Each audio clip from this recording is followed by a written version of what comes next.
there, Pokemon trainers, and welcome back to the Pokemon Unite Winter Tournament APAC West 2026. Yes, if you heard me wrong, we are doing APAC West today. We did APAC East's qualifier yesterday, so if you were looking forward to the East games, you can go back and watch those VODs, but I promise you, stick around for today's games because we're also figuring out who's going to be our APAC West team to take that final spot at the ACL Finals in Japan. My name is Danley, and of course joining me is the wonderful Pika Yules. We had a lot of fun yesterday. Pika, how excited are you for today's games? I mean, the same as yesterday, truly excited. In a scale of 1 to 10, definitely I had to go for 11 because there are a lot of teams that actually qualified for the open qualifiers compared to yesterday, because yesterday we had 5, but now we have 6 teams coming from the open qualifiers of the winter tournament. Currently, we are at the last day of the winter tournament, at least for Southeast Asia, and this is going to be the last day to determine who is the last team, at least in our region, to qualify for Pokemon Unite Asia Champions League Grand Finals that will be held in Japan in March 28 to 29, 2026. Yeah, and it's going to be a pretty brutal path today for all teams that are participating because we're running a double elimination format. It's a long day. Yesterday, we started at basically the exact same time, and we finished at around 10 o'clock at night, right? 10, 11 o'clock at night. So that was about 10 hours of Unite. So depending on the route that some of these teams have to take to make it to the grand final and then to win that grand final, they could be in for an entire day of games, which is very, very exhausting. We are in a very fortunate position that we get to watch these teams play because, you know, we get to enjoy the entertainment value, we get to see all these teams play and show off their skill. But for the teams and players and coaches involved, this is a work day for them. Absolutely a work day. We've seen a lot of crazy stuff happen yesterday. There were a lot of surprise picks from the Pokemon, from the Azumarill, from the MiTH as well, from the Galarian Rapidash. A lot of things could still happen for today. A lot of surprises awaits us. So I'm just truly excited on what's about to unfold for today. But of course, for everyone who's new into Pokemon Unite, the standard draft rules is, of course, each team gets to ban 3 Pokemon, so that's a total of 6 in the game. And of course, the ones who's at the left side or at the purple side will get to pick first. And of course, it will be an alternating picking phase.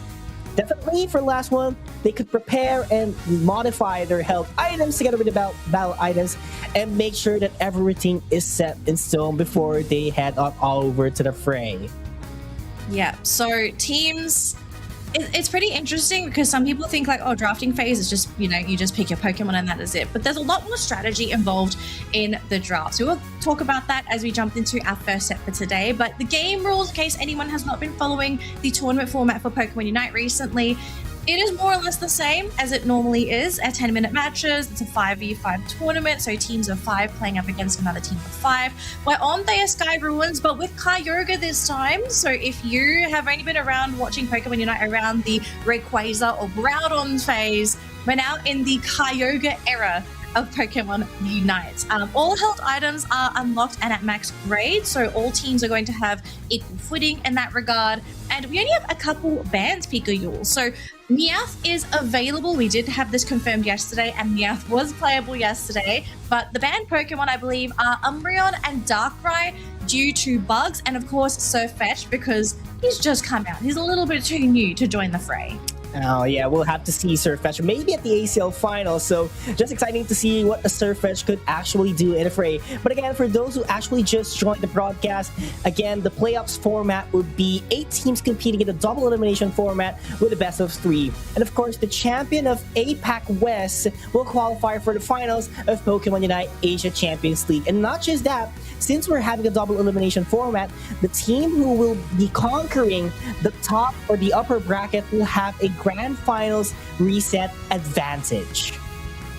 Yes, and we did see this kick into gear yesterday. We're not going to spoil the grand finals, okay? But that did happen. If the team in the lower bracket won the first best of 3, then we would have had the reset and a final best of 3 to determine our champion. So that might be something that is going to happen in today's games, but we won't know until we do get into the finals. There is a prize pool involved for the winter tournament, so you're not just playing for the ACL finals slot. Teams that actually made it into the winter tournament have guaranteed guaranteed themselves at least a little bit of prize money, at minimum 350 for all of our participating teams. But as you place higher in the tournament, then you will be getting a larger cut of our prize pool today. Now here's our bracket featuring all 8 of our teams that are going to be playing today. I did mention that we are playing a double elimination format, so every team participating is going to start with 2 lives.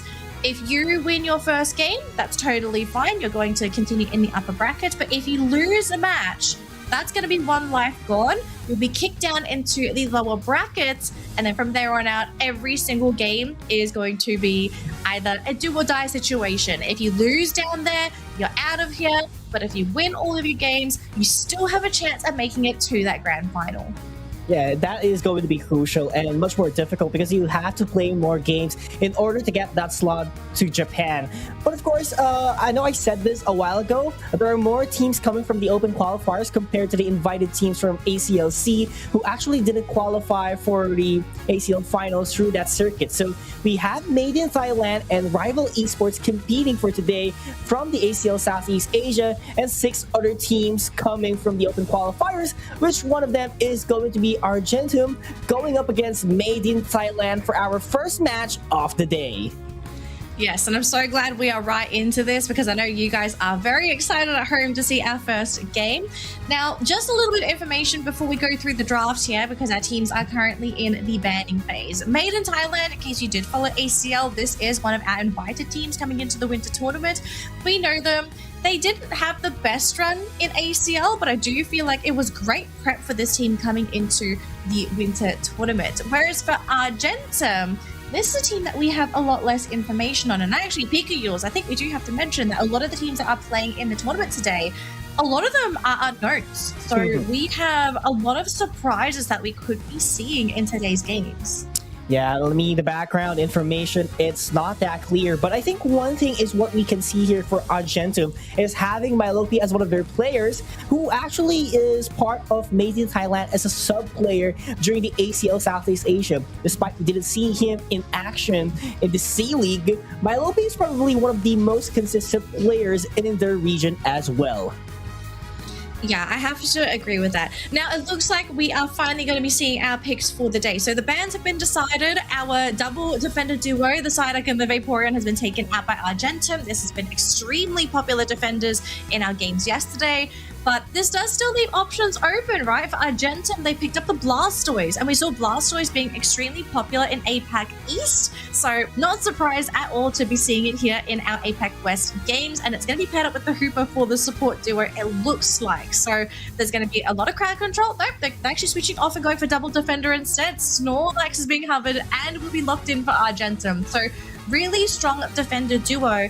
Whereas for Made in Thailand, I think it's a pretty interesting decision to already go for your attacker and your all-rounder in the Mega Gyarados and the Mega Mewtwo, right? They've got a lot of firepower already. They've also got the sustain on the Gyarados. But I kind of wonder what's the supporting cast that's going to be helping out these lanes, because Mega Gyarados needs a little bit of help. Mega Mewtwo, not as much babysitting required, but a Blaziken definitely needs a babysitter, and I'm very glad that they did go with the Eldegoss, because we saw a little bit of Eldegoss yesterday, and Eldegoss, I feel, has been so underrated and has been performing really well in APAC East. Yeah, I mean, Eldegoss in general, it could provide movement speed reduction, could give the healings for the team that it actually needs. So it's a very well-rounded supporter in the game. But going back to Argentum, having that double defender is great. But raining the Gengar? I mean, this could actually work. It could shred down the HP of Mylopi, Soft Edge, and Anansip, but to what extent? Yeah, so if I'm not mistaken, I think Made in Thailand, did they run Gengar as well during ACL? I feel like we did see them run this. I don't recall if it was to much success. I don't know if it was also banned as well. So unfortunately, this information is a little bit blurry to me. So this is not something that's new to Made in Thailand. Obviously, to be picking this last in your first game of the day, you're going to be feeling pretty confident. But, I mean, you did bring up some pretty good targets for this Gengar. Ideally, Gengar wants to have those 1v1s against those squishies that don't really have any defensive capabilities. But there are so many tanky defenders as well that kind of don't really worry around Gengar at all. So I think the question here is, how does Made in Thailand make this lineup work to accommodate the Gengar? Do they maybe play a split of 4-1 during the mid game? They have the team fighting together as 4, and then they have the Gengar roaming around, pushing lanes, scoring points, forcing a 1v1. Do they maybe try and team fight with the Gengar? Have Rainy come in on the outskirts to do the cleanup? Like, I'm kind of keen to see how they're going to make it work, because against what Argentum have, I don't see this being an easy game for Gengar for sure. I mean, ideally you have to join the team fight, but with those defenders present, especially with the block of the Snorlax, it could definitely push back the Gengar. Is it, I think Blastoise would be worse, no, because you have to worry about getting caught in Surf and Hydro Pump. I feel like you're lined up to get knocked out if any of those two moves connect on a Gengar. That's also a factor, but speaking of factors, Argentum takes the first KO in the game, and their top lane is actually really looking good as well, and Verisat is actually doing his best to poke some damage, create some movement speed reduction up against Argentum, making them go back into their goal zones as well. But Made in Thailand wants something in return at the bottom lane that's going to be successful for them. They took a knockout against the Snorlax. They take a knockout on the Snorlax, and this does leave a pretty squishy duo in that bottom lane, but it looks like they're going to just sort of retreat now as Rainy takes a little bit too much damage to feel confident to come back into that lane. But Argentum trying to make a move there onto both the Magikarp and the Mega Mewtwo. Bye! But I think they're just going to have to leave it at that point of time for now, as both of our central laners looking to go take the Pokemon in the central area. Now, up top, I have to say, Made in Thailand, they're looking pretty good, right? They're not really too concerned yet. The Gyarados has just evolved, so this is where we're going to be seeing the lane dynamic. Is Zeke going to struggle, or is he actually going to do pretty well up against this Gyarados? Because he's got a fantastic laning partner. Eldegoss and Combusken, I can absolutely see these two being able to still fight against a Gyarados.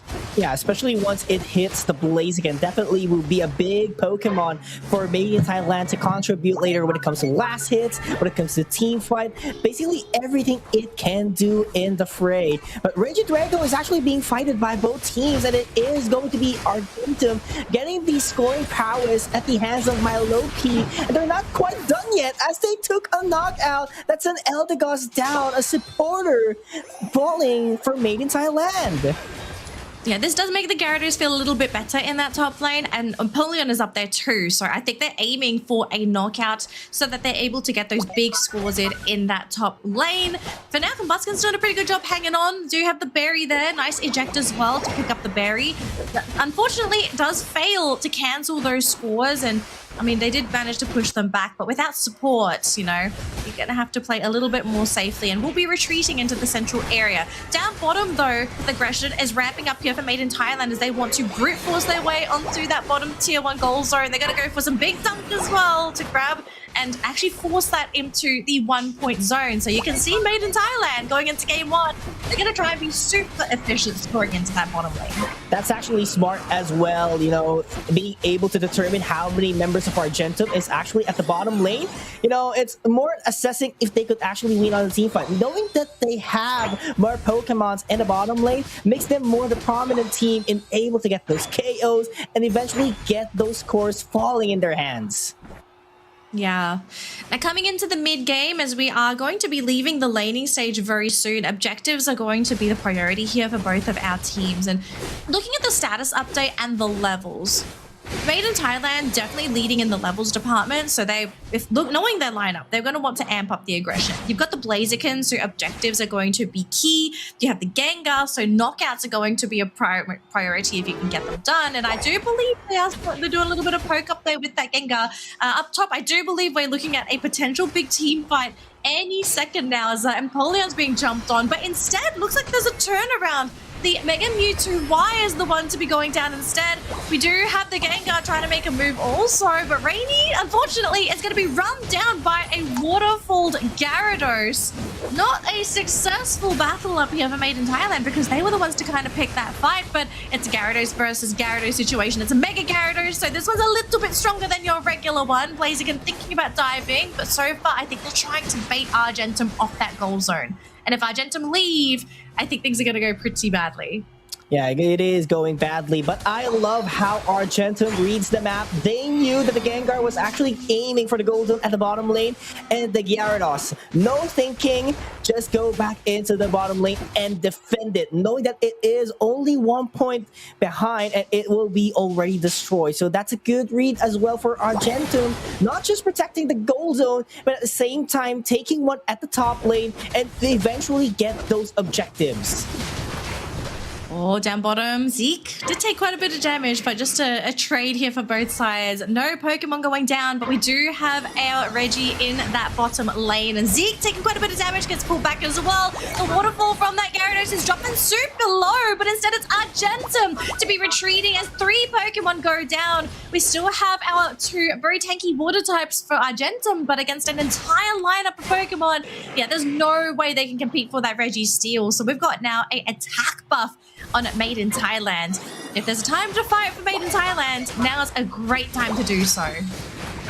Probably a great time, but Regieleki is actually putting a pressure as well at the top lane. Mega TV actually does Mega Evolve with the Dragon's Current, but look at how the Snorlax traps him at the back of their base. That was actually phenomenal, and Mega TV is actually forced to rotate all the way into the other side of the map. But here comes Zeke as well with some overheats, being able to do a lot of damage, being able to take 2 KOs for the team, but the Blastoise will just have to use the Hydro Typhoon to buy them some time and make Made in Thailand retreat. But I do not see any signs of Made in Thailand retreating back.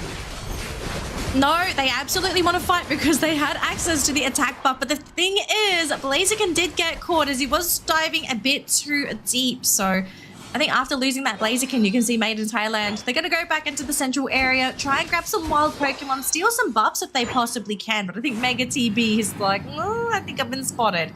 Gotta play a little bit safe here, even though he has access to evolving into that Mega Gyarados any moment now. But Milo P on that Mew, he's going to be scouting out. They've got the Blastoise going down there, so maybe not too happy down there if they do get that wrap. Instead, we did see Eldegoss getting targeted there by the Empoleon, but the healing is enough to keep this Eldegoss up, and the punish is there for Made in Thailand. So no KO for you, Empoleon.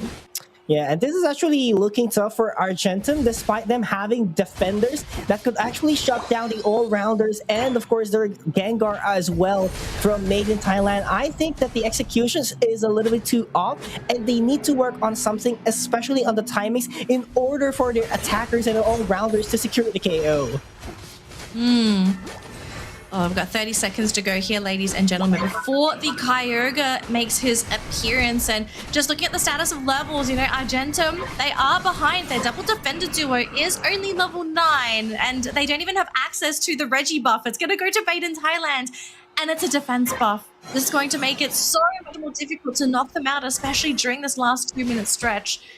There is one small victory here for Argentum. They did get the Regieleki to start pushing in that top lane, but the issue is I don't think they even have anyone in position to really capitalize on that open goal zone. So really, it's going to come down to this Kyogre fight. Can Argentum find the opening of their lives? Ooh, that is actually 3 members falling at the heavy slap, and there goes the first knock against the Gengar. Surf comes in with the Hydro Typhoon, being able to knock up Very Sap in the picture.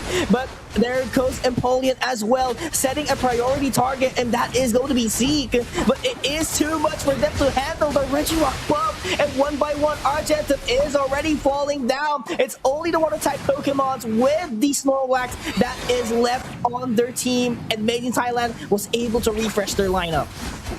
Yeah, that looked like it was going to be a really great start for Argentum, getting the 3-man Heavy Slam initiation from the Snorlax, but the problem was they just didn't have enough follow-through. So after losing that fight, Made in Thailand, their lineup is built to shred the Kyogre. So with the Kyogre buff on their side, they're going to be able to score those points. They have denied access to a potential game comeback mechanic for Argentum. And the issue now is that how do they make this comeback happen? They don't have access to the buff. They have Made in Thailand in their central area waiting to score some more points. And Argentum, do they even have enough time to score points after winning this fight, if that's even a possibility here? Let's see if that is going to be a possibility. And so far they've been taking knockouts, but 30 seconds is the only left time in the clock, and they have to rush things down. They might be able to score some, but I don't think it would actually be able to reach the 556 in order to get the win. And not just that, defense is already available as well from Gladia, making it very tough for them to score. There goes the hundo, but no follow through is going to happen. And Made in Thailand gets game one. They get game number one in a very convincing fashion. Argentum, really tough game, I feel. Really tough game. They were constantly attacked from the laning stage. Mid-game, they didn't really have any way to claw their way back into the game because they had a lot of control, right? They had Snorlax, they had Blastoise, and they even had the Gyarados. So they had a lot of setup. The only problem was I feel that they didn't really have enough follow-through to follow up with all of the setup. And because of that, Zeke can turn around and fight into them. They had a Mega Gyarados they had to deal with. They had a Mega Mewtwo Y who does insane basic attack damage already. So how do you compete with that? Even objectives, how do you compete against a Blaziken? The king of Secure is right there. Yeah, that is just tough spot for Argentum. But let's not deny, I think they had great setup as well, especially from Ryoma, who has been providing a lot of heavy slams. But yeah, just like what you've said, the follow-through, the follow-ups, it's just not quite there. I think they need more to be agile and communicate more as a team and know properly that would the moves be able to reach once the set comes in, because there were some idle times for around 1 to 2 seconds wherein nothing is happening after the setup that Ryoma PU has actually been doing. And I think personally, from based on my observation, that the serves weren't actually connecting, and Hydro Typhoon does connect, but only to a single member of Made in Thailand. So I think they have to work on with their timings, make use of their battle items as well in order to capitalize on those team fights. Yeah. Even though we saw that Gengar last pick for Made in Thailand as well, I didn't really feel like the Gengar needed to do much in this game, right? I think a lot of the heavy lifting was really through the Blaziken, the Gyarados, and the Mega Mewtwo Y. Heck, I think even the Eldegoss did quite a lot in this match as well. Rainy was really just there to come in and snap up any stray stragglers that might have maybe survived the initial battle to begin with. So yeah, I kind of felt like the Gengar, it wasn't really something that I feel is going to be target banned in the next game. I think they're just going to kind of leave it and say, okay, that's not the proper Pokemon. Who do we need to get rid of? I think potential ban targets are definitely Mega Mewtwo Y. You can get rid of that Pokemon if that is not something that you want. Maybe the Mega Gyarados, right? I think there's a reason why we constantly see Mega Gyarados banned in a lot of these games. That's also a potential target.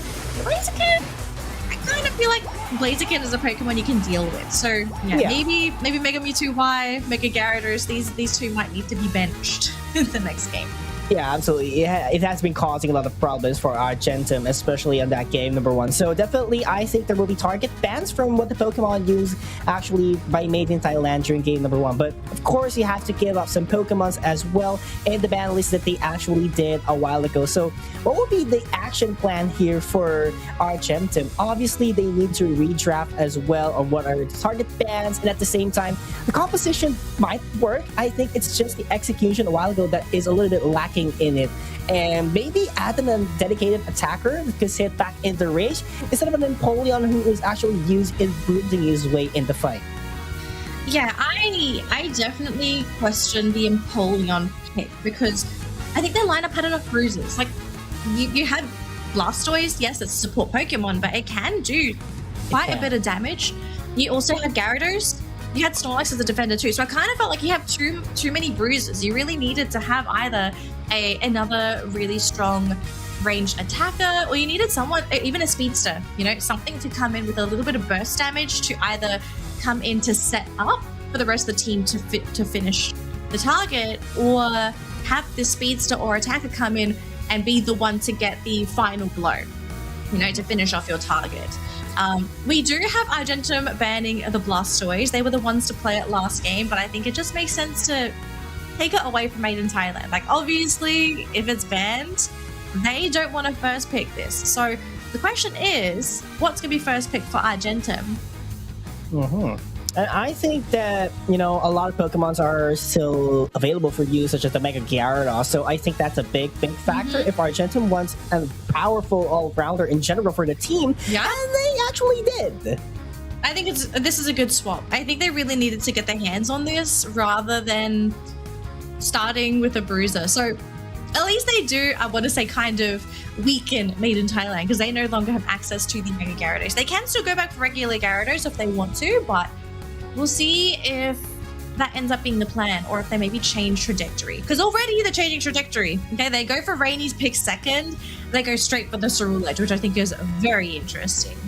Yeah, and I think the overall impact of Cerulege will be much more consistent compared to a Gengar. So this is very convincing for Made in Thailand as well. But Argentum, I think this is actually a great initial draft coming from the team. Having that Hoopa to give the refreshes, to give those rotations, which is, I do think that they lack during the mid-game, the mobility and the agileness to rotate around the map, and as well as be able to send reinforcements immediately into the fight. So this is actually a great pick for the team. So they just need a dedicated attacker and probably a bruiser on their team to just be able to bruise as well, especially with those 3 all-rounders available already for Made in Thailand.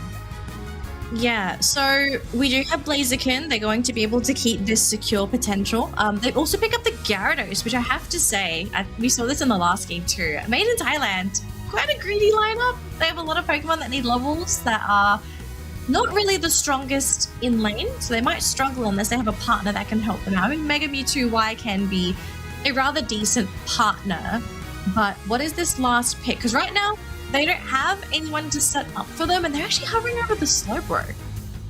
Okay. Okay, interesting. So I guess it's Gyarados, Slowbro to set up for the team, and then very sad Rainy and Zeke come in for the follow-up. As for Argentum, a way more rounded lineup compared to Made in Thailand. Made in Thailand, very, very greedy. Do you think Scyther is really the solution here for Argentum? Like, is Scyther going to solve their problems? I kind of want to think it will, because it does solve one of their problems last game, having that Pokemon absence from the lineup that gave them burst damage, that confidence to be like, hey, we've got the secure. I mean, it actually can solve the problem, but the thing is, I think Made in Thailand solved the problem as well by having that Slowbro. So it's not just that Mega Gyarados is going to be the priority target of the Slowbro, but instead, in the early phases of the game as well, especially on those unexpected ambushes, that telekinesis and slow beam could actually shut down the Scyther in the fight. And if ever there's enough backup with Mega TV, with Rainy, then it is going to be tough for you to recover on that situation. Yeah. Okay. Well, I would like to see a game 3 here for Argentum, especially with the fact that I feel like Made in Thailand, the lineup is greedy. I feel like this is something they can absolutely punish, but they will have to really stick their finger out in this laning stage. They've got to take control. They have to be the ones to apply pressure in lane. And I think if anything, it's all eyes on that Scyther. Where's the rotation? What lane does he focus on? And how big can they snowball if they can get one going?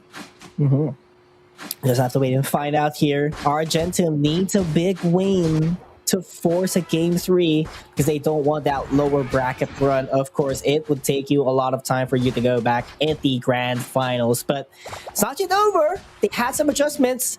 The team is looking great together with their draft, so it is about execution now, Danielle. Yeah, it really is. Like we said earlier, right? It is execution. They have the tools. They have the tools on Argentum. They've just got to make sure that they make the most of those tools. And I mean, down bottom, we already saw the knockout onto the Mewtwo. They're trying to go onto the Magikarp as well, but yeah, there's Magikarp a little bit too quick for them, but at least they do get some scores in. So there is a consolation prize here for Argentum. A little bit of damage there onto Ryoma P, but the setup is there. They're hiding in the bush, hoping that Made in Thailand falls for the bait. They don't fully commit though, so Gladio's going to be okay. His Magikarp buddy will be able to continue to get that experience. And I think now, yeah, is the best time for that Scyther to rotate out a lane and to decide what's going to be the next objective here. Do we just go for wild Pokemon, or do we rotate up top? Maybe you even go for that bully onto the Torchic who has rotated into that central area.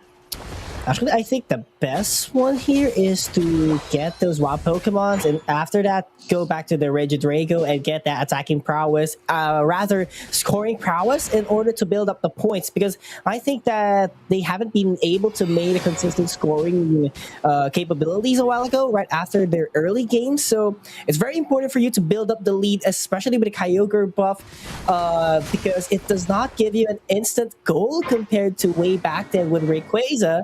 So it is really important for you to build up those points from early to mid game, and you know, just lessen the chance of a comeback even though your opponent gets the Kyogre.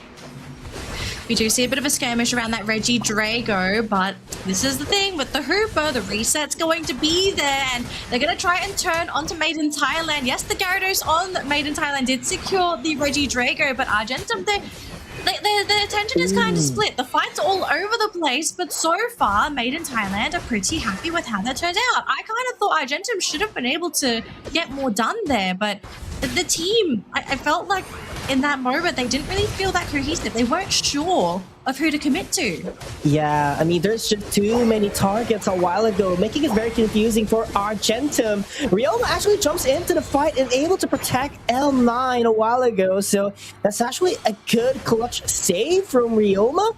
It's actually just a very shaky team fight so far for Argentum. They don't know who to target, but they don't know how to protect their teammates, so it's not about only defense. You have to go offensive as well, especially if the gap is not that much.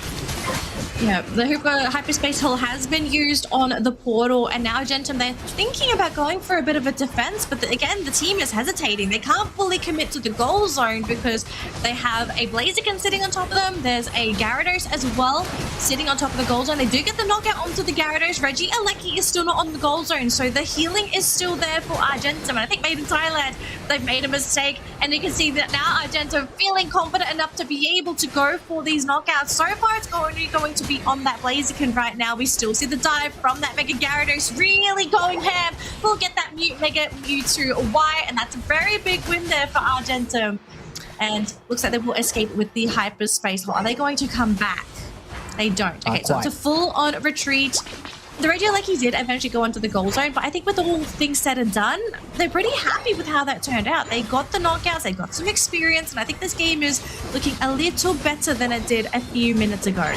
And it is actually giving the Scyther some time in order to be the highest level Pokemon in the match. So that's actually a great outcome as well for Argentum, and be able to make some impact later on with those unexpected ambushes, knowing that tier 1 goal zones from both teams are still available. So ambushes are pretty much easier compared to, you know, having those goal zones being destroyed. Yeah, looks like Argentum, they did get a knockout onto the Cerule Edge, so we're starting to see the Scyther make a little bit of work happen. Does get pulled by the Telekinesis, is trying to juke into the bushes, but the basic attack from the Slowbro will be enough to take him out. And Zeke thinking about going for a dive onto the goal zone. Hyperspace Hole does get used, but the Gyarados, Dragon Current's going to be committed, but it completely whiffs. Does not land on the target. They will still go for the basic attacks, but the beautiful Unite from Very Sad. Yeah, that slow beam is going to be a nightmare for the Mega Gyarados every time it comes off cooldown. And not just that, the whiff is also a nightmare. Almost a guaranteed 3 KOs for Argentum, but the opportunity has actually slipped through. That's why Malopi trying his best to get a knockout for the team. And the Mystical Mirage has actually been used in order to guarantee the knockout, making it possible for them to actually get this Registeel, because this would actually boost their attacking prowess, knowing that there's tons of bruisers from Made in Thailand who could actually just shred them down.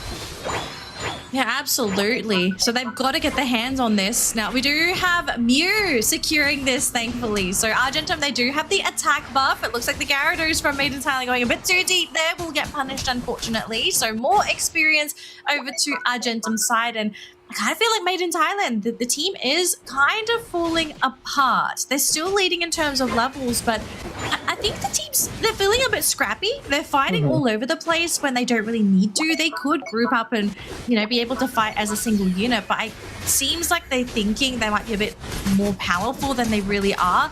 They do get the block from the Snorlax, just constantly blocking the Cerule ledge. Rainy, though, he tried to go for the attack, but will get punished instead. I mean, it's a 1-for-1 trade. Yes, you got the side there, but Argentum, there's still lots of Pokemon in this bottom lane, and I don't think Mega TB is going to be able to defend this on his own, especially being blocked. Oh, the stun lock. The Snorlax block is nasty. That's actually looking great for Argentum, but they have to give up the top lane as well. So no Mega Gyarados for the meantime after that Unite move, and they have a 1 minute to get those resources and get back that Mega Evolution online for the team. Yeah, so we do have a bit more time to kind of breathe, not just the teams, but also us casters as well. Pika, looking at Argentum, all right, they look much better than last game. I think last game they were absolutely starved for experience, starved for space. They're looking a lot better now. What do you think are their odds of being able to grab this Kyogre in this game? Or if anything, not even grab Kyogre, being able to take this game from Made in Thailand? Do you think they've done enough to maybe slow down Myth?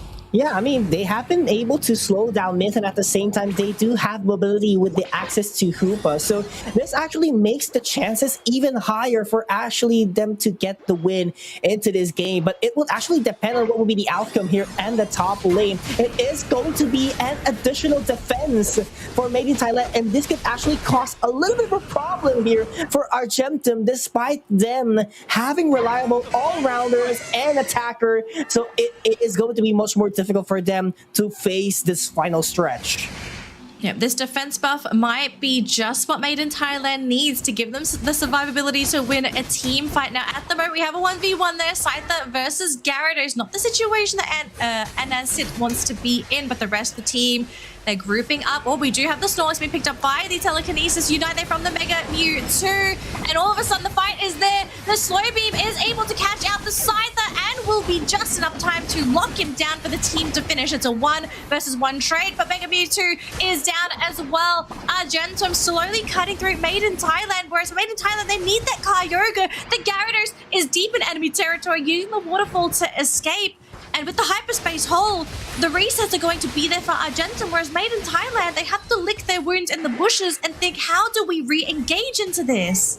That was actually 3 in exchange for 1. Argentum does have the manpower here, but the Kyogre is actually slipping through. One-third of the HP is the only one's left. But Made in Thailand was actually able to secure Mega Cerulege, and they are going to wham up against Argentum. They were able to get a knockout here, but they keep on pushing. They are confident that they have the buff, making it possible for them to push, but they need to score still because they need to catch up in the points. Now we do, in the nick of time, have a Snorlax jumping in to help out the Gyarados. So yes, even though Made in Thailand were the ones to get the Kyogre buff, they haven't scored enough points. They weren't able to survive and weren't able to group up and be able to dunk the points into the goal zone. So in just a few seconds, the Kyogre debuff on the goal zone is going to dissipate. Very sad needs to score this. The team is so close. They were 5 points away, I believe. But they can't get anything. Now we got 6 points from Made in Thailand. Is that going to be enough? They can't get anything from Made in Thailand. Within 1 point away. We have to see how close this is. Argentum, did they defend enough? Did they defend? They did. Just by 1 point, Argentum, bring it to a game number 3. Man, Made in Thailand was just 1 point away, and I think that there wasn't just enough Aeos energy in the fray that they could actually pick up and sneak in the goal, knowing that the one who scored at the bottom lane does have the Kyogre buff still, so very unfortunate. Zeke needed 1 more point. If he had 1 more Aeos energy on him, that would have been enough to win them 1 point over Argentum. They just needed 1 AOS energy. Oh, that is so unfortunate for Made in Thailand. So now these two teams are back to a bit of a reset here, ladies and gentlemen. We're down to a best of 1.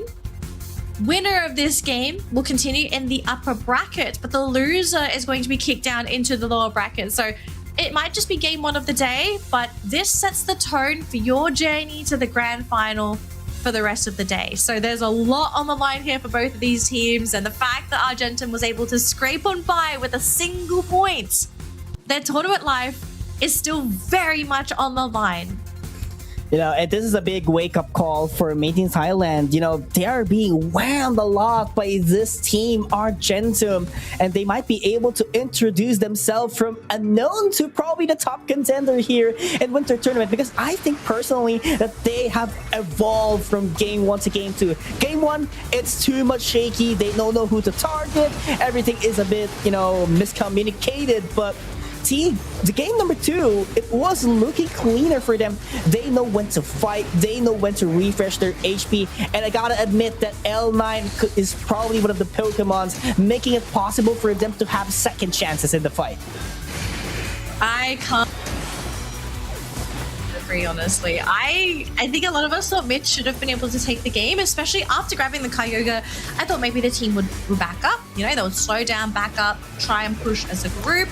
But I wonder if maybe panic kind of set in and they thought that, oh, if we don't push now, we're not going to be able to get enough points. And the Hooper scoring, the Hooper actually managed to get a back cap before they had to come back to defend with the team. That probably did not help the team's mentality coming into this final stretch after grabbing Kyogre, thinking, oh, wait, I don't think we have enough points. You know, how many points do we need?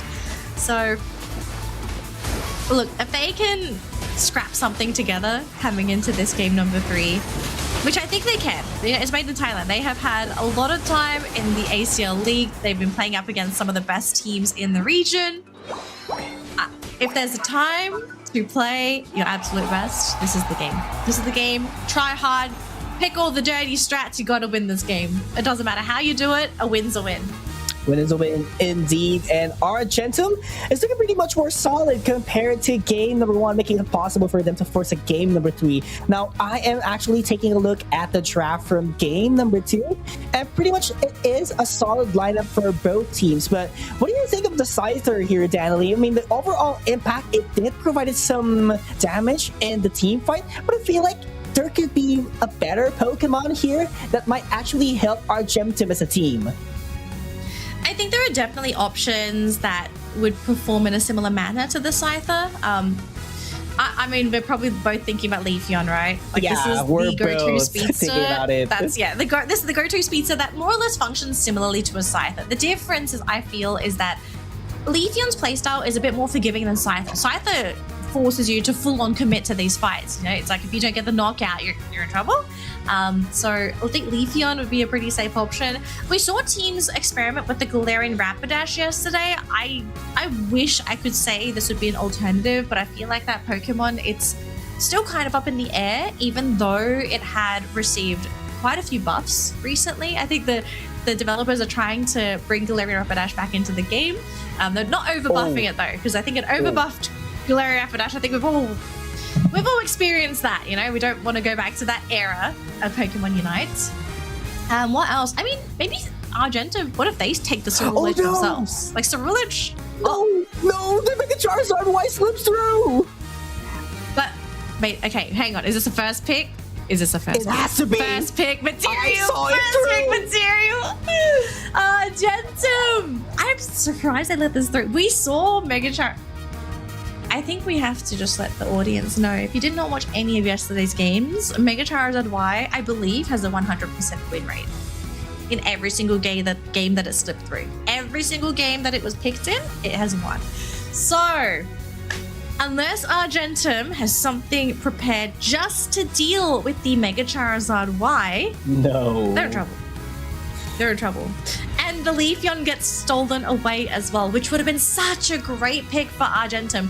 But then again, I don't know if Leafeon would be great in this game, because I think that Pokemon, it will struggle against Mega Charizard Y. Mega Charizard Y is very agile, really hard to lock down unless your teammates are there to sort of help set up. So what's the plan here for Argentum? What is an Ansit gonna play? What kind of speedster, what burst damage Pokemon can you really fall back to? Mimikyu, I guess?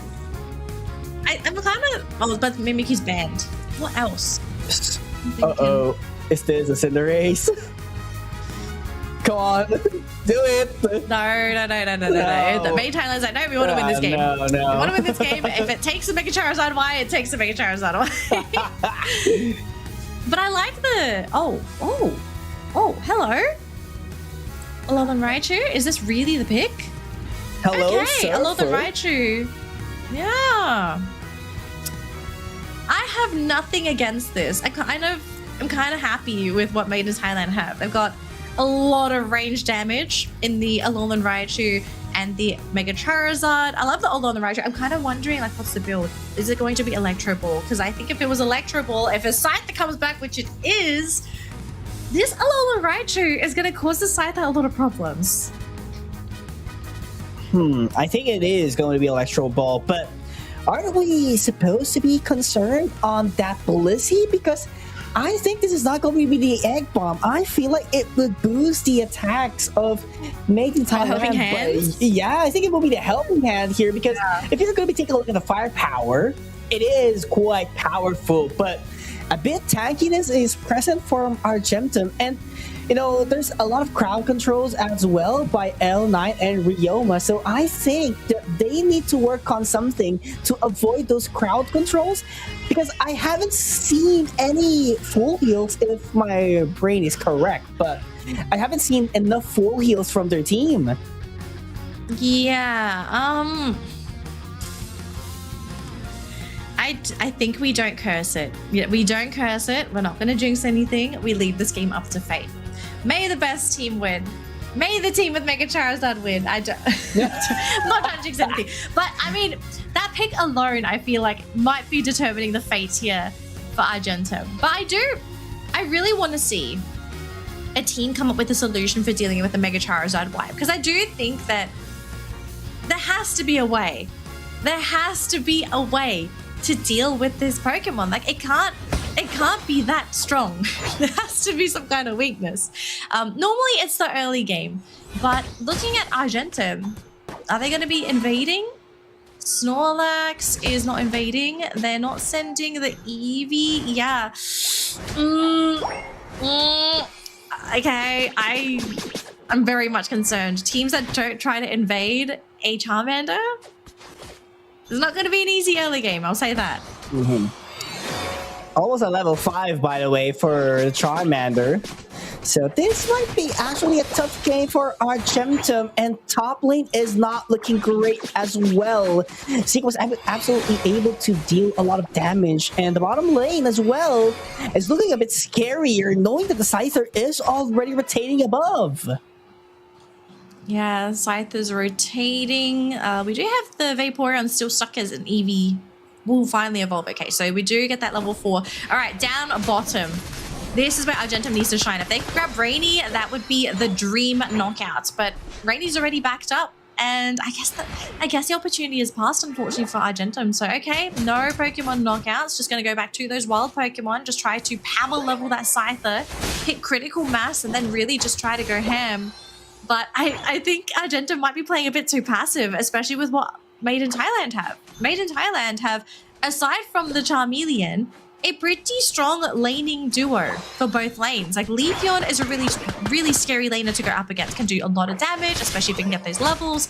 Down bottom, you have the Alolan Raichu, which you pair that with the Crustle. Those two can grab knockouts as well. So this game by no means is easy for Argentum if they try to focus on lanes. So the next target that would have made sense would have been Charmeleon, but yeah, they're really just focusing on the wild Pokemon in that central area. I think this is going to come back to bite them. Yeah, and I think they just want to keep up until the mid to late game. So I think that is going to be the main plan here for Argentum. Just make things stable, do not gamble anything that is really tough, and, you know, be able to stand at the same ground with Made in Thailand. But, you know, I called it a while ago that it could be the helping hand from the Blissey, but they actually got the egg moves, which is going to be the soft boiled, and I think the egg bomb was actually locked in as well. So this is pretty much a supportive, very sad. Okay. That was a great knockout for Argentum. So they basically 4-man knocked out that Charizard, which I think is fantastic. They got the experience for that too, so it's a pretty big victory for the team. I want to see more of that. I want to see some more teams dunking on that Charizard and just make his game miserable, because he's still, even though he got knocked out, he's still keeping up with the Scyther. He's level 8. So progress is not really being hindered by from this Charizard at all. If anything, he's having a pretty decent game.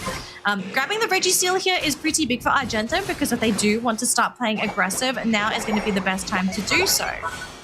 Maybe the best time indeed, but there goes multiple scores actually landing for Argentum as well, being able to put some pressure on the top lane. But Made in Thailand has actually something in exchange, and that is going to be the Regieleki. So I think that they want to farm more points as well and be able to take some knockouts here, especially that Gladia is putting up a lot of barriers with the Rock Tomb.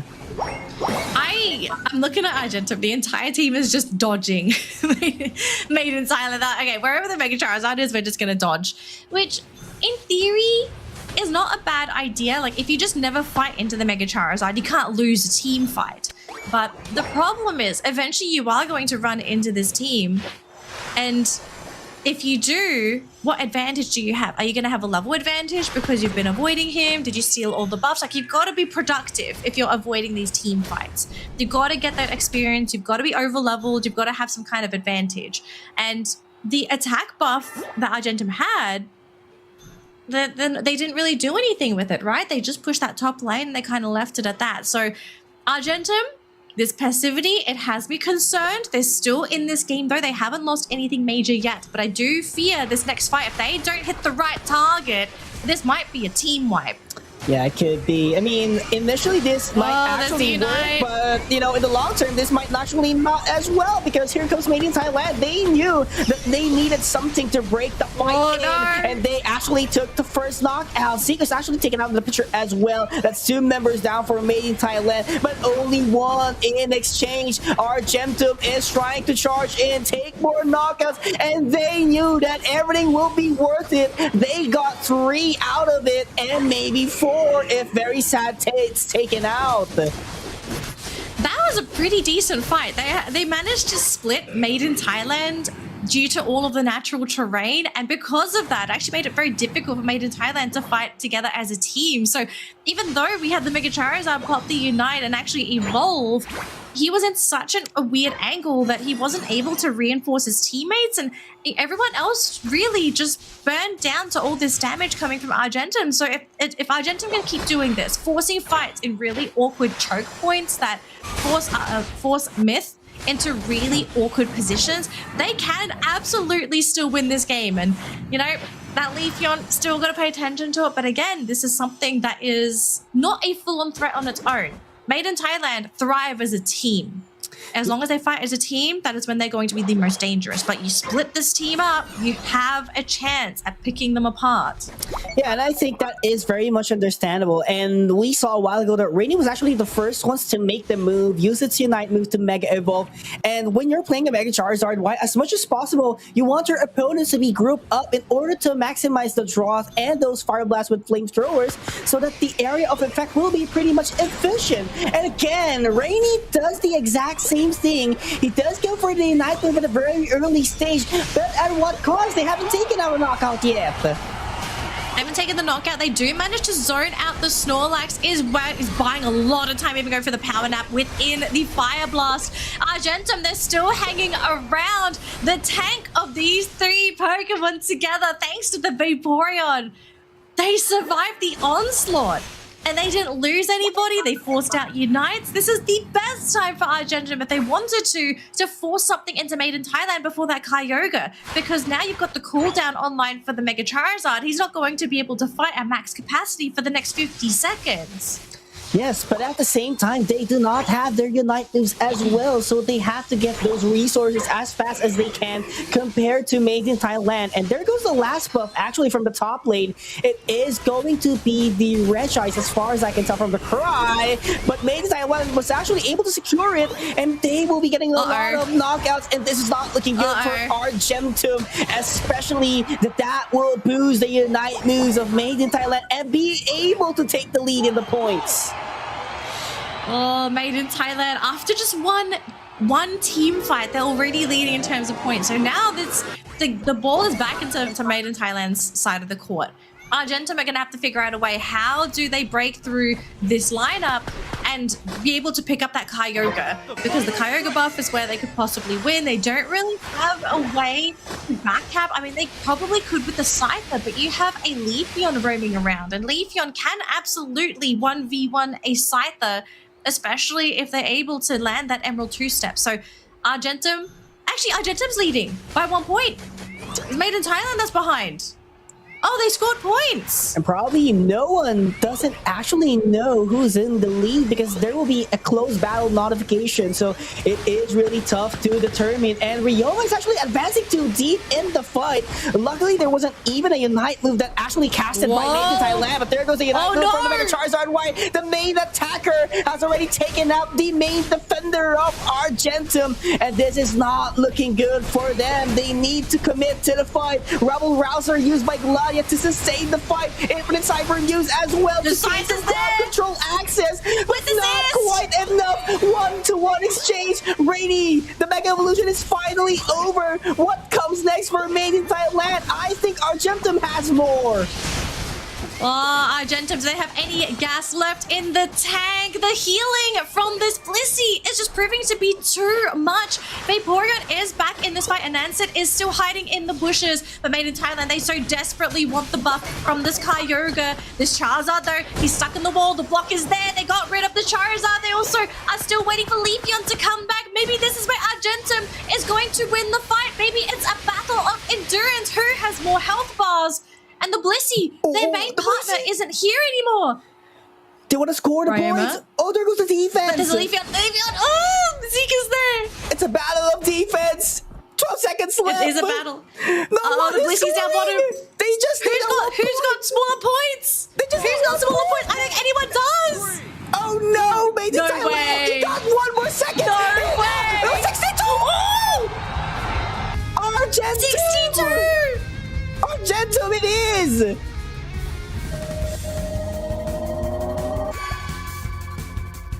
No way. Peak, you so I mean, hear me out. Even though Ryoma didn't score that, they would win the game.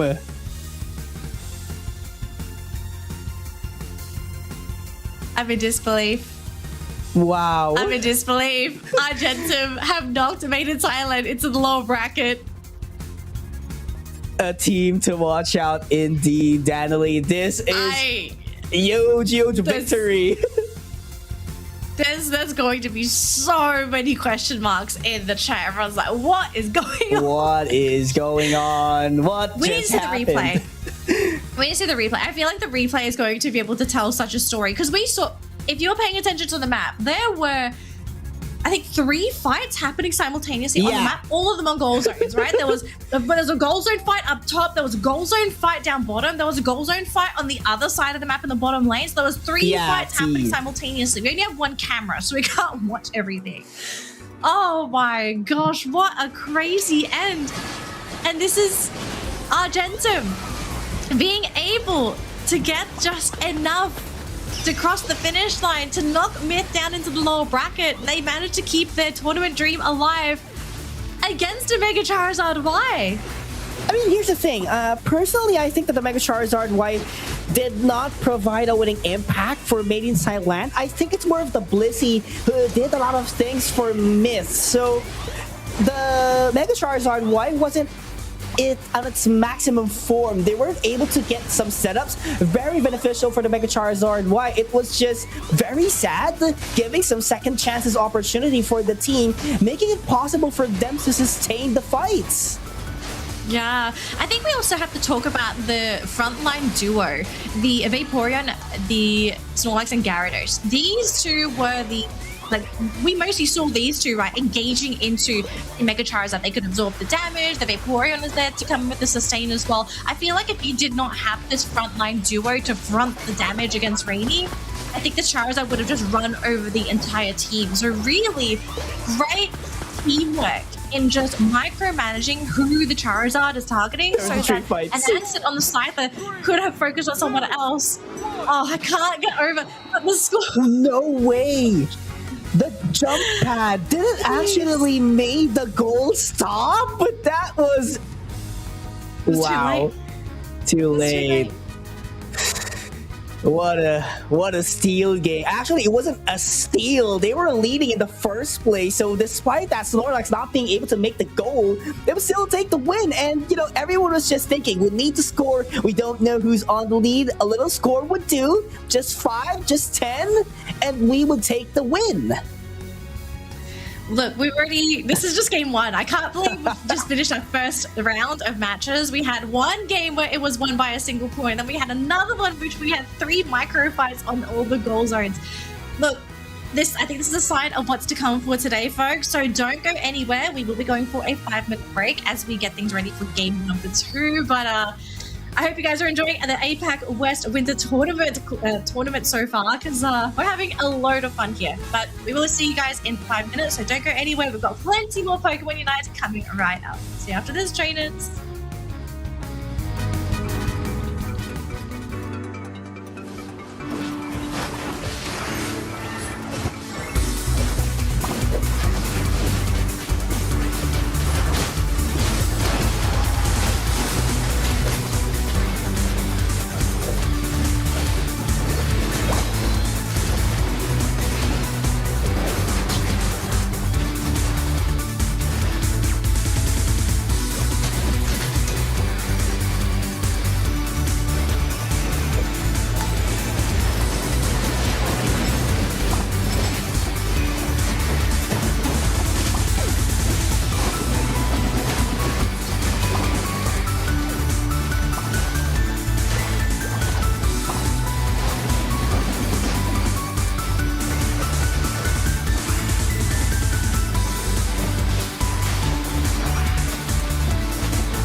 Pokemon trainers, and welcome back to Pokemon Unite Winter Tournament for APAC West 2026 Steel Pick Heels with Danley, and we've just witnessed an action-packed game, or match number 1 between MiTH and, of course, the team who actually got the win, which is Argentum, moving forward into the upper bracket. But, setting that one aside, we need to determine, of course, who would be the opponent of Argentum and Made in Thailand later on, because we got match number 2 right here in the corner. Danley, what do we have for match 2? Okay, so we have some interesting teammates today. So one of them is SorSungLui. The shortened version of this is SSL, going up against ZX. And ZX is... Hang on, I've lost him. Zinex team. We do apologize today, folks. We have a lot of very creative names that are not from the English language. So we're both kind of learning abbreviations of some of them. But yeah, we have some pretty interesting teams. So we do have some information on one of the teams. So we do have something for SorSungLui. So I'm going to read this out because we have some pretty fun backstory for this team. SorSungLui is a team formed by 5 trainers who played ranked matches and carried Kunsor, which I think is a friend of theirs, all the way to master rank. And it took a tremendous amount of effort to carry the team in ranked matches. And then it became known as SorSungLui. The word Sor in Thai means big sister, and SangLui means order to attack.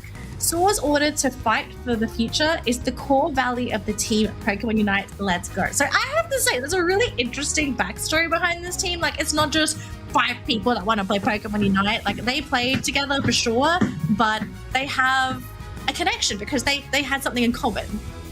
Yeah, and this is not just a connection, Danley. We are seeing a familiar name in SorSungLui, which is actually Mr. Pard and Pupaza, who actually played last year in the C-League 2025. Yeah, so this is not a completely brand new roster of players. We do have a couple of, I guess, familiar names. Unfortunately, we didn't list any of their achievements. I do believe Pupaza and Mr. Paz, they have achievements. We just don't have them listed here. Yeah. But we have expectations for sure. It's going to be very, very fun saying SorSungLui in today's broadcast. But for Zinex, this is also, I believe, another Thai. Yeah, this is another Thai team. So it's a Thai versus Thai matchup. And between the two of us, we're not familiar with any of the players, unfortunately, for this roster. So Zinex is completely new to us. But let's focus on the bans, right? We already got some picks on the board already. The bans are kind of telling a story. Don't make a Charizard eye. But the Galarian Rapidash, this is pretty interesting because we didn't see a lot of success with this Pokemon yesterday, but SorSungLui has actually decided to go for the ban here. All right, so this is interesting. I haven't seen the Galarian Rapidash really being banned. Is this actually a way to maximize the draft or SorSungLui? Or, it's a form of respect ban, knowing that they are coming from the same region and they might be having a lot of scrims at the background. So pretty interesting for SorSungLui. But the side that actually slipped through and will be locked in by Zinex team. So that is actually a good call as well. And having that Talonflame as the speedster, very reliable Pokemon to target the Pokemons in the backline, knowing that there is an Inteleon for SorSungLui. Yeah, so I'm looking at the Galarian Rapidash now, and I kind of think this ban is actually targeted either towards one of the players of Zinex or is to protect the Inteleon. Because one of the things Galarian Rapidash can really do, very mobile, really great at penetrating into the back lines to get those very exposed attackers. So an Inteleon doesn't really want to play in a game where a Galarian Rapidash is running rampant. So I think it seems to be probably a two-pronged defense in ensuring that they don't have to think about a Galarian Rapidash. Now, the problem is they still have to think about a Talonflame. Talonflame can also very well penetrate the back lines to reach into and knock out the Inteleon. So I'm quite surprised they actually decided to ban the Rapidash. I think if you're looking to target ban speedsters, I kind of think, do you think that the Talonflame might be a much easier Pokemon to play compared to the Galarian Rapidash?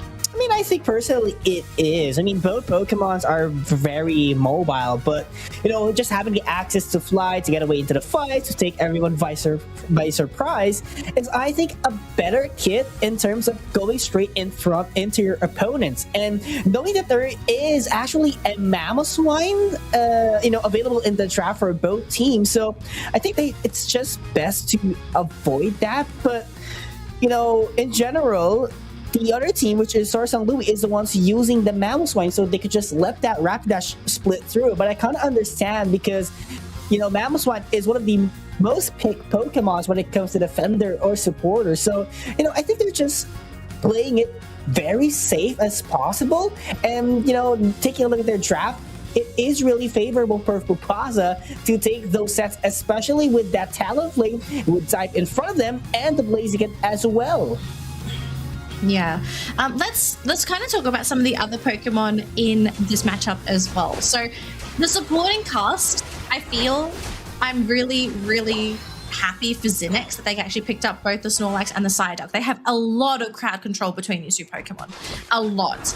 And with the Psyduck as well, they do have options to be able to maybe sweep up and steal away that Leafeon and even go for some very cheeky knockouts. So I think the Leafeon will have to pay attention to where that Psyduck is and even the Snorlax, so that he doesn't get suddenly caught by any of those crowd controlling moves.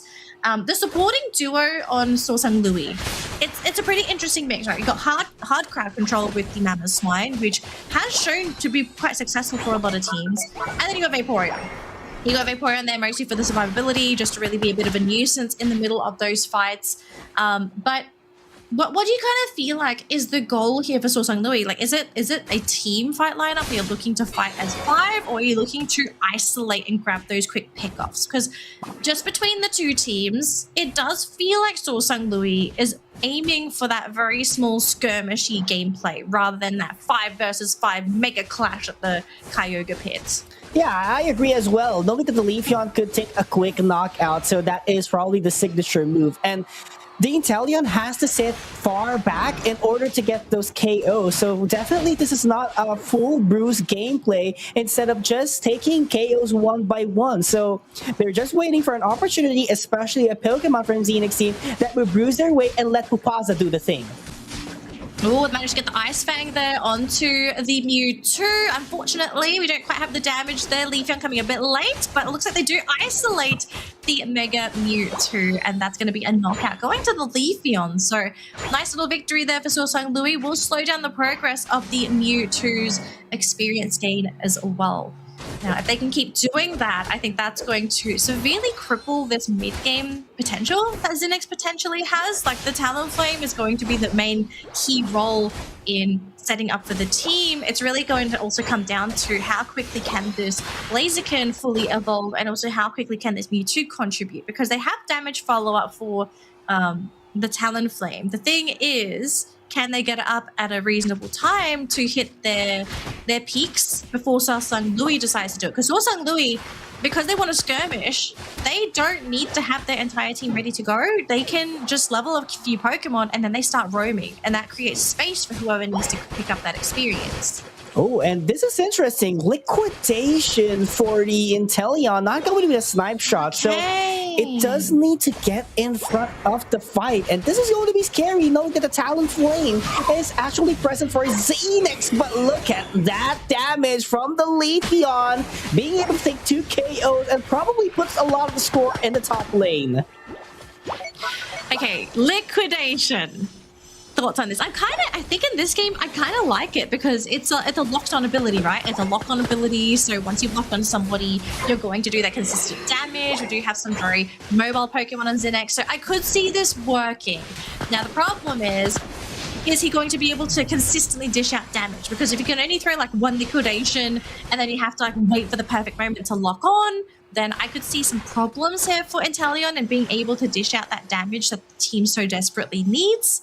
So the concept is there. Let's see if they can execute. I think that's where everything really is going to land on that Inteleon's shoulders. Looks like we do have a bit of a skirmish here, just two defenders having a bit of a dance. But with the Blaziken, it's quite hard to outlast hit. Yeah, I mean, the liquidation could be a problem if Kaibutsu is actually alone. But with the Mamoswine being available to peel him down, then probably it will be a best move that they have to go through it. But Trades of Knockouts is already present. The Italian was actually able to use its Unite move. The Flame Sweep, not that very much efficient. And Mr. Parr, together with the Inteleon, was actually able to lock in into the Snorlax. And of course, the Barrier with the Gluttony ability was actually able to refill his HP very, very healthy. And they do manage to catch out the Vaporeon, but thankfully Vaporeon is tanky enough to survive the damage that's being thrown out at it. So I think we're starting to see some of the power of the Inteleon. I think he needs levels. He needs levels. He needs a little bit more to give him that oomph going into the late game. Because at the moment, he's not dishing out enough damage to make him feel like a huge threat yet. Up top, though, Regieleki is being dealt with. We do have the Gyarados hanging around, but by himself, I don't really see anything happening. This Snorlax, though, is just sucking up damage. He's like, I'm just going to sit here and tank everything up. But against 4 Pokemon, yeah, that might be a little bit too much for this defender to be able to deal with by himself. But Kaibutsu, he's trying to lock onto this Mewtwo. But I have to say, positioning-wise, the Mewtwo is doing a great job just staying out of range so that he's not going to take unnecessary damage. Yeah, I mean, it's scary just to take off the Ice Fang, and just like that, it was actually able to lift up someone, but the block support is actually great as well from the Snorlax. Has to heavy slam away, but there's just too many Pokemons for SorSungLui to actually handle, and they were able to take 2 knockouts.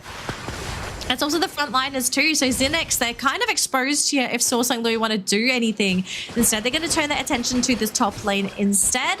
The Blaziken has to teleport home, so maybe was thinking something was going to be a little bit off in that top lane. So it's better to play safe rather than sorry. But yeah, SorSungLui, they are asserting their dominance. They are pinning Zinex team to their side of the map. They're saying, you can't cross this invisible line that is going through your central area. If you cross this line, we are going to force a fight. And I feel like at the moment, like Zinex is not looking that great as a team yet. Like the team is not really hitting their mark.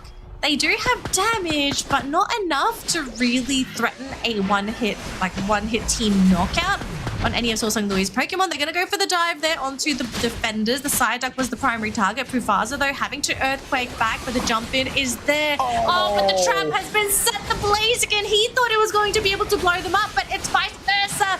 There goes the Blaziken Flame Streak from the Talonflame. Not enough damage to take out the defenders, and SorSungLui continues to rip through Zinex.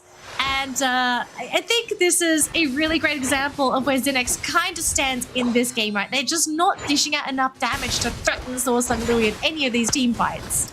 Yeah, and mind to tell you, that Vaporeon is actually tanky, but if we are going back into the health items of Mr. Part, it is only the Body Barrier that is actually dedicated for a defender to raise its defense. So by the base stat itself, this is going to be very tough for the Zinex team. They have to scale up that damages as much as possible, and of course, it would be at the hands of the Mewtwo Y.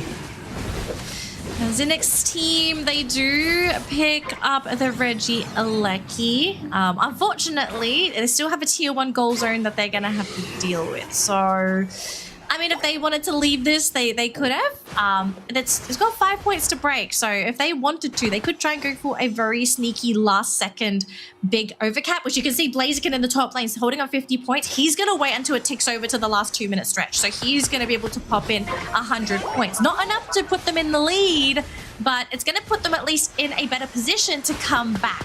Now, the thing is, Zinex is still behind in this game.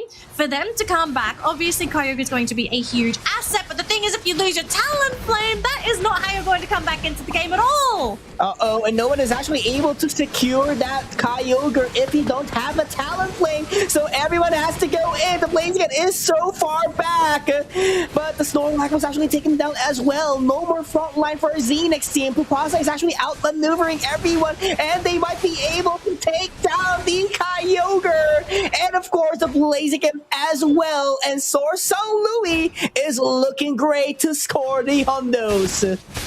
Oh yeah, they're definitely going to score those hundos. And that was such a great call from SorSungLui too, because they saw the Blaziken scoring in the top lanes. They knew that Zinex was only sitting with 4 players in the bush.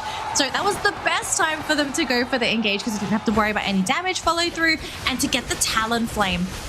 That Talonflame pickoff really was, I think, the catalyst to Zinex team's downfall in this particular game, because it wasn't just the Snorlax and the side up as the players to set up for the team. The Talonflame actually was pretty crucial in being able to set up for the team's damage dealers too, because you had the Flame Sweep that could have grouped the team together, helped the Snorlax out in doing some of the AoE disables. You also could have had follow through damage as well with the Fly. So losing the Talonflame that early, and also not having the Blaziken present, I think if you're SorSungLui, you shouldn't even be afraid. So they get the knockouts, they pick the team apart, Blaziken comes in a little bit too late. I think it's a story that we kind of all predicted. Man, that was an absolute dominance from SorSungLui, and everything was really, you know, favorable for them a while ago, especially in that Kyogre fight. They were able to, you know, get that Talonflame out of the picture as early as possible. And I really do believe on what you said, that this would actually play a huge role in the Kyogre fight, not just to do the damages, but at the same time to secure that Kyogre as well, because the Blaziken is not enough, because those defenders from the SorSungLui, they could actually just push back the Blaziken, and if this Blaziken is pushed back, it is just the Talonflame who has enough access to get the last hit. Yeah, but Talonflame's not there, right? So, and they also know the Blaziken's not there. So, yeah, just positioning wise for Zinex, really, I guess, unfortunate. You know, that SorSungLui identified this opening. I mean, it's only game number 1. Yeah. So there is absolutely still a chance for Zinex team to be able to come back. I think their draft was fine. I don't see any issues with the draft. I really think it just sort of came down to how they played their draft in the early game. They were very reactive. They were constantly the ones dealing with the aggressive plays from SorSungLui. They were always reacting to these backstabs, to these battles. I think we all would have loved to have seen maybe Zinex team be the ones to start some of these fights. You know, they dictate how the fights go, when it starts, who their targets are. And of course, definitely competing for objectives. Like, you're picking Blaziken. I kind of think if you pick Blaziken, it's almost mandatory to fight objectives, because that is one of the big reasons as to why Blaziken is so strong. That you can get the buffs, that you can get experience. Not always guaranteed, but you have a good chance at being able to grab it all the time. Yeah, but I think as well for SorSungLui, that Inteleon with Liquidation did really a great job from mid-game to the late game, being able to dish out a lot of damage, and that was actually able to punish the defenders and the other Pokemons of their opponent. That's just pure damage we're seeing. It is so consistent despite not being explosive, just like the snipe shot. So very well played from the Inteleon. It really did contribute a lot for the team. Yeah, I think Liquidation was also a pretty decent choice. I know snipe shot, I think we all know what snipe shot is, right? Yeah. Big damage, great sniping ability, huge range, great for securing. But I think in this particular game, it's pretty unreliable to play snipe shot if you have a Talonflame in the same game, if you have a Blaziken in the same game. And I mean, you can poke the defenders, but the defenders are really good at stoking up that damage. So in a lot of cases, you really only go for snipe shot if you're up against a team that has maybe 3-4 targets that you would be able to get those snipes on. So yeah, I think Liquidation just a better choice. Consistent damage, able to contribute to the team. You still had range to work with, so you know, you wouldn't end up being, I guess, a burden if, for example, they did go for snipe shot and nothing landed. You know, you can't really afford to be an attacker that's not doing damage, right? You're not performing your role. Yeah, and I think that PUACL did a great job as well. You know, being able to support that Inteleon.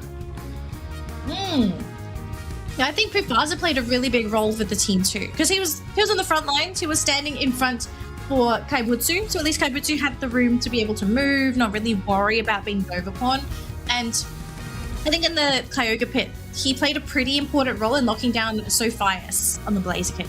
because he just constantly throws him with the Ice Fang, with the basic attacks. So I think if the Mamoswine wasn't there, I think the Kyogre might have been a bit more shaky because he would have had a chance to run up, maybe throw the Overheat, maybe steal it away. Because if you're running Liquidation, that's not a securing ability. Yeah, they would have been at risk of losing that. Now picks and bans. What is changing? Mega Charizard Y is still gone. Mimikyu is still gone. Blastoise is still gone. Leafeon is the new ban on the side of Zinex team. That is pretty interesting. So they want to get rid of that from SorSungLui. Vaporeon is also gone, so we're going to be losing 2 evolutions this game. And the Mega Gyarados is also going to continue to be banned. But this does open up Blastoise and Ceruledge. And you can see SorSungLui, they pick up the Ceruledge. I mean, if you're first picking it and it was banned last game, this is clearly a comfort pick. And pretty much to respect as well, but at the same time, Zinex team has to take away the Leafeon, which I do believe they saw it as a threat a while ago because it has been all around the map, dealing a lot of damage, so pretty much understandable. And at the same time, they were able to get the Mamoswine for the team, so that's a huge call as well for them. So possibly we might see the Inteleon into a different team. But, with the Mewtwo Y already, I don't see it as a plan for them. So I'm not quite sure if SorSungLui would have to go for it. Probably not. Or if they would go for a Snipe Shot, then I think that would be a great Pokemon again for SorSungLui. Yeah, I don't think I'd mind it. I mean, there are still other options. So if they wanted to go for something different, they could. But no, if Kaibutsu wants to play the Inteleon, go for the Inteleon. I do think in this game, though, there are more threats for the Inteleon that you have to worry about. You don't have the Mamoswine you can hide behind. We do have Snorlax, who is also a wonderful defender that can protect the Inteleon. You will have to be a bit wary of the Mr. Mime. I do think Mr. Mime is such a great support because you can kind of penetrate the backlines when you pop your Unite move, and it just messes everybody up. And there's also the Empoleon. I think Empoleon is also going to be pretty deadly as well if Kaibutsu steps a little bit too far forward in this battle. So I think the question now is that, do Liquidation, or do we move back to Snipe Shot for this game? It's really hard to tell. I mean, they have Psyduck now, in exchange for the Mamoswine. Probably could offer the same kind of kit as well, but Psyduck is not as tanky as a Mamoswine, so definitely you cannot tank every single damage that it does have. So this is going to be a little bit tough, I would say, for the Inteleon, especially if they want to run back the Liquidation. But what about the Snipe Shot as well? There's a Talonflame as a threat again, and that could just fly above the sky and drop down in front of you, which is going to be a big problem. So the Psyduck, I think Pupasa would have to play a huge role again to protect Kaibutsu in the team fights. No, absolutely. I do think Snorlax has to sort of pay attention to where that Talonflame is going to land. So, yeah, we'll see. Mr. Pards is going to be the one playing the Snorlax today. So, we'll see what happens. Let's focus on lanes first, though, because I think the first call to action here for Zinex team is to have great lanes, or at least come out of the lanes rather evenly. But we're ready to see Mr. Pards going for the micro score there. Just pick up a little score for yourself. Go grab whatever you need to. But no, nothing crazy yet, right? Because both teams, they did go for slightly slower central laners. Nothing where you sort of grab that one wild Pokemon and you go for the knockouts. We do have Ceruledge coming in for the rotation already, though. So I hope Zinex team is ready for this. The Fletchinder is a little bit late, and okay, so players a bit too far forward on that Piplup will get punished. And yeah, unfortunately, the Fletchinder just a second too late to help his teammate out. That was actually a clean execution for SorSungLui. They were able to get the wild Pokemons as well, and definitely would delay the Piplup to evolve into a Prinplup. And they will also get the birds. That is going to be huge. Oh, and Zinex team does saw the threat already, making it a 4-man rotation. But SorSungLui is so alert on what might happen. They were able to retreat back without a casualty. That's really unfortunate for Zinex team because they committed the Mewtwo Y his time and effort to rotate into the top lane, and they weren't able to get anything out of that. So that's a big victory there for SorSungLui. MiTH Y slows his progression for his experience. We are seeing a bit of a standoff in that middle lane. The side duck and the SorSungLui staring down that Mr. Mime. They're rotating down bottom though to provide some help for the Inteleon there. So we do have some backup for Kabutsu if he's feeling a little bit heaty. PUACL though does get pulled back by the pile of swine, and we start to already see the threat that this Ice Fang is going to have. We saw it last game. There's a reason why Mammoth Swine has been not super popular, but a fantastic niche pick if you're looking for a really CC heavy frontliner. Yeah, especially when you don't have the Blastoise in the Pokemon list. It is always bad to have to go for the Mamoswine as a secondary option. But PUACL, once again, is a bit pinched down by 2 members for Zinex team. And not just that, there's still reinforcements. There goes Fly, will drop down against PUACL, and he has to surf back to the goal zone in order to live another day. Lots of commitment on the side of Zinex team in a lot of these engagements, but the problem I kind of see with this is that if you commit all this time and energy into trying to push a lane to grab these knockouts, you've got to get something out of it. So I'm glad they finally get something in this bottom lane. They got the knockout onto the side duck. Ideally, it would have been nice if they got one of the core Pokemon, but all the cores on SorSungLui are up in the top lane, so yeah, they didn't lose that much in that engagement. If anything, both teams just really trading their tier 1 goal zones at this point of time. Regieleki is going to be in that top lane and will be secured by SorSungLui, but down bottom. Okay, this is a pretty significant Regi steal. This attack buff could be what Zinex team needs to maybe start putting some pressure on SorSungLui. Because, again, they're still playing rather reactively in this game. They did try to make some plays happen, but unfortunately, just without much success yet. To have to vouch out for it, but the buff is looking great for Zinex team, and they might be able to eye on a team fight. But at the same time, the core Pokemons for SorSungLui has already scaled up their XPs right after scoring huge amount of points in the top lane. So this could be a problem as well, knowing that the Inteleon and the SorSungLui is already at level 9, which could be a big factor in terms of power spikes. And that Inteleon, we saw him do quite a bit of damage with the liquidation to both of the supports on Zinex. So he's turning into a major threat. There's SorSungLui coming with the Unite, but he manages to get the immediate pop-off onto the Mr. Mime. We do get the Flame Sweep, though, to catch out SorSungLui's players, but I think it was really just to save his teammates. Didn't really put anyone in knockout range yet. We do have the Empoleon getting caught out as well. Finished up by the Inteleon and the side duck. We still have 2 players here, the Piloswine and the Mewtwo, but Mewtwo's got to be careful. He did get locked on by the liquidation. The side duck is proving to be too tanky though. They do get the pullback, trying to get the liquidation lock on. They do get it. The Mewtwo is taken down and the Piloswine. And Kaibutsu, he might be too strong now. We got the Unite from that Mr. Mime. He is able to not back out. He will be going home instead. But the SorSungLui still sticking around. Gyarados will be picked off. So SorSungLui sticking around a little bit for too long. 2 knockouts for Zinex team. They need that experience, but they're still needing more if they're to comfortably come back. Yeah, we need that. We need to see more of that. You know, Zinex team, we saw the strength of their composition is, you know, by being able to bruise their way against SorSungLui, because they have the Empoleon with the Torrent after the Hydro Cannon. They have the Whirlpool to sustain himself, the Showtime from the Mr. Mime as well, and of course the Piloswine being able to provide some Ice Fang. So that is actually what they need as a team to be able to group them up and get multiple knockouts, because they have enough crowd control. We've got the Registeel taken by Zinex team, so that's again another attack buff. The SorSungLui, he's kind of snowballing for me, and I do worry for Zinex team, especially with the SorSungLui this over-leveled compared to the supports on Zinex team. Level 12 compared to level 9. For example, on that Mamoswine, he's not going to have a good time, especially if Relin does decide to commit to dealing damage on that defender. So I want to be really careful. Oh, they've been no. forcing out the Unite. His teammates aren't even there.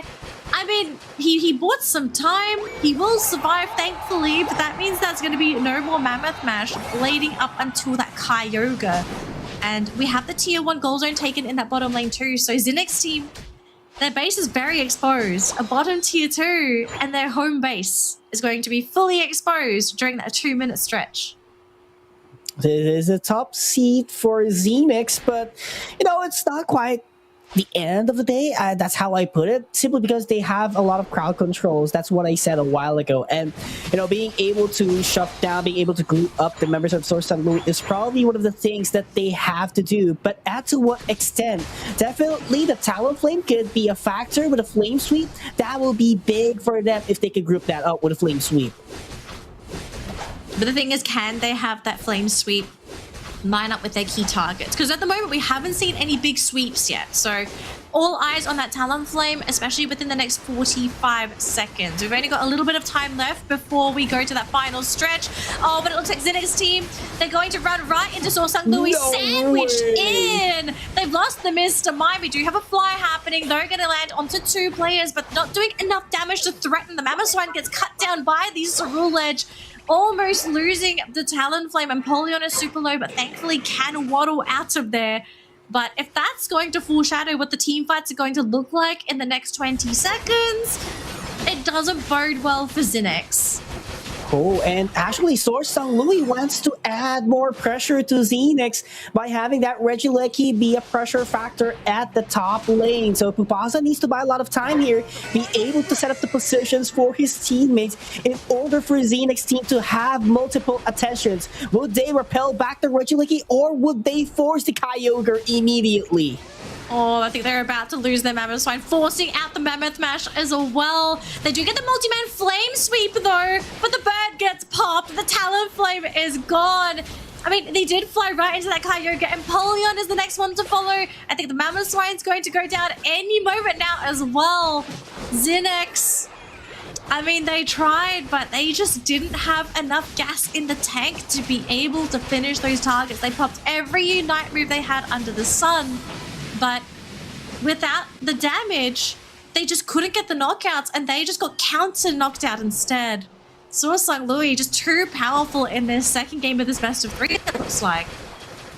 It looks like they're going to be taking this win with 1 minute left, and they're going to be pushing back Zinex team because they want to score the hundreds. There goes the first 100, and the second might happen at the base of Zinex team. They want to push more. They know they have the buffs that they need, and they are looking a formidable team here. There goes the liquidation, being able to take a knockout, waterfall from the Kiarados, and they will just sweep away Zinex team into 2-0. Yep, sweeping Zinex into the lower brackets. SorSungLui is going to, at this point, guarantee their spot in round 2 of our upper bracket matches. So that means that their opponent, well, it's already been decided at this point of time. And I think it's going to be, I kind of wonder, between SorSungLui, who do you think's the better team? Based off of the 2 best of 3s that we've seen. It's really hard to determine, but I think SorSungLui is much more consistent compared to Argentum. Is that, yeah, I think that's the better team for now based on the games that we actually witnessed as of now, because Argentum, they had some shaky plays a while ago, but I cannot see a loophole that much for SorSungLui. Yes, they might have, there were some questionable picks as well, but they were actually able to make it work with their games against Zinex team. But would that actually work against Argentum later on? We're not quite sure, but that will take a little bit of a time. We still have 2 matches in our first bracket, so we'll just have to wait and find out for that one later on. Yeah, so we've already guaranteed a tie versus tie matchup for our second round of upper bracket matches. We will be watching that a little bit later on because we now have to figure out who's going to be our next 2 teams playing in our second upper bracket match, because we still have 4 teams remaining in our upper bracket games. SorSungLui looking pretty good. I think between the 2 teams in the upper bracket, SorSungLui, I do agree, they look to be the stronger team compared to Argentum, but that will be decided when they play their best of 3. The remaining 4 though, okay, I think a lot of us know one of the teams still remaining in that top 4. Absolutely, I think they're considered the public favorites at this point of time, but it's Pokemon Unite. Anything can happen. It's really going to come down to how you play the game and how well you execute your drafts. And, this is a team game, 5 versus 5 matchup. You've got to make sure that you also vibe with your team as well. But congratulations to SorSungLui for being able to take their first game in a rather convincing 3-0 fashion. And I think I'd have to give this MVP for SorSungLui to PUACL. Being able to create space, being able to set up the plays for the team, he just makes things easier for Kaibutu, for Rayleigh, and 1x1 to do everything what they had to do. And with the support of Mr. Pard, in case PUACL is gone, it's just a perfect team overall. The backstory is making it possible. It's taking into picture after seeing this matchup from Zinex team. I mean, I love their little story. I think it's very adorable. The power of friendship making it to the ACL finals. That would be a pretty interesting story, but we'll have to leave it to SorSungLui. They gotta outplay some of our other teams in the tournament for today. I think they do have a very good chance of making it to the finals. SorSungLui, congratulations. We do have our eyes set on you, but we're gonna leave them for now. Okay, they're gonna have a nice break. We still have 2 more best of 3s, our first round of games coming up next, and the next one in particular will feature our favorite team to win the tournament today. Yeah. Okay, so in case you're wondering, would you like to introduce our third match of the day, Mr. Pikachu? All right, it is going to be Rival Esports, ladies and gentlemen, versus Devilon. And of course, the last match for our round number 1 is going to be 777 versus Gacha Dick. So, Rival Esports probably is the fan favorite for today. They are the team that is expected to win, simply because they are just the team who actually did make the champion of APAC East fall down in the C League, which is Team Nemesis. So, if we're talking about Team Nemesis, they won yesterday, so definitely this could be an easy road for Rival Esports. But hey, do not belittle, do not underestimate your opponents, because Devilon might just eat them alive as well. Same thing would happen against Argentum. Yeah, especially with these Thai teams, we have a lot of Thai teams competing today, and because they don't have any information, we're kind of waiting with you guys to see how well they perform. But I'm kind of keen to see if we do have a crazy dark horse. I think we're all kind of waiting to see, is there a team where everyone's just like, whoa, where did these guys come from? They're really good, they look really polished. Yes, I don't think any of these teams, aside from our 2 sponsored teams, Made in Thailand and Rival Esports, have that level of support. Everyone else is just kind of doing it on their own. So kind of keen to see where some of this talent could probably come from, if we maybe have potential to have some new blood in the Pokemon Unite scene. But we are going to go for a quick break first. We've got to let the teams prepare for our next matchup. So don't go anywhere, folks. It's just going to be 5 minutes. But we'll be right back in just a second with our third round of our round 1 games of Pokemon Unite. I'll see you after this.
Pokemon trainers, and welcome back to the Pokemon Unite Winter Tournament APAC West 2026. We've just wrapped up game number 2, so we are just about ready to launch ourselves into game number 3.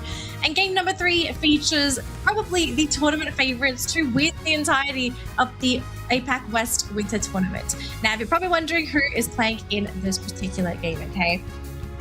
If you have not been watching ACL, we have Rival Esports. And if you don't know who Rival Esports are, they were a certain paper animal last year. Most of them anyway. You'll be very familiar with the players on this roster. And if you do need a bit of a quick refresher, for Rival Esports, we have Yang, HT, Yamu, Ice, Rhyme, and for the substitute player, we have Bochi. I don't think there's going to be a substitute playing today, so Bochi's probably just going to sit down and kind of, help the team out as a coach role. But their opponent is going to be a team from Indonesia, and that team is called Devilon. And the roster for Devilon, okay, Peak Deals, we did have a discussion. We were just like, do you know anybody on this team? And unfortunately, there's no information on this team as far as we were told. But the roster for this team, for Devilon, features, oh wow, okay, we've got a couple of Thai names in here. So we have Cross, Wat Yai, Bekwan Tale, Alert, Joshua, and then their substitute is MiTH. So if any of those names are familiar to you, they are on the Devilon roster for today's matchup. It's a best of 3 too, and Pika, we kind of agree that Rivals probably should win this matchup, but who knows? The game hasn't started yet. Yeah, it hasn't started yet, and we already saw an unexpected outcome a while ago between MiTH Thailand and Argentum. So, who knows? Same thing might happen to Rival Esports if they don't wake up as early as possible. But I think that they really want this spot for ACL Finals, simply because they're one of the teams who actually did not have to go to Winter Tournament last year and be able to qualify by getting the top 4 spot in ACL C League. So, this is actually a team to watch out for, and probably the team to beat here in the Winter Tournament APAC West this year. Yeah, so this is probably going to cause a lot of stress to all of our participating teams now, because they're thinking Rival Esports is going to be the pinnacle of the Winter Tournament. Can anyone beat this team? And that challenge is going to be lent to Devilon first. So we'll see how much of a fight Devilon will be able to put up against them. Now, thankfully for both of these teams, whether it be Devilon or Rival going down, we're still in the upper bracket. So whoever loses, they will be pushed down into the lower bracket, but they are still technically in the tournament. They'll just have to win every single game within the lower bracket. So I guess that's the benefit for everyone starting today in the upper bracket. You have your second life. It's just, can you keep that first life in the upper bracket?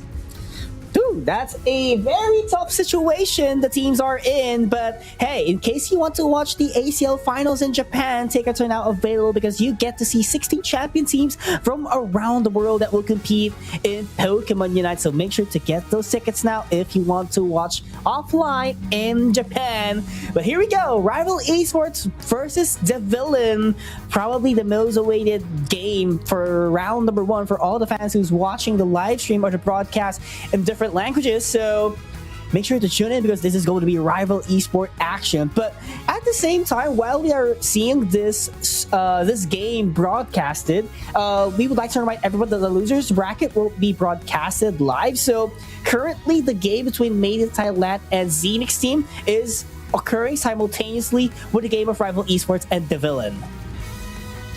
Yeah. Hang on, let's have a look at the bans. Okay, nothing too crazy. I was wondering if there's going to be any crazy bans, if Charizard White's going to make it through, but nope, it's a second ban from Devilon.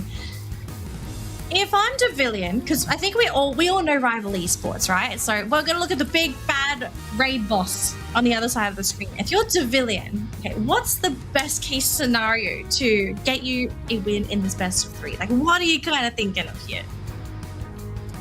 That's hard to tell. I mean, Rival Esports is a strong team. You can't just, take out a Pokemon on their roster because they have a wide Pokemon pool as well. But I personally think is by getting game number 1, you have a high chance in able for you to take the series as a whole, because momentum is very important to any other team, especially for Rival Esports. And once Rival Esports gets a great head start, it will be very big for them. But if you push them back in one game, definitely there will be some shaky moments that will be present for rival esports. So, when it comes to concept, definitely take game number one. But, when it comes to more mechanical way, I think that you just have to outdraft rival esports because you can't just take away a Pokemon from them. They have tons of Pokemon that they can use. So it's about outdrafting your opponent.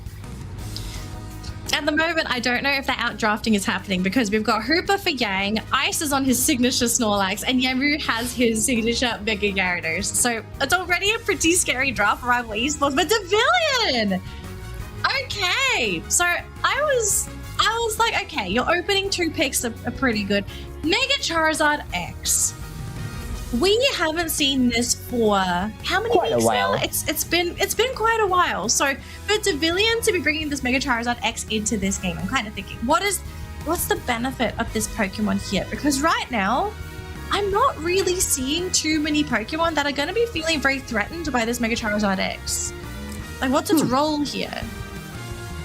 Possibly to take out the Hoopa. I think that is going to be the most... Is that really the only target, though? I don't know if you pick a Mega Charizard X to focus a Hoopa.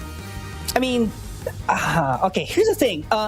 They have 2 Pokemon that could lock down a Pokemon, which is going to be Mimikyu that is being used by the Eye, and Pokémon with the Mega Charizard X. So if they could just, take out the Hoopa and, even take out either HD or Yemu, that would be, a big KOs for them. But at the same time, I'm quite concerned on the defenders. What is going to be the role of the Lapras here? Because, Lapras is a good defender, all right? The defenses are so great, but we still question every now and then that what would be the main role of a Lapras, because we have been getting mixed results. So quite concerned here for Cross. What will be his role as a Lapras?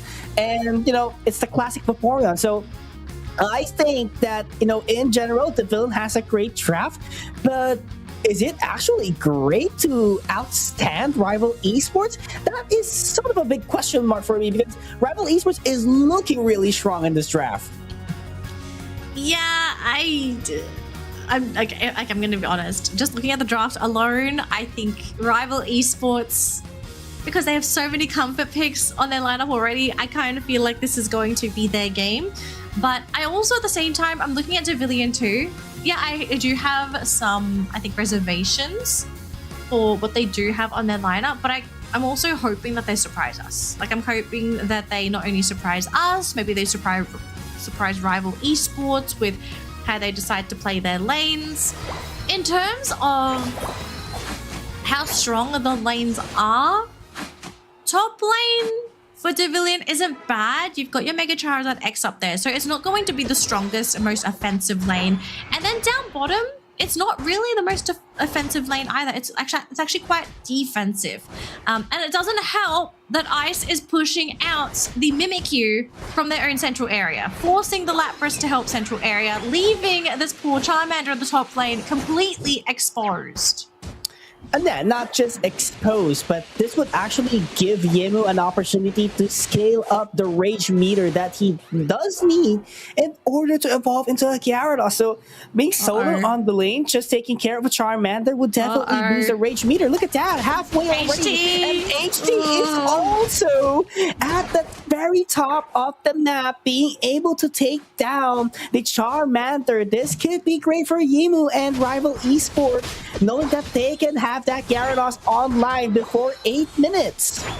That's pretty significant too, because the Charmander being knocked out, you wasted its time coming back into this lane. It's also still stuck on level 4, so it's not really, it's not really given a chance to really have any comeback potential yet. So what Rival Esports is doing with HT, they are, oh gosh, they get another knockout. They are wasting this Charmander's time. And this is the absolute best way to play up against this Pokemon. A Pokemon that is, I hate to say it, Charmander is very greedy as a Pokemon. It requires a lot of resources to level up. Every knockout counts. Every knockout is significant. And look at the levels. The level difference between the two teams already is huge. And it's only 2 minutes into the game. Crystal clear. Level 7 Cerulege compared to the 6 and 4s of Devilon. It's not looking good for Devilon the first 2 minutes. It's just the early game, but the amount of capabilities that Rival Esports could actually do to take easier KOs just way too high for Devilon to handle, and they're actually forcing things out here at the bottom lane. Solar Beam not actually needed to even get the last hit. They will be scoring tons of points here at the bottom lane and be able to put a lot of pressure to Devilon. I can't believe I'm saying this. We still have a level 4 Charmander in this game. This Charmander cannot leave his goal zone because Yenmu's waiting for him in the bush. He just can't find experience. And this is just Rival Esports showcasing their experience in playing this game. They know who to starve. They know their limits. They know what buttons to press. And this is just going to be an absolute war zone here for Devilon. They're going to struggle to find anything this game.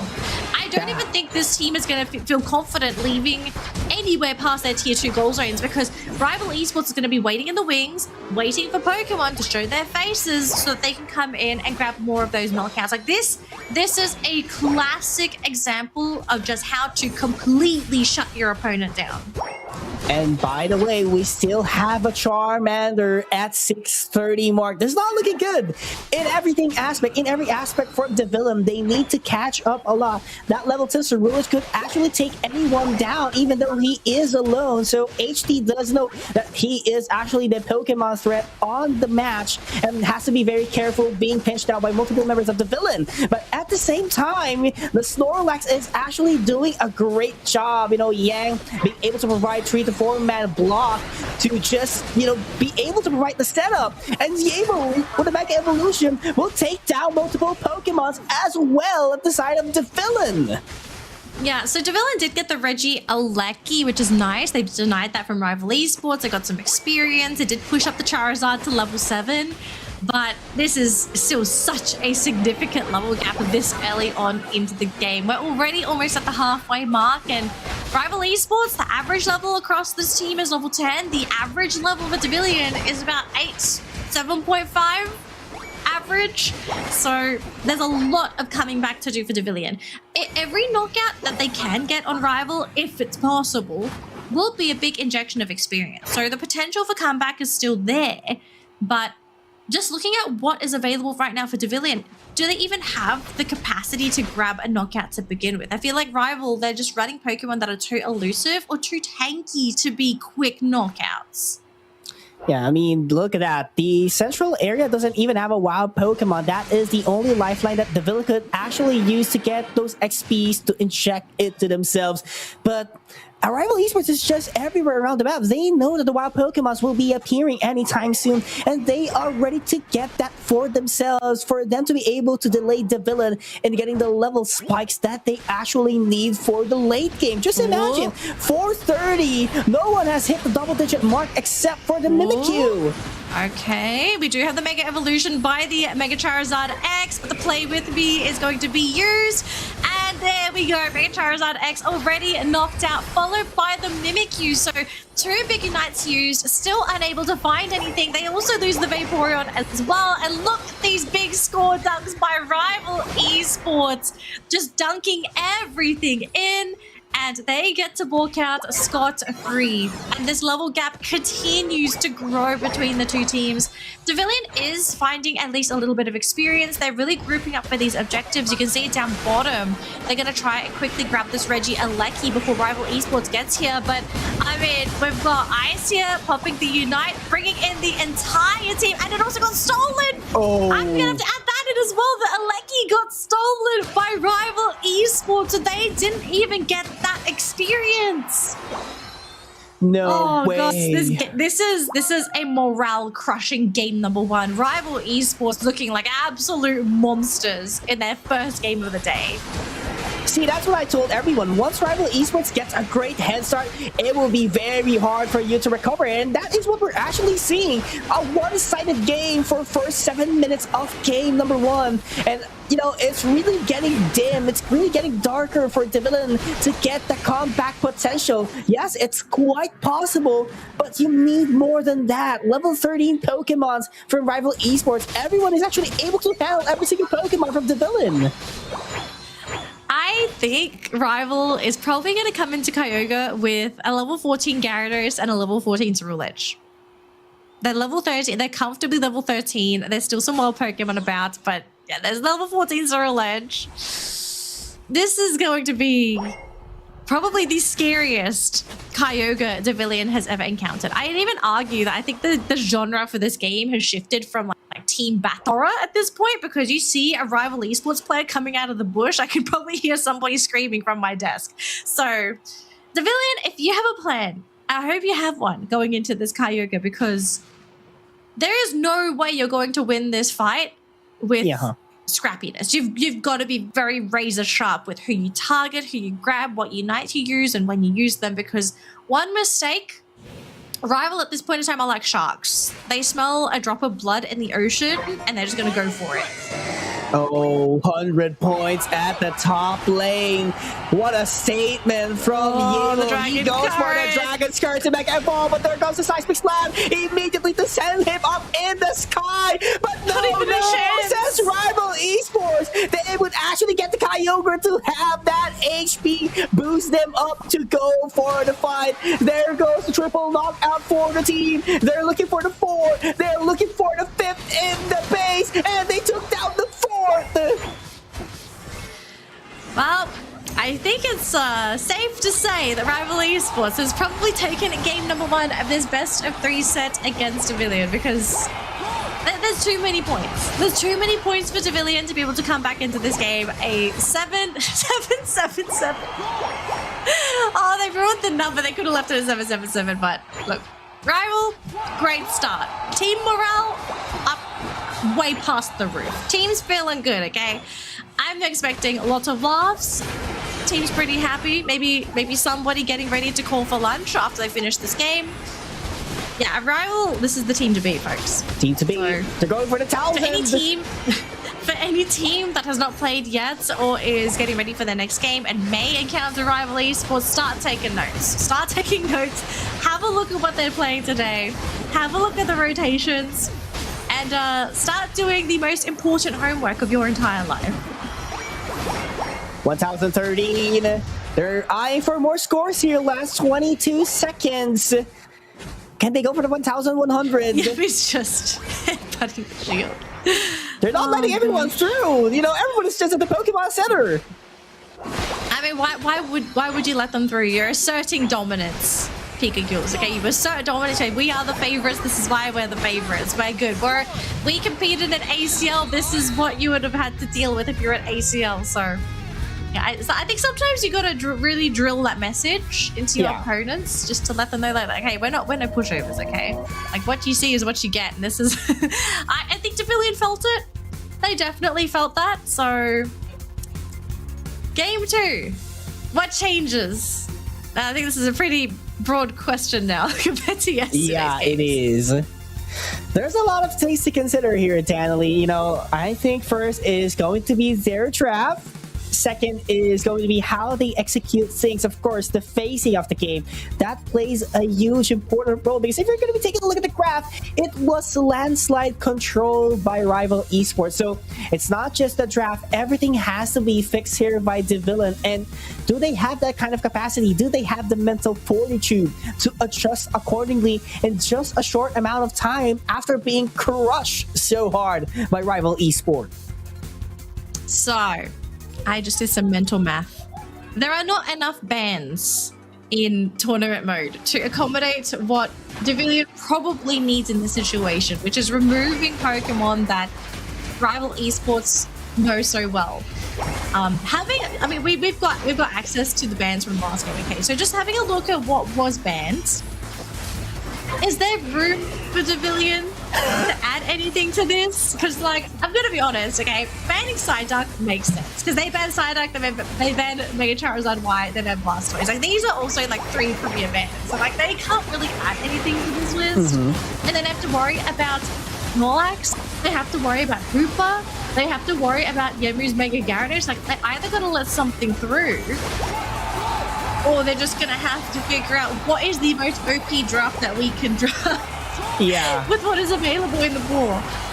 Which I don't think having a lineup of strong Pokemon would really solve the issue here either for Devilon, because you also need balance. You need balance in having balanced lanes. You need to have a central laner that's not going to be harassed, because I do think everything went downhill for Devilon when Ice practically bullied the Mimikyu out of the central lane. And this was way before Mimikyu was able to rotate into those side lanes. So you've delayed the Mimikyu's rotations, and he did it for free basically because he never got punished for it.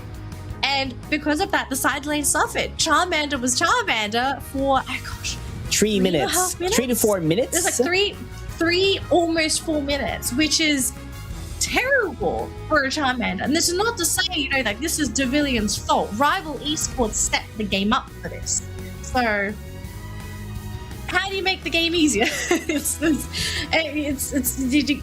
That's a great question. I don't think this is something that would have an answer, right? Like, you can't really make a game easier against Rival Esports. So do you deny a pick?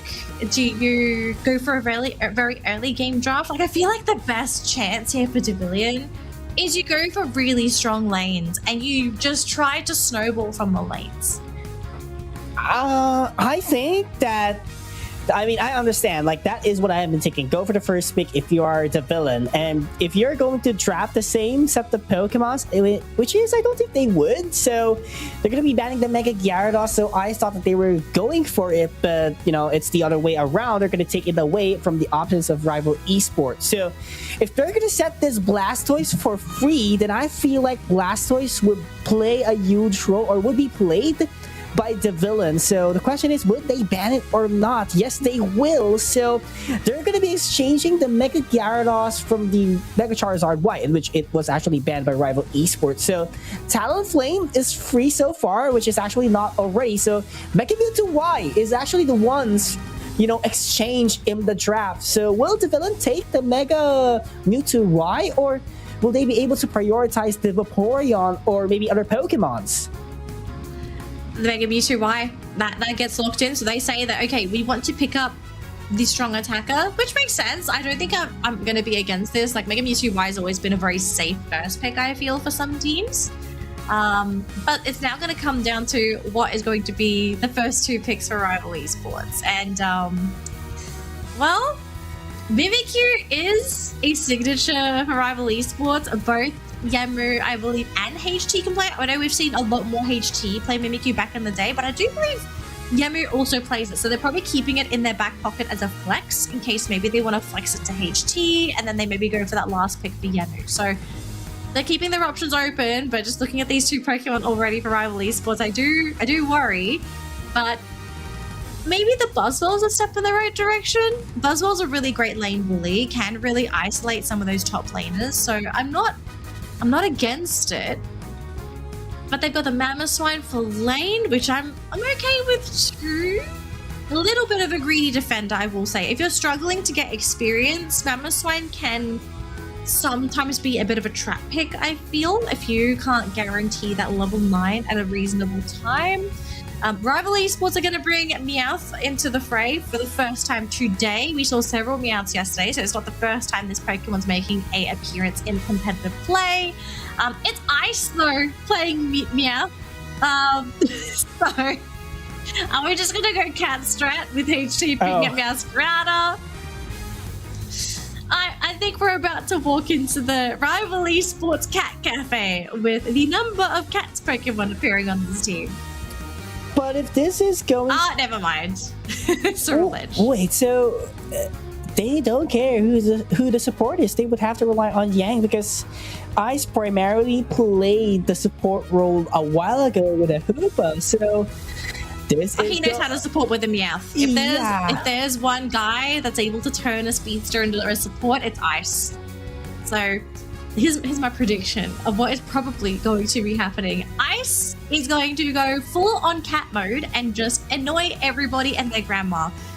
Probably the primary target is going to be the central laner, so very likely going to be that Leafeon. I hope they're ready to be assaulted by a cat because this Meowth is going to be a big nuisance. I'm actually kind of interested in seeing how Ice is going to play Meowth in a kind of harassy / supporty way, because I think he's probably going to play in a similar way to his Snorlax, where, yes, he's going to try and disrupt whatever he can, but he's a really great lane harasser and central area harasser. That's I feel like where Ice really made his name in the Unite scene, in not only being a supporting cast for his team, but creating space for his teammates. So Yang should have a relatively easy time being the primary support for the team.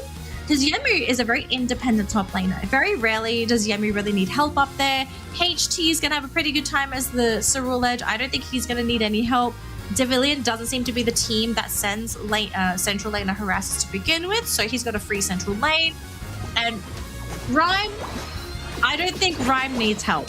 I think he's going to be okay. If anything, I'd probably want to start taking out a bucket of water or a spray bottle if I'm Devilon to just keep this cat away. Seems like we're watching a Sableye in a different form. That's how I put it. I think that's how Ice would play into this game. So I don't know if anyone saw that just now. I think Ice tried to go for a stack because I do believe he went for attack weights. Yeah. Was item? Yeah, he's got attack weights. So he did go for a stack. He got punished for it. So maybe not annoying cat mode yet. Maybe soon. But yeah, he did get knocked out. So gave a little bit of experience away in that bottom lane. But it looks like Rival Esports are turning things around with the counter knockout. Ice grabbing that one this time as they did have the support for HT. And this poor little Swinub, I don't really see much being able to happen here. So yeah, Ice is just going to stack. That's 3 already, so 3 more. Yep. He's looking for more. Oh, that gets stolen away by the Cerule Edge. HT denying little Meowth that experience. So HT's going to be careful though. He was trying to think about scoring, but getting a bit too close there. So I think Rival Esports getting a bit too overzealous with this very forward play. They get one knockout. Ice is very low, picks up a berry, and now they do go back for the punish. So the Swinub gets knocked down. They do manage to get the knockout with the Leafeon though, so Ice is down again. Even the Buzzball comes down. So this attack from Rival Esports does get completely shut down, but it did require a lot of extra manpower from other lanes. And this is actually, nostalgic. That's how I put it. It's been a while since we've seen Leafeon use Solar Blade and Leaf Blade in games. So this would actually provide a lot of range for Devilon in case they need to reach that Meowth on the back line, or if ever someone is really sitting far back. So I think this is a way to avoid getting knocked out. You just have to go for the range instead of being an all-out force with the Razor Leaf. Yeah, we're seeing HT turn into a menace on the Cerule Edge as well. He's just cutting through everybody like a butter knife.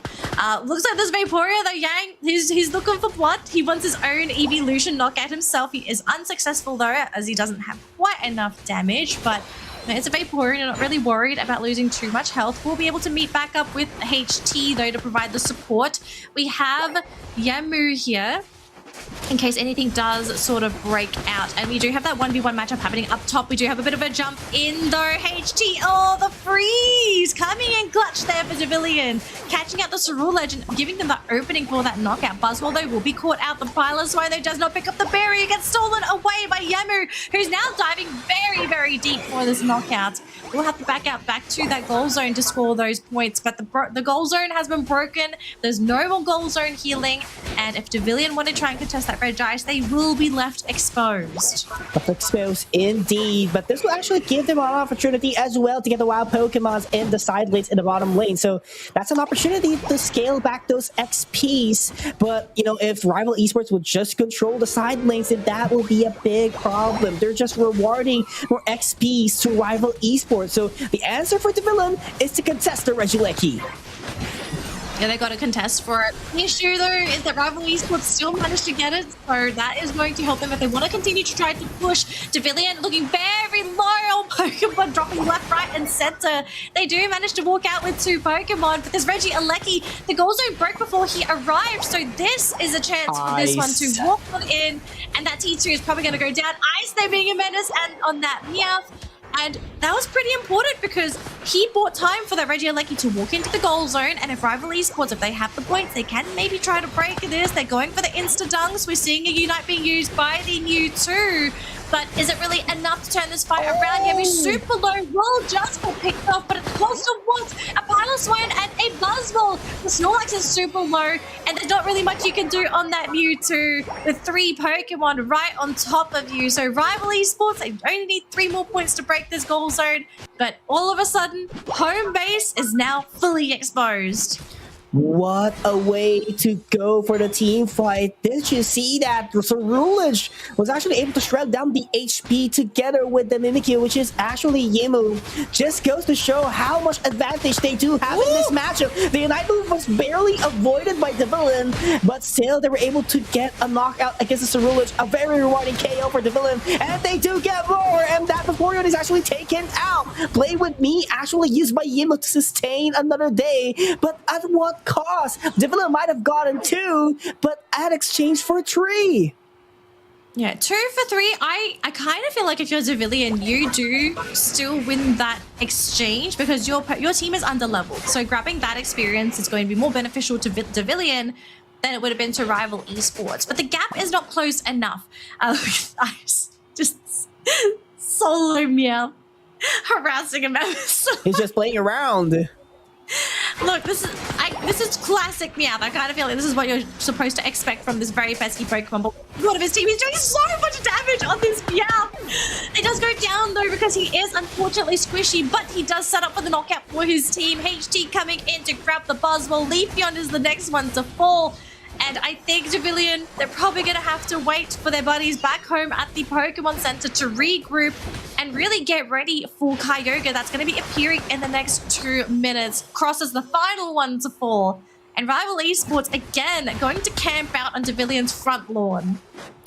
Have to defend, but the objectives wide open again in the top lane, not being stolen still by Rival Esports. They're getting every single resources from the base of Devilon as much as possible, hindering them to get the XPs. Because if we are seeing things very clear here, it's just a Leafeon at level 12. Everyone needs to catch up because level 14 is very much possible before the Kyogre fight, and that is the exact same thing and what happened in game 1. I just looking at how this game is currently going, I do fear for Devilon going into the final 2 from the stretch. They have struggled really to catch up on levels, but again, this is just because Rival Esports are pinning them to their side of the map. They're struggling to find these knockouts, which are, again, completely understandable because of the level gap between these 2 teams. We have 2 level 14s on the side of Rival Esports, a level 13 Meowth. I repeat, a level 13 Meowth. Game's hard. Okay, let me say that. Game is hard. Oh no. Leafeon would have to back away once again. Registeel buff. This is what Devilon needs, but they chose to repel back the Regieleki. That's a Registeel buff. Right before Kyogre. That's a big problem. Hard. Yeah, it is tough, really Danley. Look, if Devilon can find the earthquake of their life, if they can get the Ice Fang of his life, maybe Alert can be the one to lead Devilon to victory. But again, this is so much to ask for from a singular Mammothswine. Like, yes, Buzzwole can also initiate for the team, but he's single target. It's really down to the Mammothswine to get that initial jump. But we got the Vaporeon coming in from the back, just providing vision for the team. We do have a multi-man stun there from Devilon. Oh, Mammoth connecting onto 3. Meowth is down. Okay, maybe, just maybe Devilon have a chance. Yang manages to just get on out of there, but the counter knockouts up there. Buzzwole, Leafeon are gone. We've got Rhyme thinking about going after that Mammothswine. Yang is there as well to provide support. Down goes Mammothswine, down goes the Mewtwo, and there goes the Snorlax. Rival Esports after a very messy start to that team fight. They still close it out. They still grab the Kyogre, and they're going to lock in their second win and a 2-0 victory over Devilon. Yang started everything. Devilon took the bait, not knowing that there is a threat waiting for them in the fight. They thought they had it already, but they were just falling at the hands of Rival Esports. And this is going to be a dunk party for Rivals, and they get 2-0 to advance to the next round. Pay attention to our teams competing if you're watching this matchup. This is what you're gonna have. Someone's gonna have to address this team. Somebody's gonna have to address Rival Esports. Even after incorporating this Meowth into their gameplay, how do you stop this? How do you stop such a crazy team that is so hyperactive, that is so hyper aggressive, that is willing to have Ice play this Meowth? The health bars are just not moving. It's not moving. Are they gonna go for the Rival talisman? Esports is, if they can, they may as well. But Rival Esports, the team to beat the favorites to win the tournament today. Can anybody best them? Wow. They just proved to everyone that they are the team to beat in APAC West, making a statement that, hey, go to ACL. We did go last year. Let's just run it back. It might be tough, but we're here. And they took it in a dominant fashion. Consecutive games, 1,000 points, 1,000-point lead as well. Rival Esports, folks, you have to watch out. Definitely the ones going to play later on, right after this matchup, they're going to start taking notes, on what they have to do to beat this team.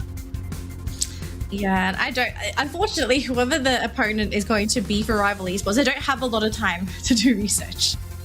They don't have enough time at all. I kind of feel like you need several days of research to figure out, okay, a strat to potentially break down Rival as a team. But yeah, Rival Esports, they will continue their run in the upper bracket, this time in round 2. Devilon, they will have to make a lower bracket run. Their opponents will be decided with our next matchup, and that's going to be our last best of 3 round 1 game of the day. Between the two teams that are playing next, these are unknowns. So we kind of don't know who is essentially the better team between these two, but whoever wins, they have a mountain to climb. Yeah. In their round 2 match. Yeah, I mean, the question is how big of a mountain it is, all right? Because this is such a huge wall for you to climb in. Rival Esports making sure that they get everything in a dominant fashion. They want to finish this as early as possible, and despite the villain being able to adjust accordingly, I mean, let's admit it. The villain performed better in game number 2, but not to an extent wherein they could possibly win the game. The chances are so low because Rival Esports was controlling the tempo. Look, as long as Rival Esports stay in the upper bracket, I think everyone is happy, right? Like, if you make it to the lower bracket, just hope Rival Esports don't go down. Because as soon as Rival Esports drop, everybody is in trouble. Yeah. Rival Esports, they will, as we said earlier, they're going to continue through the upper bracket run. They're going to find out very shortly who their opponent is going to be. Same thing with Devilon, as they'll be in the lower bracket. They're going to find out who their opponent is going to be with our next best of 3, which, if you're curious to know who our next best of 3 match is going to be, it is 777. I'm not joking. 3 7s, 777. The slogan for this team is "We don't like gambling." Okay, so they just want a confirmation out there. This team does not like gambling. From Indonesia, and their opponent is Gacha, which is a team that's also from Indonesia. So we have a Indonesia versus Indonesia matchup coming up next. Pika Yules. Really excited what's about to happen. Both of them are relying on the randomness of the world because 777 and of course the gacha itself. So we'll have to find out what will be the outcome of the randomness of these teams. So don't go anywhere, trainers. Pokemon Unite Winter Tournament APAC West. We'll be right back.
Pokemon trainers, and welcome back to Pokemon Unite Winter Tournament APAC West 2026. And actually, we are in the last match of round number 1, and this is going to be a battle of the Indonesia region. It is 777 versus Gacha Dick. And, I think that these are actually, what do we call this? Very new to our ears, especially hearing the team names. Is not much, if we're talking about the Indonesia region as a competitive team, because all we know so far, or the most famous ones, is Onyx Rise and Onyx. So I think that is the top 2 teams that we always get to see in the scene. But I think that there is someone from Onyx before that will be competing in this team. Yes, so just a quick introduction for the players on these 2 teams in case you wanted to know who is on the rosters. So on 777, we have Monty DJ, who is the team captain. We have Alleviate, Nayun, it's Nayun. No, Nayu. Yeah. You. There's an N at the end, but there's just Nayu. Okay, Nayu, Zillip, Neff, and then their substitute player is Philosopher. And then on the side of Gacha Dict, we have Yuzima, Small Shmoy, Cinta Yesus. I know C in Indonesian is a ch sound. We have Fawn, we have Victinij, and lastly, which is from Onyx, not Onyx, okay? Onyx, the Indonesian team that some of you guys may be familiar with. We have Kuro, which is the substitute player. Now, the thing is, I think this is Onyx. It could be a different Kuro. We don't really have access to being able to talk to the players, but just the spelling of the name is very, very familiar. So I kind of feel like this is someone that I have seen and spoken to before, but if I am incorrect, let us know in the comments of any of our chats for our live streams. Would really appreciate that, everybody. But the game has started. Okay, so bans and picks are underway. Nothing too crazy for our bans so far. Picks, first pick Psyduck. I don't think anybody is surprised. First pick Vaporeon. Don't think anyone else is surprised either. But second picking a Alolan Raichu is definitely a surprise if this is being considered by Small Shmoy.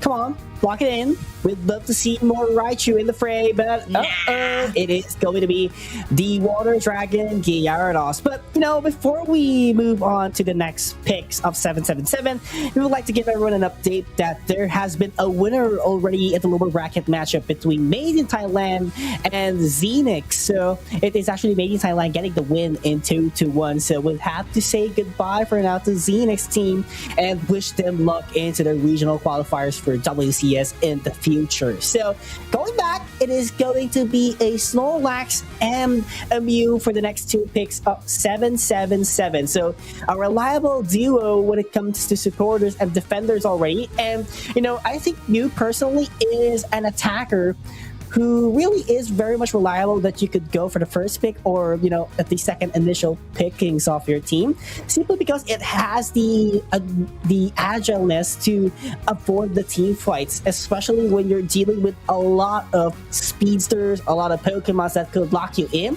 because of the capabilities that it can do with its Unite move, which is the Mystical Mirage. Oh, hello, Garchomp. Okay, so we haven't seen Garchomp at all over the course of this weekend. So this is our first Garchomp in a tournament setting for the winter tournament. Very, very exciting, by the way. It's been very long since Garchomp has been picked up at all. We are potentially looking at a site, the last pick here for Ford, and yes, that is going to be locked in.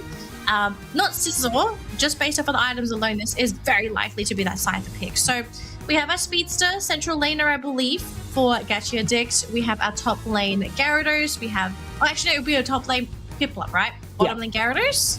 Yeah.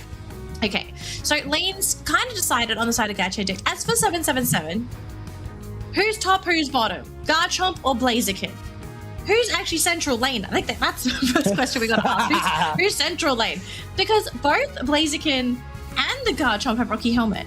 So they both want to take damage. I'm not seeing any... Oh, actually, we got the stacking item on the Blaziken. So Blaziken's probably in the top lane. Wait, central area Garchomp then? I mean, yeah, has to be. Work. There's no other way you would do this. Yeah, I mean, we've seen before central lane Garchomps very often, but not into this patch. And this is what makes the game interesting. If for those who haven't watched the APAC East yesterday, we got to see a Pokemon that is not really expected, which is Azumarill, and quite surprisingly, it did well in the fray. So would that be the same outcome here for the Garchomp, which is actually an unexpected pick by Monty DJ? So I'm excited for this one, Dadeline. We rarely see a Garchomp, especially with the ongoing season of Pokemon Unite. Look, I am totally down to see a Garchomp. It is something new. It's something fresh. I think we all like seeing fresh things on broadcast. Now, the question is, how well is this Garchomp going to execute? And actually, Blaziken is going to start in the central area. Okay, so I think the game plan here for 777, they will have the Torchic in the central area first. Then they'll pivot it into top lane, and they are going to swap Monty DJ into the central area to kind of share the experience between these two very EXP-hungry Pokemon. So I guess that's probably the game plan here for 777. It's a little greedy, but if you want to make these Pokemon get experience at a reasonable time, you kind of have to accommodate the needs of both of these Pokemon. Now, the thing is, if you're Gacha addict, you have to realize the weakness of the side lanes on the side of 777. Like, up top, it's... what's a Gibble gonna do, right? it's just nothing. So you can absolutely punish that top lane. Down bottom is also a potential lane that you could also punish, but top lane seems to be the target here for form. So they're just waiting for this little Gibble to waddle up to these wild Pokemon. But I do believe they have been spotted thanks to the Psyduck, so Monty DJ is not going to be surprised. Tries to go for a ranged steal, but is not successful.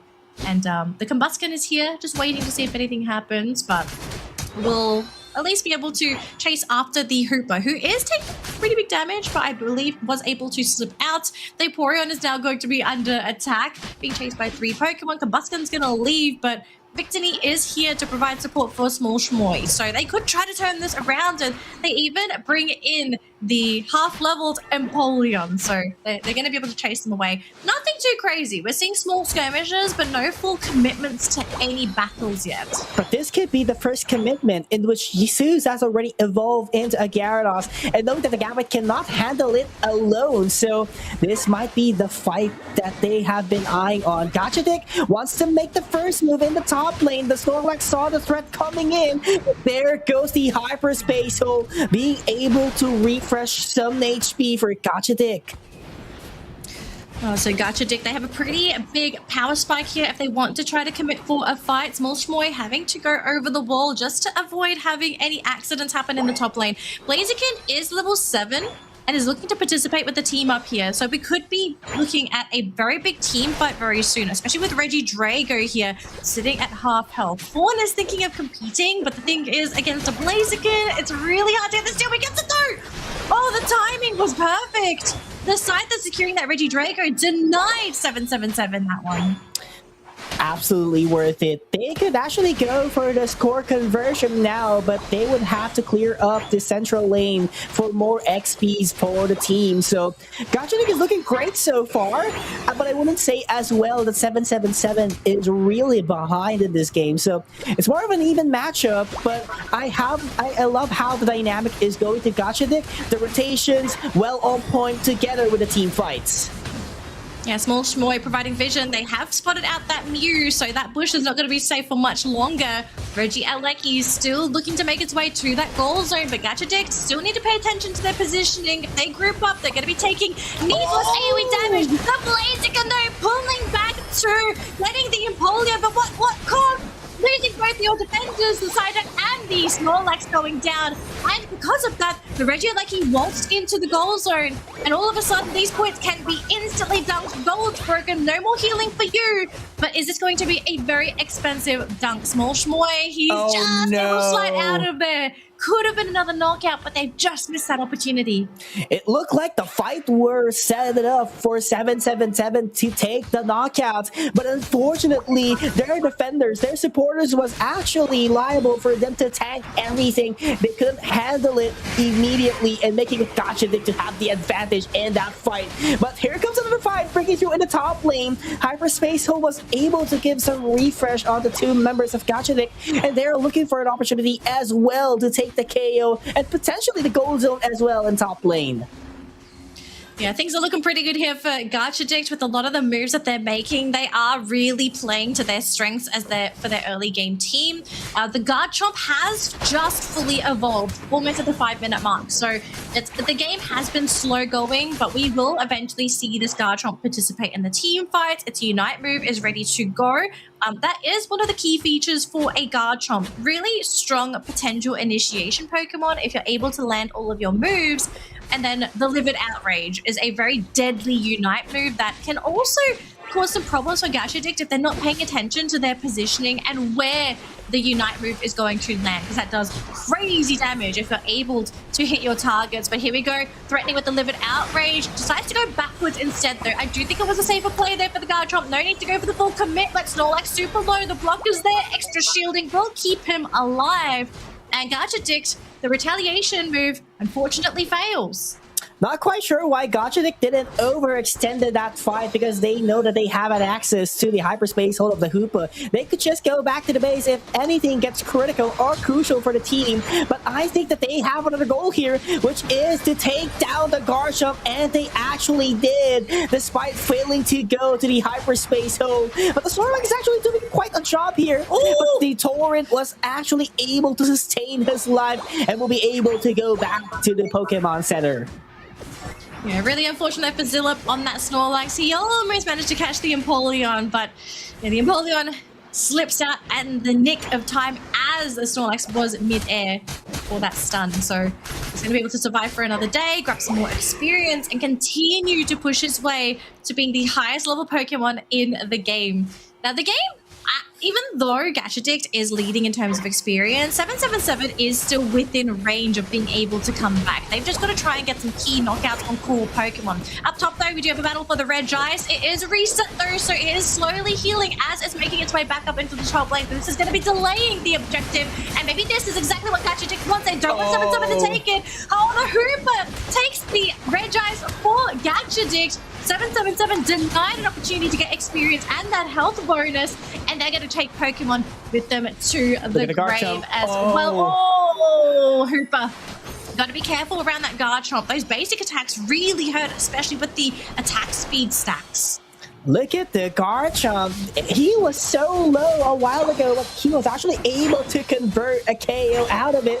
Being able to self-sustain himself is actually big, and together with the support that they can actually get from the side as well as the Snorlax that provide hindrances, it could be, you know, big for the Garchomp. He could just really basic attack everyone else and get that attack speed rolling. Yeah, the Garchomp will absolutely be a Pokemon that Gacha need to worry about going into that late game, right? Because you can't just sit on top of him and let him basic attack you, because he lifesteals, does crazy damage, and it also makes him attack faster. So you will have to need to pay attention to where the Garchomp is. Is he going to be within range of catching you if he tries to go for the Dragon Rush? Are you within range of being hit by that Livid Outrage? Because we've also seen multiple games where you get a 2-man Livid Outrage hit. The knockup is enough to set up for a team to come in and follow up with a knockout. Final 2-minute stretch, though, Pika yours. It's time to go. 777, they gotta make something happen. Gotta make something happen indeed, but Gacha again has an access to go back to the Pokemon Center as fast as they can with a Hoopa being available. But this is not looking good. Look at that damage. The damage that the Vaporeon actually did receive is a lot to handle. Despite them being up in the XP, I feel like the power spike of 777 is actually enough to take them down. The Psyduck was actually forced to use its Unite move, so that is already one down for 777, while on the other hand, Gacha still has everything. Oh, Snorlax has come back in. The fact that the team has no healing, it makes it really difficult for him to think about how he's going to engage. He's so low. He's trying to use his blocks to act as that extra health. But we do have the Dragon's Current being used. They do go for the wrap onto the Blaziken. But Gacha, they don't need to commit to this at all. They're just zoning 777, and they're slowly ripping into that Kyogre. So they've got to move at some point, Team Purple. Livid Outrage has been used, but connects onto nothing. The Garchomp not able to create an opening. We still have the Blaziken taking damage though, thanks to the Kyogre's AoE. Small Chmoy on this Vaporeon being such a nuisance to that Blaziken. Here comes Snorlax though, does manage to get the disable for the team. We see Blaziken slowly trying to cut through this Kyogre. Gacha Dicks, they've got to do something because 777, they have the secure. Fawn is trying to come for the wraparound, but he is low. And the block is threatening this very squishy speedster. Down goes the tank. Still have the Blaziken going for a big damage attack. Doesn't connect there onto Small Chmoy. He is gone. Down goes the Blaziken. We still have a Psyduck. No steal for you, they say. Gyarados locks it in for the team. And with 7 seconds to go, Gacha Dicks are going to secure game 1 of this best of 3 set. I mean, I saw the vision, I saw the idea of the draft of 777, but it took them a while to execute that last fight into the Kyogre's pit. Everything seems to be going in their favor at first, but you know, those refreshes from the Hoopa, despite not being maximized, the fact that they were able to be given a second chance was so on point for them, making it possible for them to, you know, get a little bit of an advantage into the fights. And Small Chmoy, man, doing a lot of hindrances, just annoying everyone from 777. Just imagine this Pokemon, the Vaporeon was able to group up 3 members from 777 and focus the damages, everything on Small Chmoy. The S tier Vaporeon pick, and there's a reason why this thing is either picked or banned. It is just such a great utility defender in the current meta. Because I'm surprised this Pokemon has not been nerfed a little bit more. I don't know, they're probably not wanting to overly nerf a evolution. A lot of people love to play these, but I do think Vaporeon at times just, it's a bit much. It's a little bit much. It did just make the lives of his teammates much, much easier. But I think we've got to focus on, well, I want to say 777. How do you come back into game number 2? Because we saw there's like a vision behind this lineup, right? There were definitely things that they could have done a little bit better. They definitely had to polish up some of their team fights. I do think Gacha probably played the team fights a lot better in terms of coordination and also targeting. But I kind of think the Garchomp pick, as great as I love Garchomp, I think they're going to pick something that's a little bit easier to execute, because for Monty DJ, you're asking a lot from a Garchomp. Like, yes, you do have a Snorlax that can follow through and help the Garchomp, but at the end of the day, he didn't wait for the Snorlax initiation. He had to create his own opening, which is very dangerous for Pokemon such as the Garchomp. If you whiff your opening, you've got some pretty long cooldowns, and it's very easy to zone a Garchomp because it's melee, right? He has no way to gap close outside of the Dragon Rush. So I want to see more Garchomp, but I think something's got to give. You either got to give away the Garchomp, pick up a Pokemon that can enable the Garchomp, or maybe even sacrifice the Blaziken and pick something else. Yeah, so that you're not running 2 Pokemon that kind of function similarly, if you think about it. Like Blaziken and Garchomp, very similar in terms of play style and how they provide utility to their team. Yeah, I mean, they both needed time for them to be able to bring everything out in the fray, you know, for them to be able to, you know, just hello, we're here, we're present, we're able to do some damages. I think it takes them a while, you know, it takes them around 3 to 4 minutes to fully evolve, and that is something that you don't want in a single team to be present. So they were lacking firepower, obviously, in the early game, making it very easy. The first 5 minutes. Yeah, essentially the first 5 minutes, he wasn't Garchomp until, I think, 5:30, if I recall. So it was quite a late evolution, I believe, for the Garchomp. Yeah, and not just that, Jesus was actually able to evolve as soon as possible. So I kind of understand why Gacha really has a big advantage in the early game. So it's either they retain Garchomp or they retain Blaziken. Then maybe have something like an all-rounder that could pop up a huge damage, let's say a Zacian, or even a Mimikyu would actually do, but, you know, Mimikyu is actually out right now. So they might need something and, you know, be able to use it as a Pokemon that could be a winning condition for them. Okay, so what is the play here for purple? Because I think it's really going to come down to those last two picks, right? Like those are going to be the golden children of this team, the golden children that they're going to sort of try and carry the team. They have Empoleon, which I think is a reasonable pick here. Doesn't require as many resources to come online. The Gacha, pretty well rounded. I've got no complaints. Vaporeon Crustal, Frontliner, Disable, very annoying disruptors. You have Gyarados that's going to be able to also dish out damage, has self-sustain, very solid laner as well. Dodrio is currently being hovered over by 777 and Serena. I wasn't expecting that drastic of a change in draft, but if that's what they think it takes to win, all aboard. I am thinking, is this actually worth it?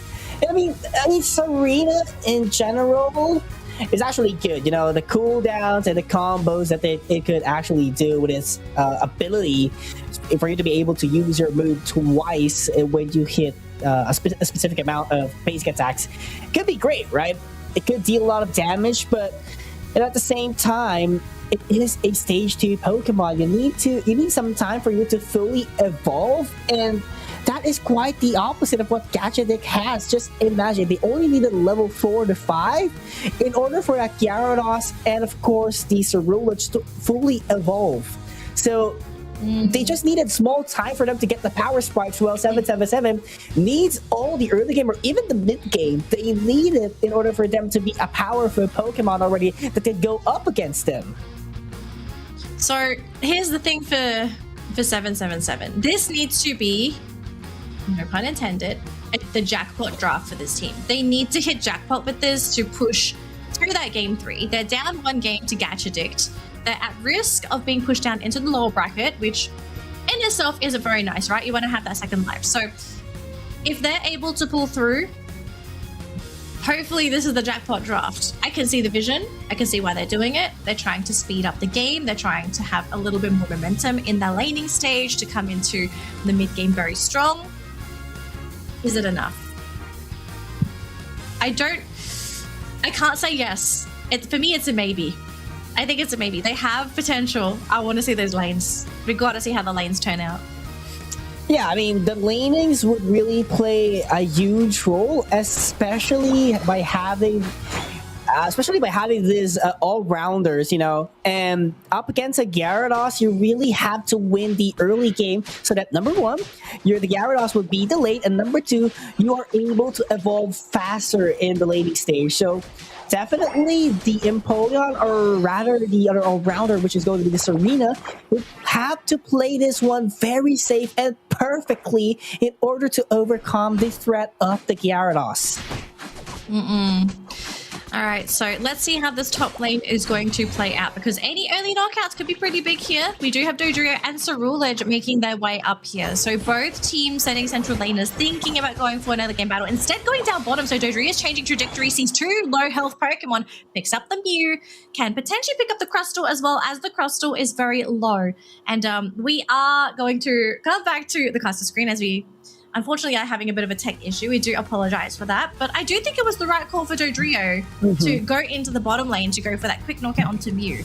I kind of wonder if he got the Crustal too. Crustal just evolved, so I think he might be a little bit out of reach, I think, because he gets pretty tanky when he evolves. We are going to be coming back into the game, folks. We do apologize for the technical issues. We are now officially back. Officially back, indeed, but to what extent? So Gacha Deck actually made a lot of goals off the camera a while ago, so 44 points, it's not that big, but if you're going to be taking a look at it, Dodrio and Cini at level 6 and 5, so looking great so far. So Gyarados, I do believe it just evolved, so there is a big potential here for 777 to be able to claw their way back into game number 2. But it's looking great as well for Gacha Deck being able to dominate this top lane, and look at Fawn being able to do a lot of damage. So Monty DJ has to step up his game, needs more KOs, needs to scale up those XPs. trying to scale up. The supporting caster Gacha trying to go for the Serena, but they don't have enough damage between the two of them to finish them off. So I think this might just be done and dusted here for Gacha. But 7, they're doing pretty good. You know, I think they finally hit their mark. They've got almost everybody where they want to be. They're just waiting for the Prince Club to evolve into that Empoleon, and then this team is going to be ready to go for those team fights. But I want to keep my eye on this Serena. I feel like the Serena, you give the Serena enough assets this early on, it could actually turn into a really big threat for 7, because Serena by itself has a lot of sustained potential, especially when you're grouped up in such small claustrophobic fights. So if they can get the resources in, Serena might be okay. Down bottom though, we have that Regieleki fight. Psyduck being bullied out of lane, unfortunately. We'll be able to go back to the goal zone to heal up a smidge, but Regieleki less than half health, and this should more or less be Gachas unless they give this away to the Snorlax for whatever reason. They will finish them off just to be safe. And up top, another objective. Both objectives are going to Gacha. Not just objective, but goal zones as well. They were able to take down the bottom and top lane. So it's looking great once again for Gacha. And 777, they're just being shredded down once again. Look at Flaw being able to go for level 10, almost at 11. He could actually take everyone down. Yuzima with the Rubble Rouser for crowd controls and be able to accessor everyone back so that the Regieleki won't land. And eventually, they might take the goal zone tier 2 at the bottom. Yeah, Gacha just pushing very hard into 7, with especially how hard their lineup is currently hitting. Their Gyarados is very strong. The Ceruledge is 11, just ruling over the entirety of the game, because unfortunately for Team 7, they don't have any Pokemon that are within the double digits range yet. So until that happens, they're still a little bit lukewarm in terms of where they want to be. Yuzima, though, will manage to catch out the Psyduck here, forcing out the Unite move as well. Dodrio is nearby. We also have the Heavy Slam coming in from the Snorlax. They don't quite have the damage yet to finish off the targets. We do have a block off coming out from our Crustle, but no commitment. So they do successfully protect the T1 tower up top. And for Team 7, back to collecting that experience, because really that's the name of the game here now for Team 7, I think. You just pick up the experience, try to equalize the game, and when you're feeling a bit better with the gap between the two teams, maybe then attempt to go for the team fight, because I don't think it really makes a lot of sense going for these little preemptive team fights when you know that you could potentially lose these. And if the chances of you losing these are a bit too great, it does turn into a waste of time, because you're just going to get knocked out, sent back to base, you're not collecting experience, you're not collecting Eos energy, you're not scoring, not really benefiting the team at all. So, yeah, Team 7, they're behind, absolutely. But if they're able to close the experience gap, they're not completely out of this game. Not completely out. They just need to get the Regirock to boost everything out when it comes to defense. And they actually did. The Queen's Ascendant has actually been used by Monty DJ. They were able to push back Gacha Dick, but they were able to get the knockout as well. So that's a great call for 777. Defense plus a knockout was that was able for them to catch up a little bit in terms of XPs, but they actually need more. So they need to get these next set of wild Pokemon. I mean, they could just ignore the Regidrago, just scale up those XPs and prevent your opponents for scoring in front of you. We do have some knockouts here. It's a 1-for-1 trade. It looks like Dodrio for Ceruledge. So both of our central laners going down at the 3-minute and 40-second mark. His experience gap, Pika Yules. I think if I'm Team 7, I'm satisfied. I think they've managed to equalize it. 12 for both central laners, 11 for their core Pokemon. Yeah, it could be a little bit higher, but Team 7, they're where they need to be coming into this Kyogre, and now we're going to be seeing more confidence in this team as they're looking to try and go for these fights. A Serena coming in for the double stomp onto that Gyarados. Yes, losing health, but is it really the end of the world? Dodrio does get caught out, but look at this Serena doing so much damage against Gacha. So that the damage they do, the basic attack from the Mew is enough to take out the Serena. The two major damage caused for Team 7 taken out of the fight. Gacha, that could have gone terribly, but thankfully they're able to at least scrap something together and save what could have been a tragedy.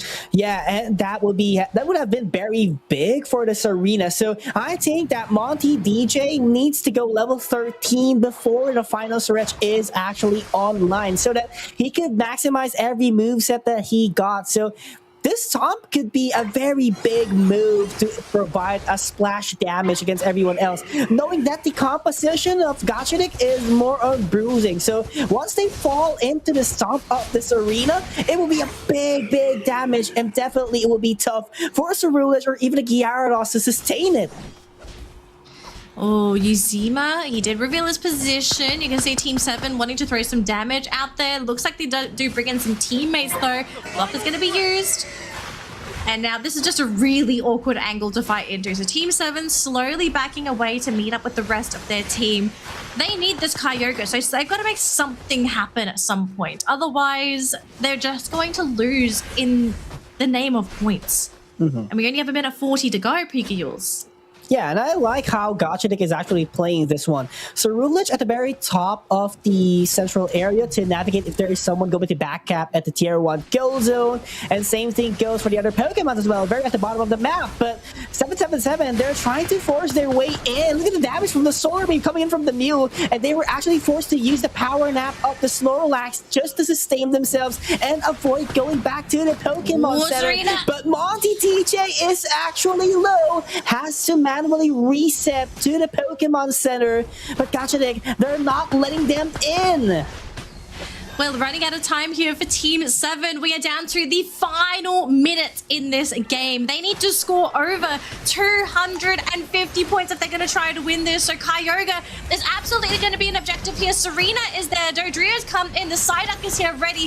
The Snorlax trying to push away the Crustle to give some space to their damage dealers. Psyduck is coming back in. They're grouped up. Heavy Slam from the Snorlax. Unite from the Crustle as well. Running multiple targets. And Polion super low. Gets a berry in the nick of time. That berry is not enough. Serena is down.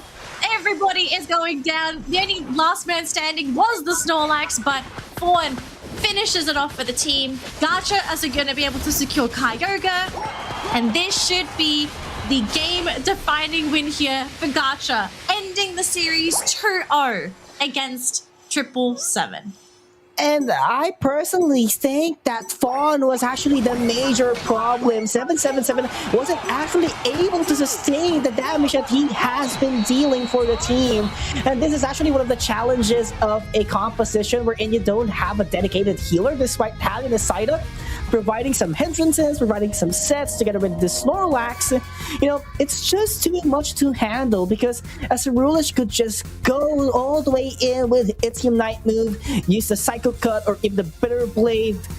Just there's so many things to consider. I mean, Monty DJ, he was really being felt. He had huge amount of damage, 44k, but Monty DJ is not enough. Same thing with Nyron. And Nyron is a bit squishy. Once he gets inside the fight, if he gets caught off guard by the Pokemons of Gacha, he can be taken away easily. Yeah.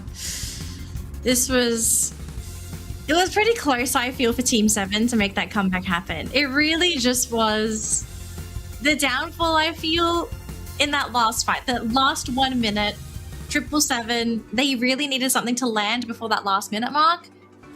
It just didn't. They were running out of time, and I think that's when they started to rush the team fight. Because they realized they were running out of time, they were massively behind, they needed to score points. And even if someone tried to go for the back cap, I don't think it would have happened in time. It would have been far too late for the team to try and come back through some micro scores. So, yeah, Team 7 just...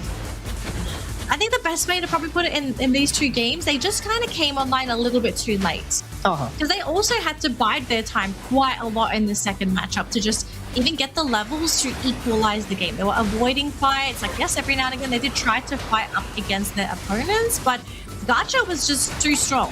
They were too strong up until the final 2 minutes, I guess. That was where the game really equalized. Like, it was more or less even in terms of experience difference.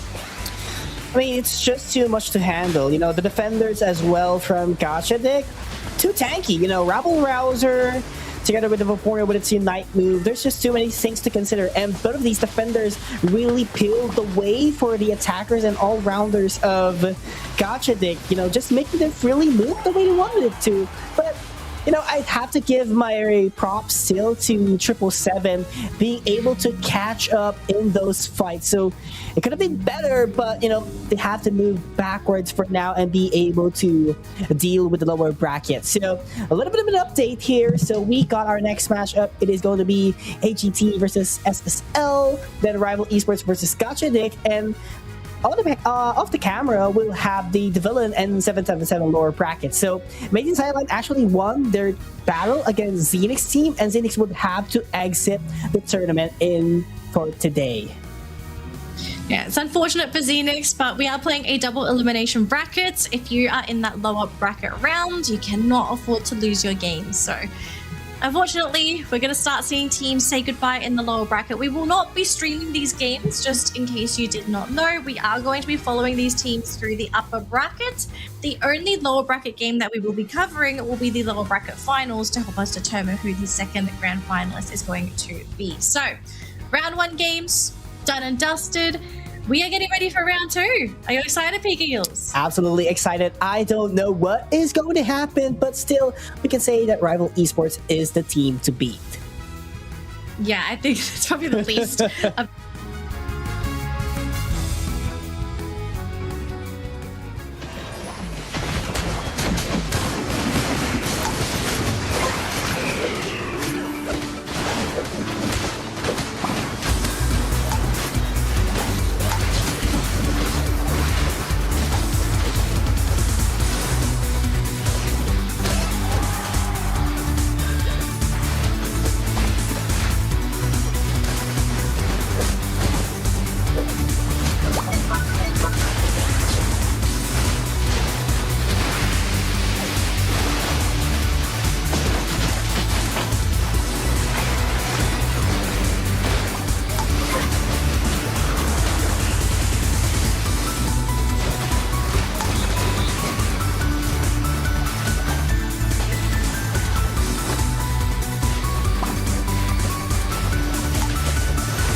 trainers, and welcome back to the Pokemon Unite Winter Tournament APAC West 2026. We have just wrapped up our round 1 games, meaning but we have already shortlisted our round 2 upper bracket teams and also our lower bracket teams. And lower bracket games are currently happening as we speak.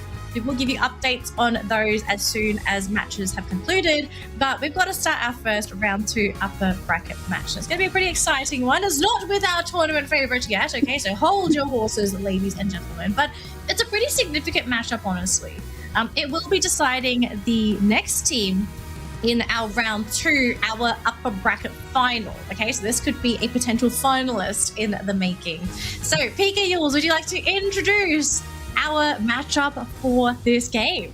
Argentum versus SorSungLui, and I personally think that there is a big expectation for SorSungLui simply because they have seasoned pros, which are PUACL and Mr. Pars. But you know, Argentum really did well against Made in Thailand a while ago. They were able to send one of the invited teams in C League to the lower bracket in 2-1. But let's not deny SorSungLui is not that far against Made in Thailand, or maybe they could be a better team in general after, you know, defeating Zinex team a while ago. So they have a consistent performance. They were looking so great with the leadership of PUACL and Mr. Pard. So I'm quite curious, what can Argentum do against a team that is so consistent with their games a while ago?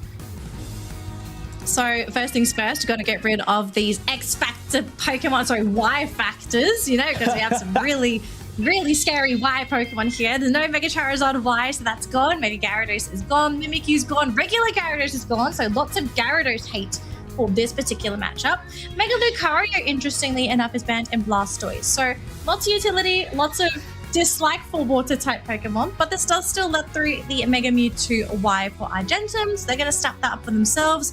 SorSungLui, how are we going to open? Psyduck is available, Vaporeon is available, the Golden Defender era of these 2 Pokemon, and it looks like we're going to be picking a Vaporeon and Empoleon as a first pick, which I do find rather interesting. PK Yules.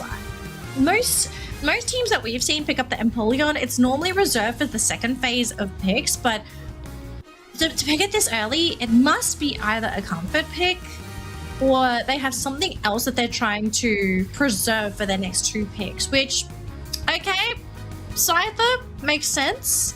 Although I would have thought Scyther would have been a last pick, honestly. Oh, very consistent on the Inteleon as well here, Danielle. So I'm quite curious what would be the supporter here, at least for SorSungLui, because again, we do not expect that first pick Empoleon, but it is a little bit of a confidence. I think that's how they want to put it for SorSungLui, making it possible for Argentum to get one of the top supporters in game, which is going to be the Psyduck. So a lot of crowd controls, a lot of hindrances as well for Argentum.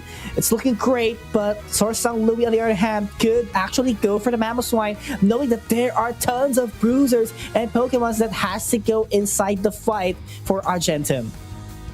Yeah, there's some great targets here for a Mamoswine. If that does end up being the choice, they will lock it into. So, primary targets, okay? Blaziken, Ceruledge. These are the 2 primary targets for the Mamoswine. I want to add Mewtwo Y into this list, but in most circumstances, Mewtwo Y should never be close enough to the Ice Fang. So that's like a, if you can grab them, you grab them. But it's most likely going to be the Blaziken and the Ceruledge. So it's not going to be very easy for these 2 Pokemon to fight into SorSungLui, because they always have to be worried of where the Mamoswine could come out. They also will need to pay attention to the Inteleon, right? Because we saw Inteleon for SorSungLui in their round 1 game. It was liquidation.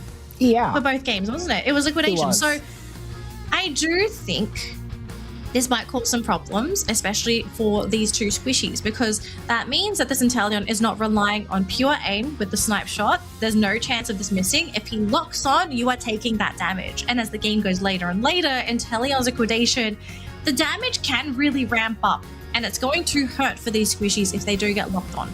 So Yeah, there's a lot of great stuff going for SorSungLui at the moment. Not to say Argentum's lineup is bad. There are pros and cons. Objective-wise, they've got Blaziken. King of objectives, they should, in theory, grab all of the objectives. Lanes? Well, they're kind of flip-floppy. They've got a pretty strong lane down bottom with the Mewtwo Y. Up top, though, it's going to take a little bit of time for that top lane to ramp up. So they will need some support just to ensure that the Torchic gets his levels and levels up to a Blaziken at a reasonable hour.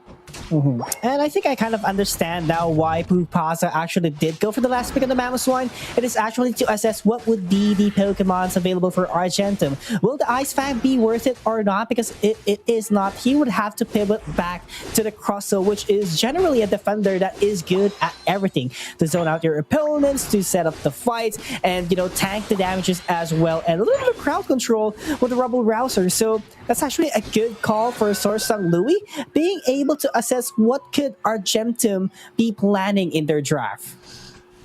We have Reelin coming into that central lane with the Scyther. A bit too late though, so yeah. And then he's going to be able to clean that up with the Bitter Blade. That's the build here for the Cerulege. Oh, beautiful connection. So onto two. So Vaporeon and Piplup are going to be going down. We do have the Scyther here trying to go for the knockout, but at what cost? A 1-for-1. Yeah, you got the Torchic, but you also gave away your Scyther to the enemy Mewtwo and the Cerulege. So a very, very costly trade there for SorSungLui, but maybe he thought he was going to potentially go down anyway. So a 1-for-1 is probably the best case scenario.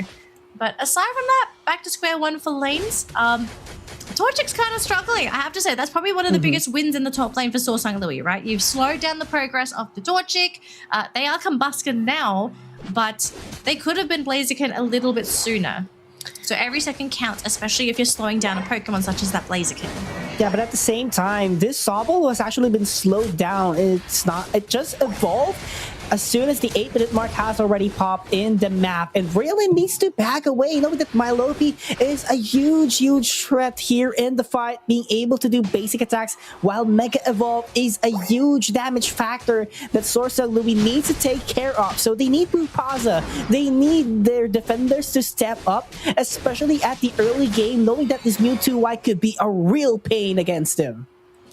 Yeah, this Cerulege, I'm going to have to mention this, is becoming a problem for SorSungLui because he is just cutting through a lot of these very awkward half-level Pokemon. He's taken down the Prinplup already in the top lane. He's also going to threaten the Drizzile if he goes down there as well. So SorSungLui's going to have to figure out a way to deal with the Cerulege.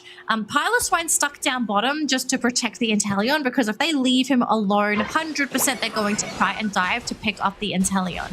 Registeel is going to be the Reggie down bottom lane, so you can already see SorSungLui trying to prioritize the rotation. But Argentum, they seem to be much quicker to this. Then we do have the Scyther coming with the Unite as well, but he just gets chopped up to pieces. There goes the poor Psyduck. But all of a sudden, we are seeing another trade. Cerulege, next one to fall, and SorSungLui asserting dominance in that bottom lane. They did think about going onto the goal zone. It would have been quite dangerous, lost a little bit of health, but the team is going to regroup, and they should be able to regen alongside the Vaporeon. And that was actually a great job as well for Mr. Pards, being able to secure the Registeel, despite the Cerulege actually used its Unite move to do its best to get the last hit. Very great timing here for SorSungLui. There wasn't even a conversion yet in the scoring department, but definitely the attacking prowess is big for them. It's really big. For Reelin, he really needs to try and grab some more levels, because this Scyther, I want to think the Scyther could do a little bit more, but you can see he's really struggling. I think Argentum's done such a good job at keeping the Scyther at bay, just ensuring that he's just not going as crazy as he could be in this particular game. You can already tell his game sense is insane. They're avoiding the Psyduck wherever possible. Or the Piloswine, they're going to be pulled back there by Ryoma P. There's the defender down. And I do see the Inteleon super low down there, will be picked off by Anansit. And all of a sudden, SorSungLui's bottom tier 1 is in trouble. Vaporeon is here, Scyther is here. Oh, big knockout there onto the Psyduck, one of his key targets. He has to try and fly away though, but they also got the Cerule Edge, which is a huge knockout for SorSungLui. This assault from Argentum has been officially brick-walled. Yes, big knockouts with the Green Illusion dive, being able to take down the highest level Pokemon from Argentum, and of course the Pokemon that has been providing some setups as well at the side of Argentum. So it's looking great so far. Level 12 Scyther, and they might be able to take a lot of knockouts as well. PUACL has evolved already into an Mamoswine, and he's just waiting for the Ice Fang of the century. He's managed to get a two-man Ice Fang first onto the Psyduck, then onto the Blaziken. He's going to be there using the Mammoth Mash as well. Sits on top of two Pokemon. Regirock, though, will be secured by the side. The SorSungLui get the defense boost. They get 3 knockouts. They're looking for more, but they're already happy. They won the lion's share of that objective in the bottom lane. And Argentum, they're going to have to rethink their strategy fighting into SorSungLui, because I think this is the second or third time that these two teams have clashed down here, and all 3 times SorSungLui has been the victors.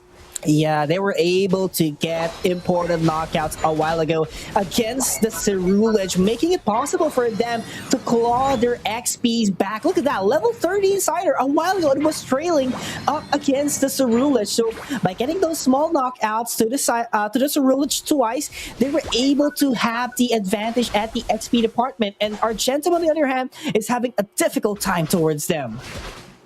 Yeah, Argentum, they looked really great during the early game, but now just losing a bit of that steam in the mid game. They got to find their groove, because SorSungLui, they're going to continue to run away with the match unless they're able to latch onto something. The Snorlax, though, trying to catch onto the Inteleon, but unfortunately just can't quite get into the backline. Now Mr. Pards, he's going to try and slow down this Mega Mewtwo. Why the team is here to reinforce the SorSungLui. They get an Ice Fang, though. They get the Psyduck again. PUACL, he has something against Psyducks, apparently. And he's just doing a great job with this Ice Fang, not just in this game, but other game a while ago as well, making sure that the support that the team needs is provided by him. So this is actually making things easier for them to be able to get the knockouts, get the scores. And might to tell you, he was trailing a while ago in XP, but still, he has confidence to provide the setups for the team. Oh, he absolutely is performing in terms of setting up. If he keeps doing this, he doesn't need to collect any wild Pokemon. He can just start farming real-life players' Pokemon. SorSungLui grouped up in that bottom lane. There's no Scyther here, though, so a lot of the damage will be through that Inteleon, but Argentum hesitating and instead going to give away that Registeel, so that's going to be a huge offensive buff going in the way of SorSungLui. And thankfully, the supports are there to scout out this Kyogre pit. Now, the thing is, Snorlax might catch a wind of that Scyther. Actually tries to go for a jump, I believe, according to the map. They are having a bit of a skirmish here. Psyduck is super low. We do get the freeze, though, catching us a Cerule Edge of all Pokemon. That's a big misplay for Argentum. Big misplay. They were too early to position themselves into the Kyogre's pit, but Kaibutsu is actually pinched out by the Snorlax with the block, but still, with the support of his teammates, he was able to make it out alive, and it is only the Flame Chicken that is left alone for Argentum. Everyone is trying to chase him down, and SorSungLui says no. They take the Kyogre. They take it with both hands, and SorSungLui now running away with the game as they've got the buff. The shields are down on those goal zones. They're looking to score, and they should be able to get their first 100 dunk there. 100 points to go. SorSungLui, they played this game really well. Even though they had a bit of a slow start in that early game, they just needed to get their engines going. Once they were warmed up and good to go, these team fights just back to back wins. And I don't know if it's Argentum maybe thinking that they were a bit stronger than they originally were. They did keep running into these fights, attempting to stop these assaults from SorSungLui, but I think they lost like 2 or 3 matches back to back. They basically threw all of the experience advantage over to SorSungLui's side, and unfortunately with how their lineup functions, they kind of needed to either keep pace or to have a slight advantage to have a comfortable time against SorSungLui in these team fights. And it really didn't help around the Kyogre pit to lose the Cerule Edge. The Ice Fang was essentially the death sentence, unfortunately, for that Cerule Edge. And because you've lost your biggest damage dealer for Argentum, I think any resulting Kyogre fight after that would have been almost impossible, I think, at that point of the game. just too hard for Argentum to go back on track after those XPs that they gave away. You know, I personally think that the reason why they were overextending a while ago in fights, it's because they do not expect the Scyther to be rotating as quick as possible. And the Scyther was getting a lot of last hits, was getting a lot of KOs, and not just KOs, but against the SorSungLui, the highest level Pokemon from Argentum, they just rewarded tons of experience, just rewarded tons of power spikes to SorSungLui, making it possible for them to deal a lot of damage. Look at that. 93k Kaibutsu was actually behind a while ago as well during the laning phase, was able to claw back as well with 78k. So, Argentum, what are we going to have to do for game number 2? Are we looking at any potential deny picks or any new bans that they're going to have to look into for SorSungLui? Because I do think SorSung, they play great, but I don't feel like it was a case of a single Pokemon. Maybe the Mamoswine? I do think the Mamoswine got far too many good Ice Fangs off on key targets at that.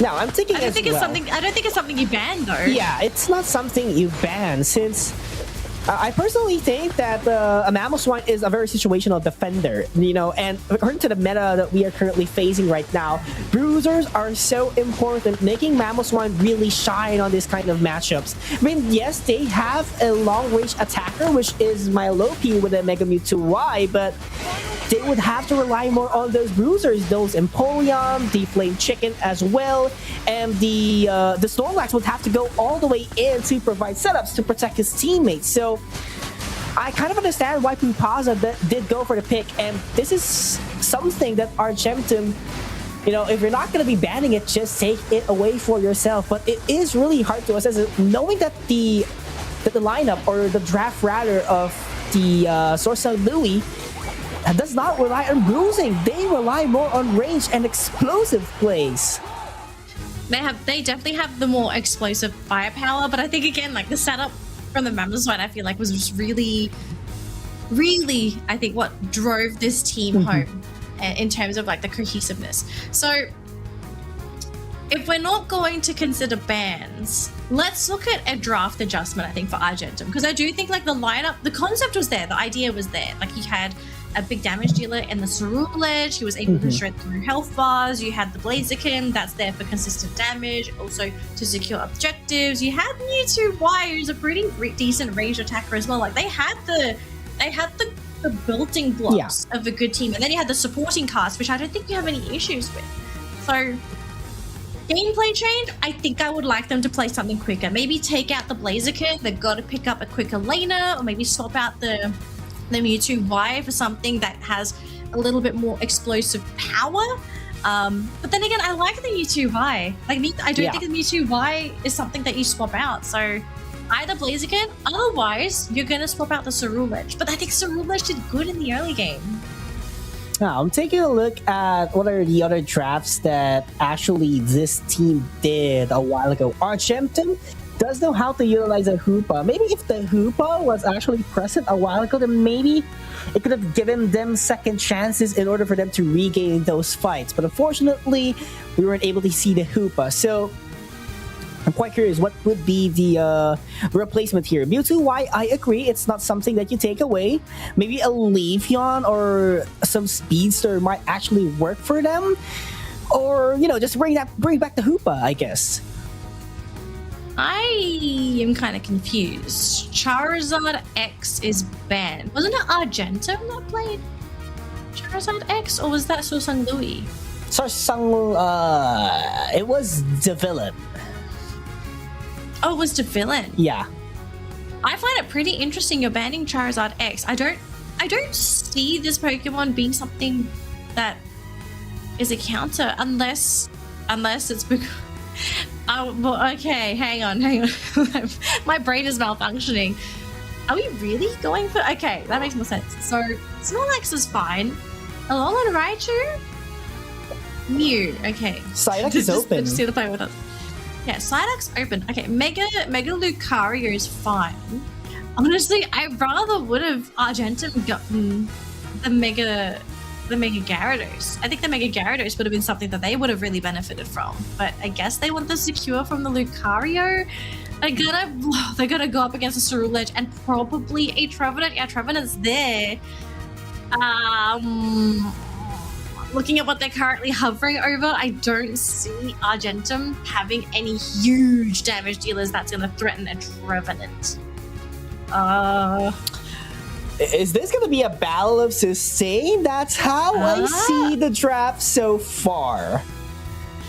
It's looking like it. I think this is going to be the last lock-in. Okay, so does this look better than their last game draft? I'm trying to think, but I personally think it doesn't. And if not, it's actually the same, but the draft has different concept. It does a different concept. So, I mean, Mew has firepower, I guess. Like, it has offensive potential. Should be fine in lane.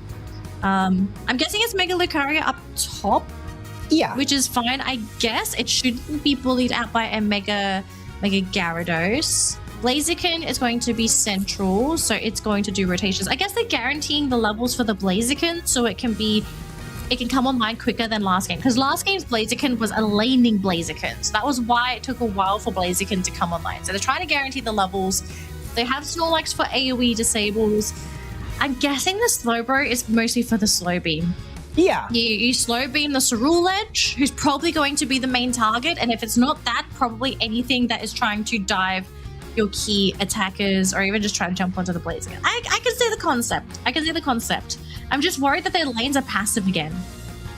Yeah, and passive lanes right now is...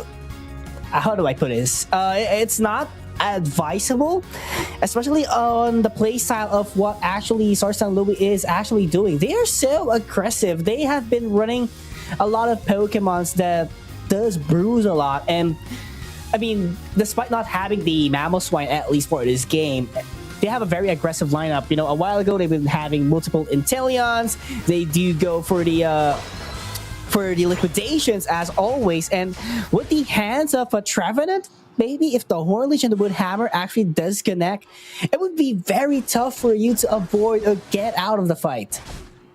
Yeah. All right, let's see how these lanes go. Can Argentum speed things a little bit in their lanes and try to take control away from SorSungLui? Now, down bottom, this Mew Snorlax combo, I am pretty happy with this. If they can slow down the progress of the Inteleon, that would be great. They've just got to try and figure out a way to bully out the Sobble. It's just, it doesn't seem like they're bullying out the Sobble. They're bullying out the Snorlax right now. Oh, and they even get the experience as well. That's quite painful. So a little bit of a loss there. And Anan sits here on the Combusken, even reveals himself too, just to remind Argentum, like, hey, I'm here. Okay, no crazy business.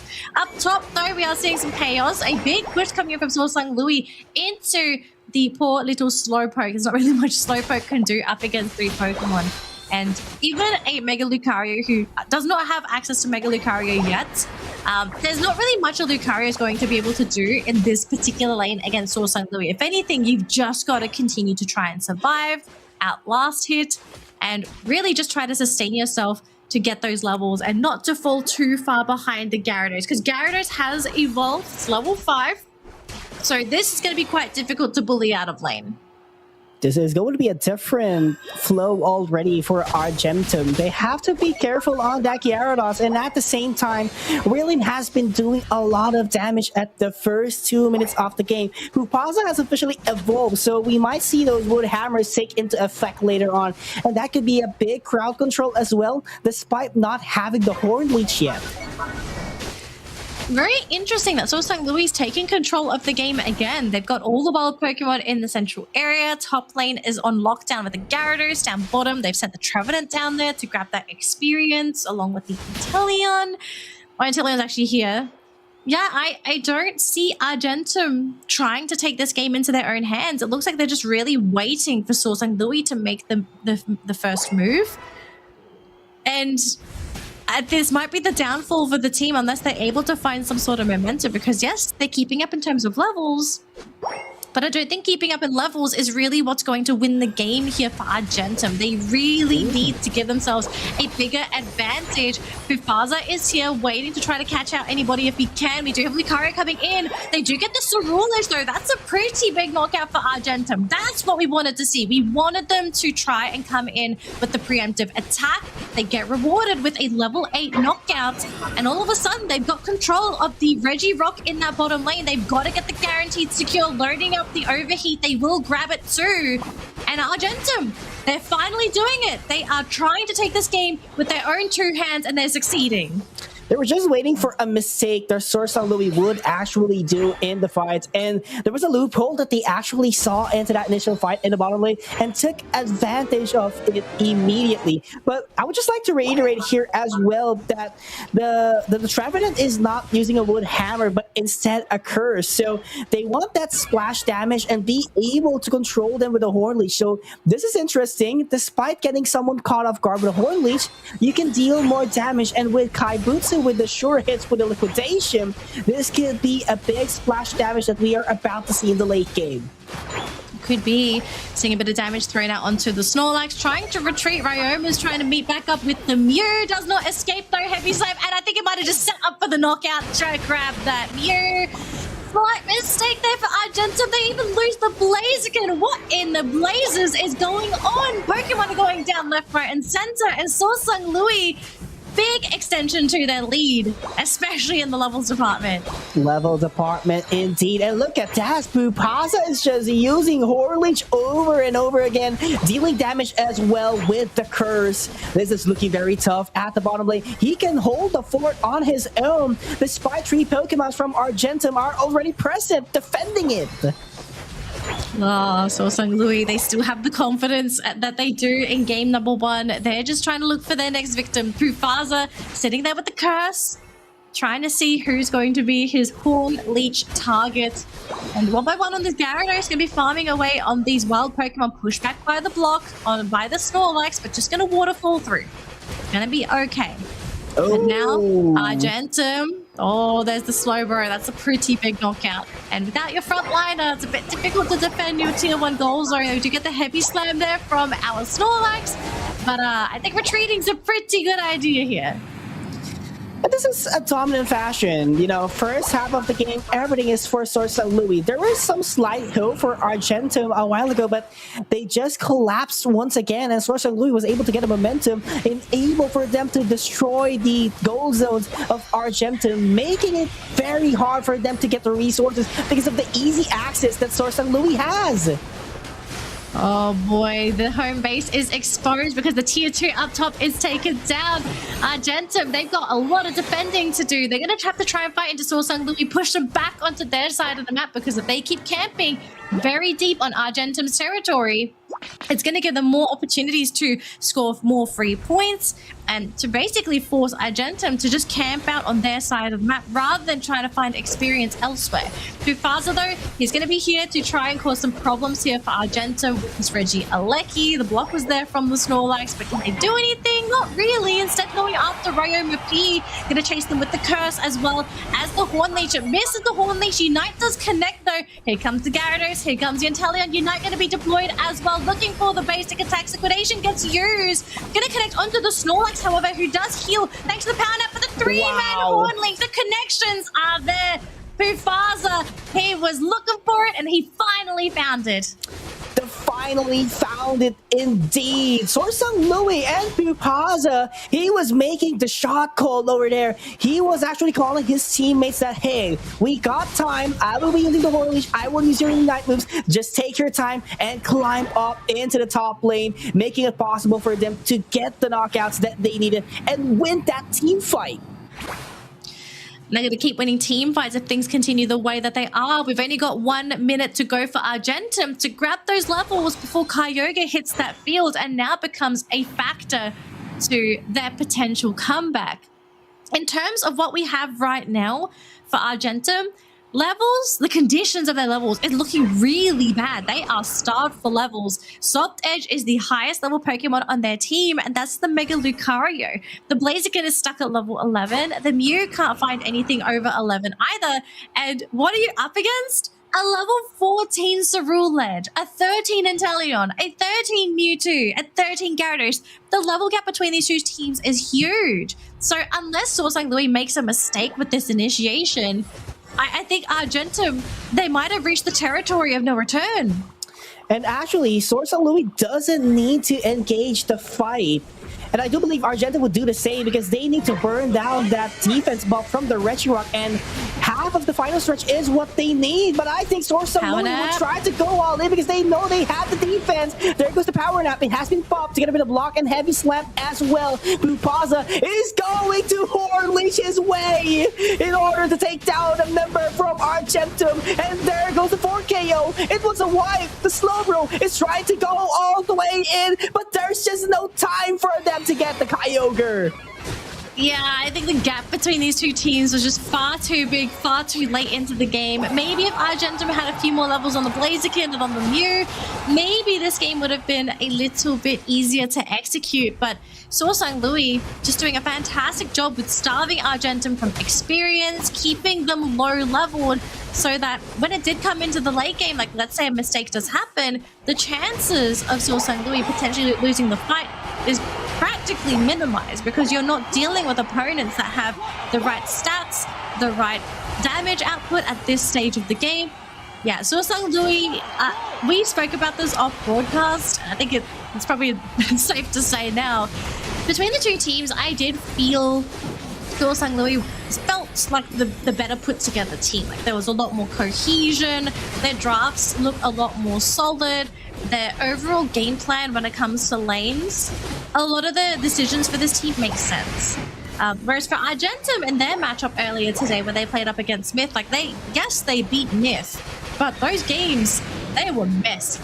Like messy in a good way for Argentum because they won, but messy games also means lots of room for potential mistakes, lots of room for your opponents to capitalize on those mistakes, and if you make enough mistakes, yeah, you're kind of giving the game away to your opponents. So, yeah, SorSungLui, is it a surprise that they won? Not really. I could see a lot of potential for this team to look really, really good, really polished. They do make mistakes every now and again. Argentum, unfortunately, is just the... what is it? The lesser polished diamond. Yeah, and here's the thing. I personally think that SorSungLui did a great job executing those fights. And Argentum, on the other hand, a lot of things were actually lacking. There was a bit of hesitations. Again, there were tons of loopholes as well, which SorSungLui does saw it through. And Argentum was a bit of hesitating a lot of fights. You pointed that one a while ago, that they weren't taking too many fights. They were playing it very safe. And the composition of Argentum is actually made for them to bruise their way, especially once that Lucario and Blaziken is already online. But it took them a while to go in for the fights, which is contradicting when it comes to their draft. Yeah, I kind of feel like just SorSungLui maybe scared them off a little bit from having the confidence to be able to make those calls, you know, to force some of those fights, because yeah, SorSungLui just looked really polished in a lot of those fights, especially I think during the laning stage. I think that's when maybe they started to feel that pressure, you know, like this team is very, very coordinated in deciding what lanes to target, who to target. They're almost always getting Pokemon that they're targeting. They're almost always getting objectives. Their rotation timings are better than ours. Yeah. So yeah, I think a lot of things just went in the way of SorSungLui because I just feel like, yeah, this team, they just feel better in the moment. Now, there's not to say that Argentum can't reach this point in the game either. They are still in the tournament. They've just been knocked down into the lower brackets. So Argentum, they can still make it to the grand final. So Argentum fans, don't worry. But again, we've said this before, it's going to be a really long path because they've got to win all their games in that lower bracket all the way up into the grand final if they can make it that far. So they've got a very long play day ahead of them.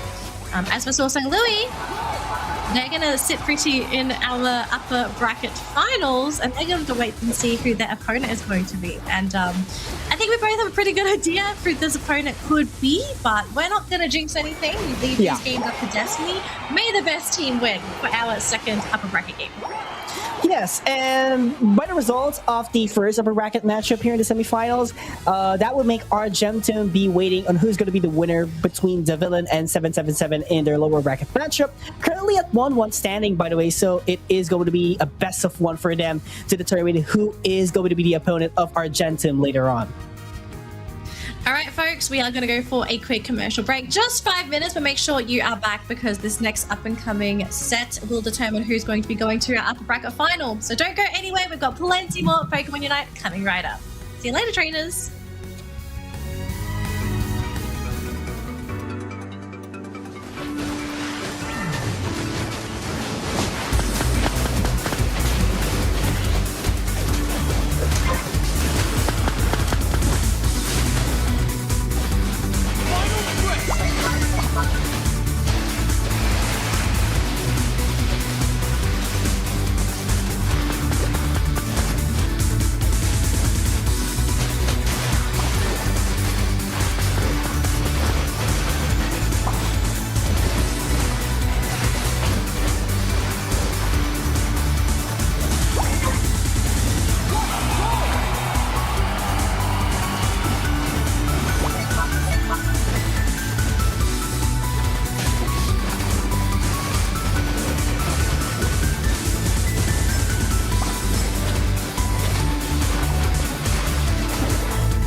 there, Pokemon trainers, and welcome back to Pokemon Unite Winter Tournament APAC West 2026. And this is going to be the last matchup for our upper bracket semifinals. It is going to be the fan favorite rival esports going up against Gacha, who actually won their matchup as well, up against 777. So for the lower bracket updates, we'll make sure to make you updated because we're just waiting for everything to be done and, you know, be able to give you the results of what's currently happening. So 1-1 is the current standing of the ongoing matchup in the lower bracket. That is, actually, we do have a winner already. 777 up against Devilon. So 777 will be advancing into the lower bracket run and will be facing Argentum later on in momentarily. So good luck to both teams. Good luck to both teams. Let's say good luck to our next two competitors, though, for the upper bracket match. Okay, Rival Esports going up against Gacha. I think it goes without saying the favorites to win this best of three will be Rival Esports. They are, again, favorites to win the entirety of the winter tournament today. But who knows? Maybe Gacha comes out of nowhere with a surprise strategy and takes this game off of Rival Esports. Anything can happen in the game of Pokemon Unite. It's just going to come down to how the game plays out and what Pokemon are going to be chosen by both teams. Waiting for that final ban here for Gacha. They get rid of the Mega Gyarados, so no Megas. Okay, none of the Meta Megas are going to be available. Mega Lucario, Mewtwo Y, Mega Charizard Y, and Mega Gyarados is taken out of the pool alongside Mimikyu and Blastoise, which leaves our star defenders, the Vaporeon and the Psyduck. And it looks like for Rival Esports, they want to get their hands on that Psyduck. So Small Shmoy back onto the Vaporeon. And would you look at that? Gacha is trying to take away the Pokemons that Rival Esports does commonly use when it comes to playing their game. So a great call indeed, but you know, Yang with that Psyduck, just seeing it, it is going to be a scary matchup going into this match. But Rival Esports, despite not having that Vaporeon and the Gyarados, still definitely have a lot of Pokemon under the pool. They still have that Meowth that they actually did use a while ago. They're gonna be the Ceruledge. So a lot of things might happen and can be picked here by Rival Esports. And you know, they are a team. They're a seasoned pro in the scene. Definitely, they have been practicing a lot of Pokemons that we haven't seen yet in their matches. So we did see a Gacha sort of pivot between Lapras or the Mamoswine. And Mamoswine's going to be their final pick, which I do like, right? You've got that hard disable from your Mamoswine, very tanky as well. Also a threat as a little swine up, you know, the being able to freeze and having a ranged freeze attack is quite valuable to have on that lane partner. So yeah, the Mamoswine pick is great, but Rival Esports, they're going to wrap up their draft with a Miraidon and a Ceruledge. So the lineup has been finalized here. Lots of damage, lots of burst damage on the side of Rival Esports, and lots of mobility. So Gacha, in terms of crowd control, it is mostly in the form of the Mamoswine and maybe a little bit from Small Shmoy. The Gyarados will mostly be there for follow-up damage and potentially initiation. And to follow up with a Talonflame. I like that this is picked. It's a secure alongside the Mew. Can be a really great roamer as it's a central lane Pokemon. But the thing I fear right now with Fawn is this really the best Talonflame game? Because there are so many things in this game that can just one-hit KO a Talonflame. Yeah, I mean, that is also one of my concerns. And Rival Esports, they have 2 all-rounders, and the other one is going to be a ranged all-rounder, which is Yemo with the Empoleon. So they have a lot of range.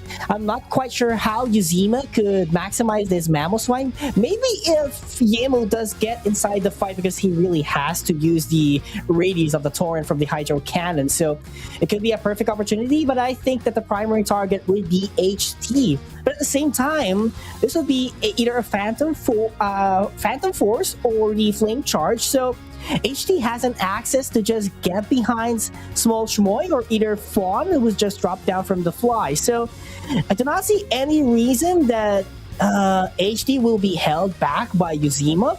There might be some opportunities, but you know, he would just try his best to avoid his Ice Fangs because of the agileness of the Ceruledge has.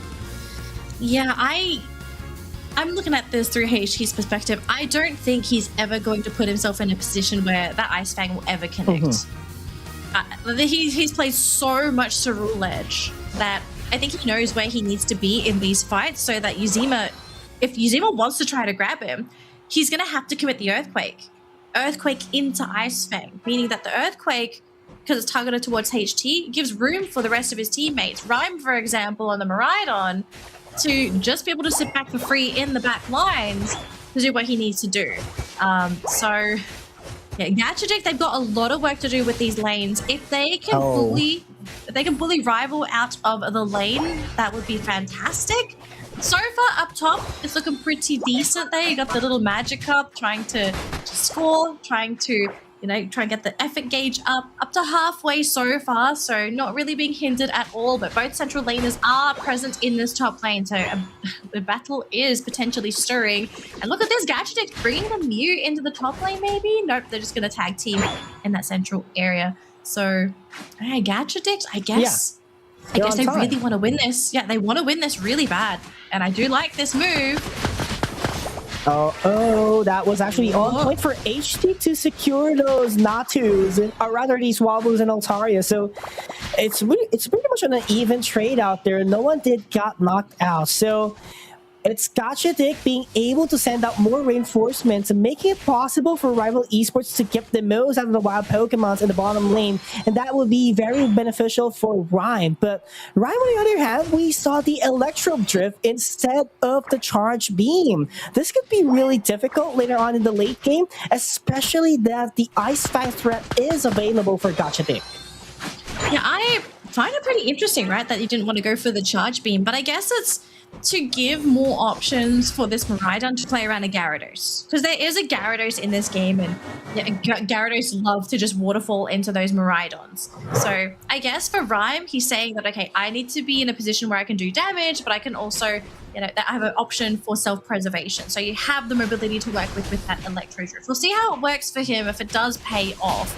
Because I do like seeing some of these adaptations. Yuzima, though, does go for the pullback onto HT. He's super low. They do get into 1-for-1. The Snorlax also goes down for Rival Esports. So really big commitment there just to grab the one knockout. Yes, and Rival Esports was actually able to make some trades with some damage, with Ryan being able to use the Electro Drift on point as well. So I cannot say that Gacha actually won the fight. Yes, they did got more knockouts, but the trades in terms of XP is pretty much even so far at the first 3 minutes of the game. Now, this is where everything starts. The 7-minute mark, major objectives will be there that would boost up the movements and would boost up the potential and stats of both teams. Yeah, it looks like up top, it's going to be a very quick Regirock take here for Rival Esports. Didn't even give Yisus a time to be able to steal that away. So that's going to be a defense buff going over to the purple side. And we do have that Reggie Alecki still down bottom. So neither team really focusing down that Reggie Alecki. Reggie Draco instead going to be the focus, and it's going to be secured by the Psyduck gang, grabbing that for the team, and they should be able to grab some knockouts here. The Gyarados going for the waterfall, but here comes Ice coming in with the heavy slam to help them grab the Gyarados. They've still got some old Shmoy here they'd love to get their hands on. But hang on a minute, there's a Pilot Swine here. Does use the Ice Fang, eats up a berry, will be able to heal up, but has to buy time. Mew is here, but doesn't want to show his face, is scared that he would lose his own health bar if he did make an appearance. So it's just up to the supports to try to buy time, and somehow, some way, the Vaporeon is still standing. This is actually crazy to see that Rhyme is actually the ones tanking and going up in front with the Electro Drift, not being scared that he might get caught off guard by the other Pokemons of Gacha, knowing that there is a Pilot Swine, there is a Vaporeon that's actually on threat, and at the same time, Fawn might actually just dive in front of him.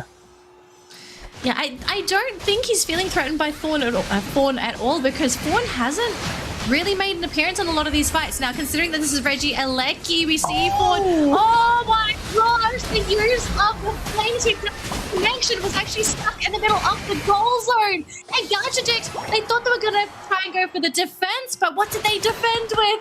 Probably their fainted Pokemon. That was a huge power nap wall to stop the Flame Sweep. What a call for Rival Esports. They were able to deny the whole concept of defense from Gacha, which is really looking great for Rival Esports. They were able to put down some scores, and at the same time, they were able to take the KOs that they actually needed in order to get more XPs. Yeah, those Regis up top, Gacha really need the experience from this, so they're going to try and rush it as quickly as possible. They need to close this experience gap as quick as they can. Otherwise, if they fall behind, we saw what happened to Rival Esports' last victim. So if you can, try to keep pace. And look at this though, the Miraidon causing quite a bit of issues here for Fawn, does some significant damage, forcing the fly out even. So yeah, you can see how Gacha takes lots of respect to Rival Esports, as they should, because if you underestimate this team, it's gonna come at the cost of a visit to the Pokemon Center.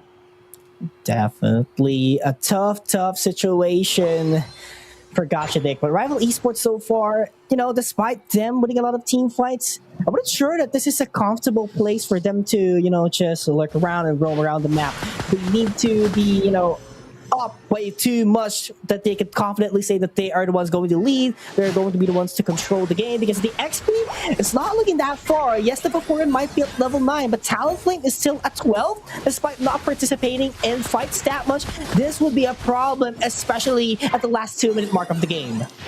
Alright, the secure is their big commitment by Gacha to be able to grab that Reggie Alecki down bottom. They're not going to let that walk on through, but they do use the Flame Sweep, but just in the nick of time, wow. Ice is able to come on in and stop that Reggie Alecki. They're still staying atop the goal zone. The shields, though, coming out from Rival Esports, helping to fuel them in this team fight. 3 Pokemon down on the side of Gacha is now down to the Mew and that Mamoswine, and just between the two of these Pokemon, they simply don't have any more damage in the tank to win this team fight. Rival Esports managed to hang on to that tier 1 goal zone.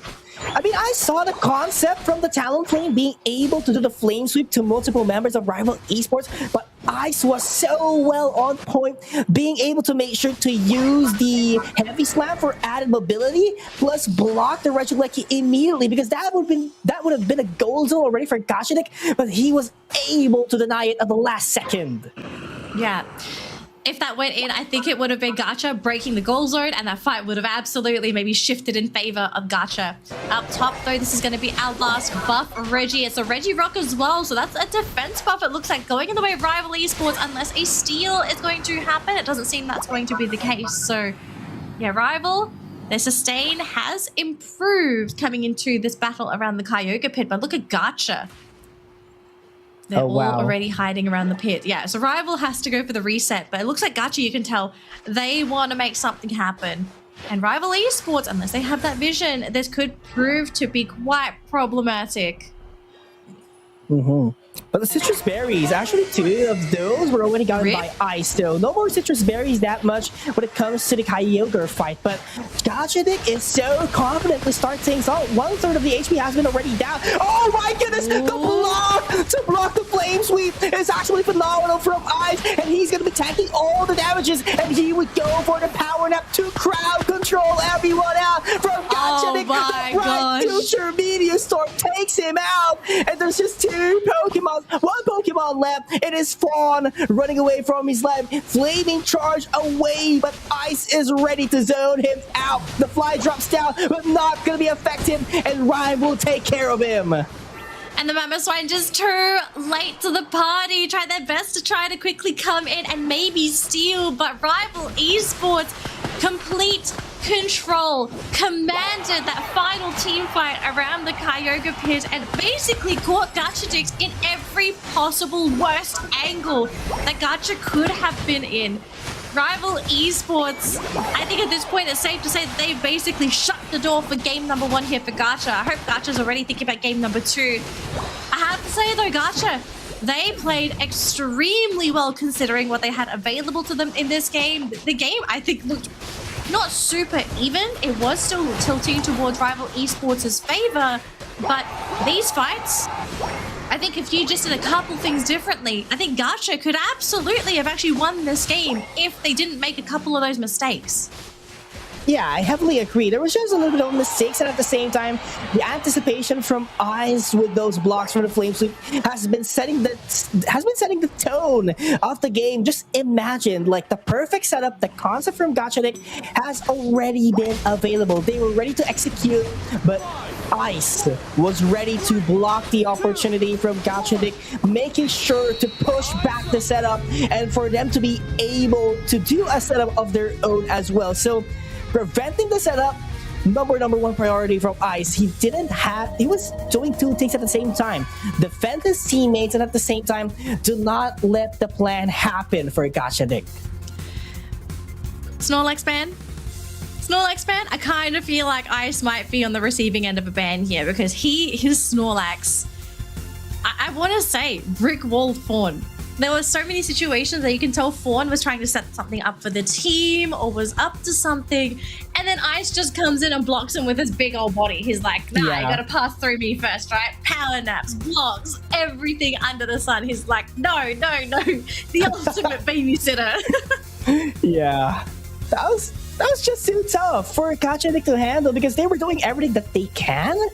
It's just Rival Esports is too smart, too advanced to think ahead of time what to anticipate. What could Gacha be planning? Because Gacha, I don't know if everyone would agree with me. They had a great concept, but I think that it is too straightforward for Rival Esports to expect what's gonna happen.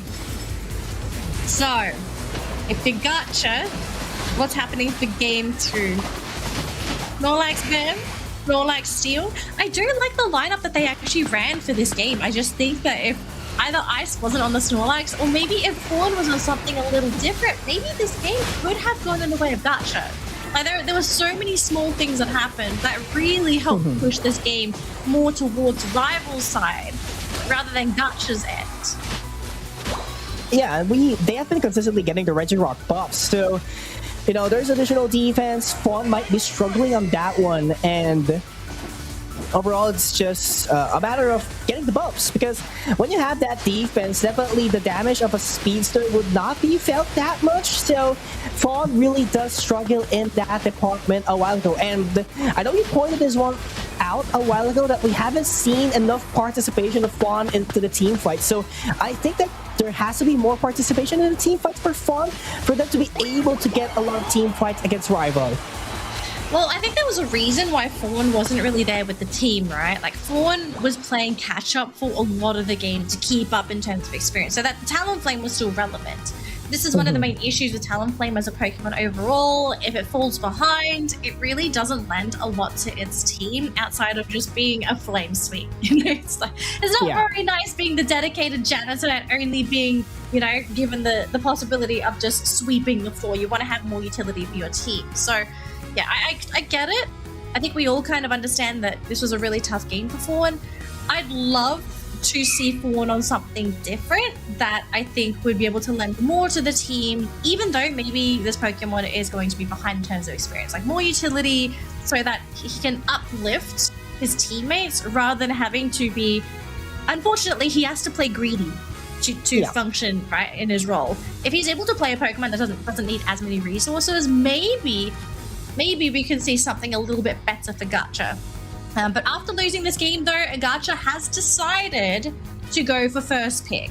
So the question is, what is this first pick going to be? Because there's Snorlax available. I don't think this is going to be banned, even though Ice played a fantastic Snorlax. Would Gacha first pick Snorlax? I kind of don't want to think that they would, but at the same time, I'm not sure. How about the Vaporeon? Vaporeon is still open, so I don't know, because you're giving... No. Psyduck is banned. I just noticed. Yeah. Rival Esports banned it. Vaporeon or Snorlax is... I personally think that would be the first pick, but let's see. Yeah, whatever Gacha picks, Rival just is going to pick the other, I think. That's probably going to be the end case. And Small Shmoy back on the Vaporeon. I think Small Shmoy did great on the Vaporeon. So I think that can stay. But they have to acknowledge that Ice is probably going to go back onto the Snorlax, unless Ice decides he wants to have some fun and maybe play a certain cat, a certain Meowth, or a certain very shiny-oriented Pokemon. I'm trying to look back what was their draft the moment that they used Meowth. So they had 3 all-rounders and 1 defender during that match. So it's possible. It's possible. We're not seeing everything, you know what I'm saying? But Hoopa, yeah, it's available. Okay, let me check again what they actually drafted the way they had Hoopa a while ago. So they had Snorlax, they had Gyarados, Ceruledge, and a Mew. So it's possible as well that they might be using this. Hoopa, Ceruledge. Okay. Gosh, I hope you're ready. If this is going to be Bruisers, this has to be Mamoswine. This has to be Mamoswine Yang. Yeah, I think so too. Mamoswine is going to be such a great pick against Empoleon, against Gyarados. And even Snorlax, you pick up that Snorlax. That's time where he's not going to be using Block. And Leafeon rounds out the lineup for Gacha. I think this is better for Fawn. I do think Leafeon is going to give Fawn a lot more flexibility in what he can provide to the team in this particular game. And Yang is actually going for Lapras, so they're hovering over it. Is this the final choice? And it looks like it. Okay, so Lapras, Ceruledge, Hoopa, and Mega Lucario and Gyarados. Whereas on the Gacha Dick side, Snorlax, Vaporeon, Empoleon, Gyarados, Leafeon. I kind of feel like this is going to be a hard game for Fawn. I don't want to say this. This is going to be a hard game for Fawn, I feel. Yeah, you don't have a lot of easy targets. Yeah. And when you're playing Leafeon, as much as possible, you want to prioritize maybe an attacker or a speedster, but there's just no such Pokemon for rival esports. Yes, you could target the Hoopa, but Hoopa has a little bit of ability, and there's just a lot of Pokemons that could, just be able to suppress Fawn in the picture. So I'm not quite sure what will be the role of Fawn here. Yes, the role would be the same, but the efficiency, I'm not quite sure how he could maximize this one out. And at the same time, for rival esports now, I think the difficulty that they do have now is they would have to rely on Rhyme or either HC to do the setup, because they will be confident to go in the fights knowing that they have refreshes with Ice. But at the same time, as far as I can tell, Ice did play the trick Hoopa a while ago, not the Hyperspace Hole. I was thinking, did you want to go Hyperspace Hole in this game? I kind of feel like you do Hyperspace this game. But it just makes no sense not have that mobility, having the Hyperspace Hole, especially for your Tier 1 goal zones. Like, that's a lot of mobility that rival esports could absolutely take advantage of, but we'll leave it up to Ice, okay? This man knows how to play his Hoopa. He knows his team's needs. It's up to the lanes for now, as we do see Leafeon coming into that top lane. I hope Yamu is ready for this. He will get a score in, goes for the eject out, and it's going to take a little bit of damage, but thankfully we'll be able to push away that Leafeon. He's still taking quite a bit of damage against 2 Pokemon, but then again, what's a Magikarp gonna do? It might slap you on the face with its tail, but it is, at the end of the day, still a Magikarp. Oh, there we go. Another knockout. Rival Esports, still the same tempo, getting the early KOs as much as possible for the team, making sure that they get the power spikes. Now, I am taking a look at the itemization here. So, Yemo, HT, and Ryan needs to stack up those attack with the power weight. So they need to score as much as possible. But if you're going to be taking a look at the scoring department, this is just 8 points. Nothing much happened, but Ryan was able to evolve into a Gyarados despite being level 3. This could be very big for Rival Esports, and they are chasing for Uzima. Yeah, and Ryan wants to score here too because, as you said, he's got a stacking item and he only has 13 points. So what's Uzima really going to do as this little Bryn flop?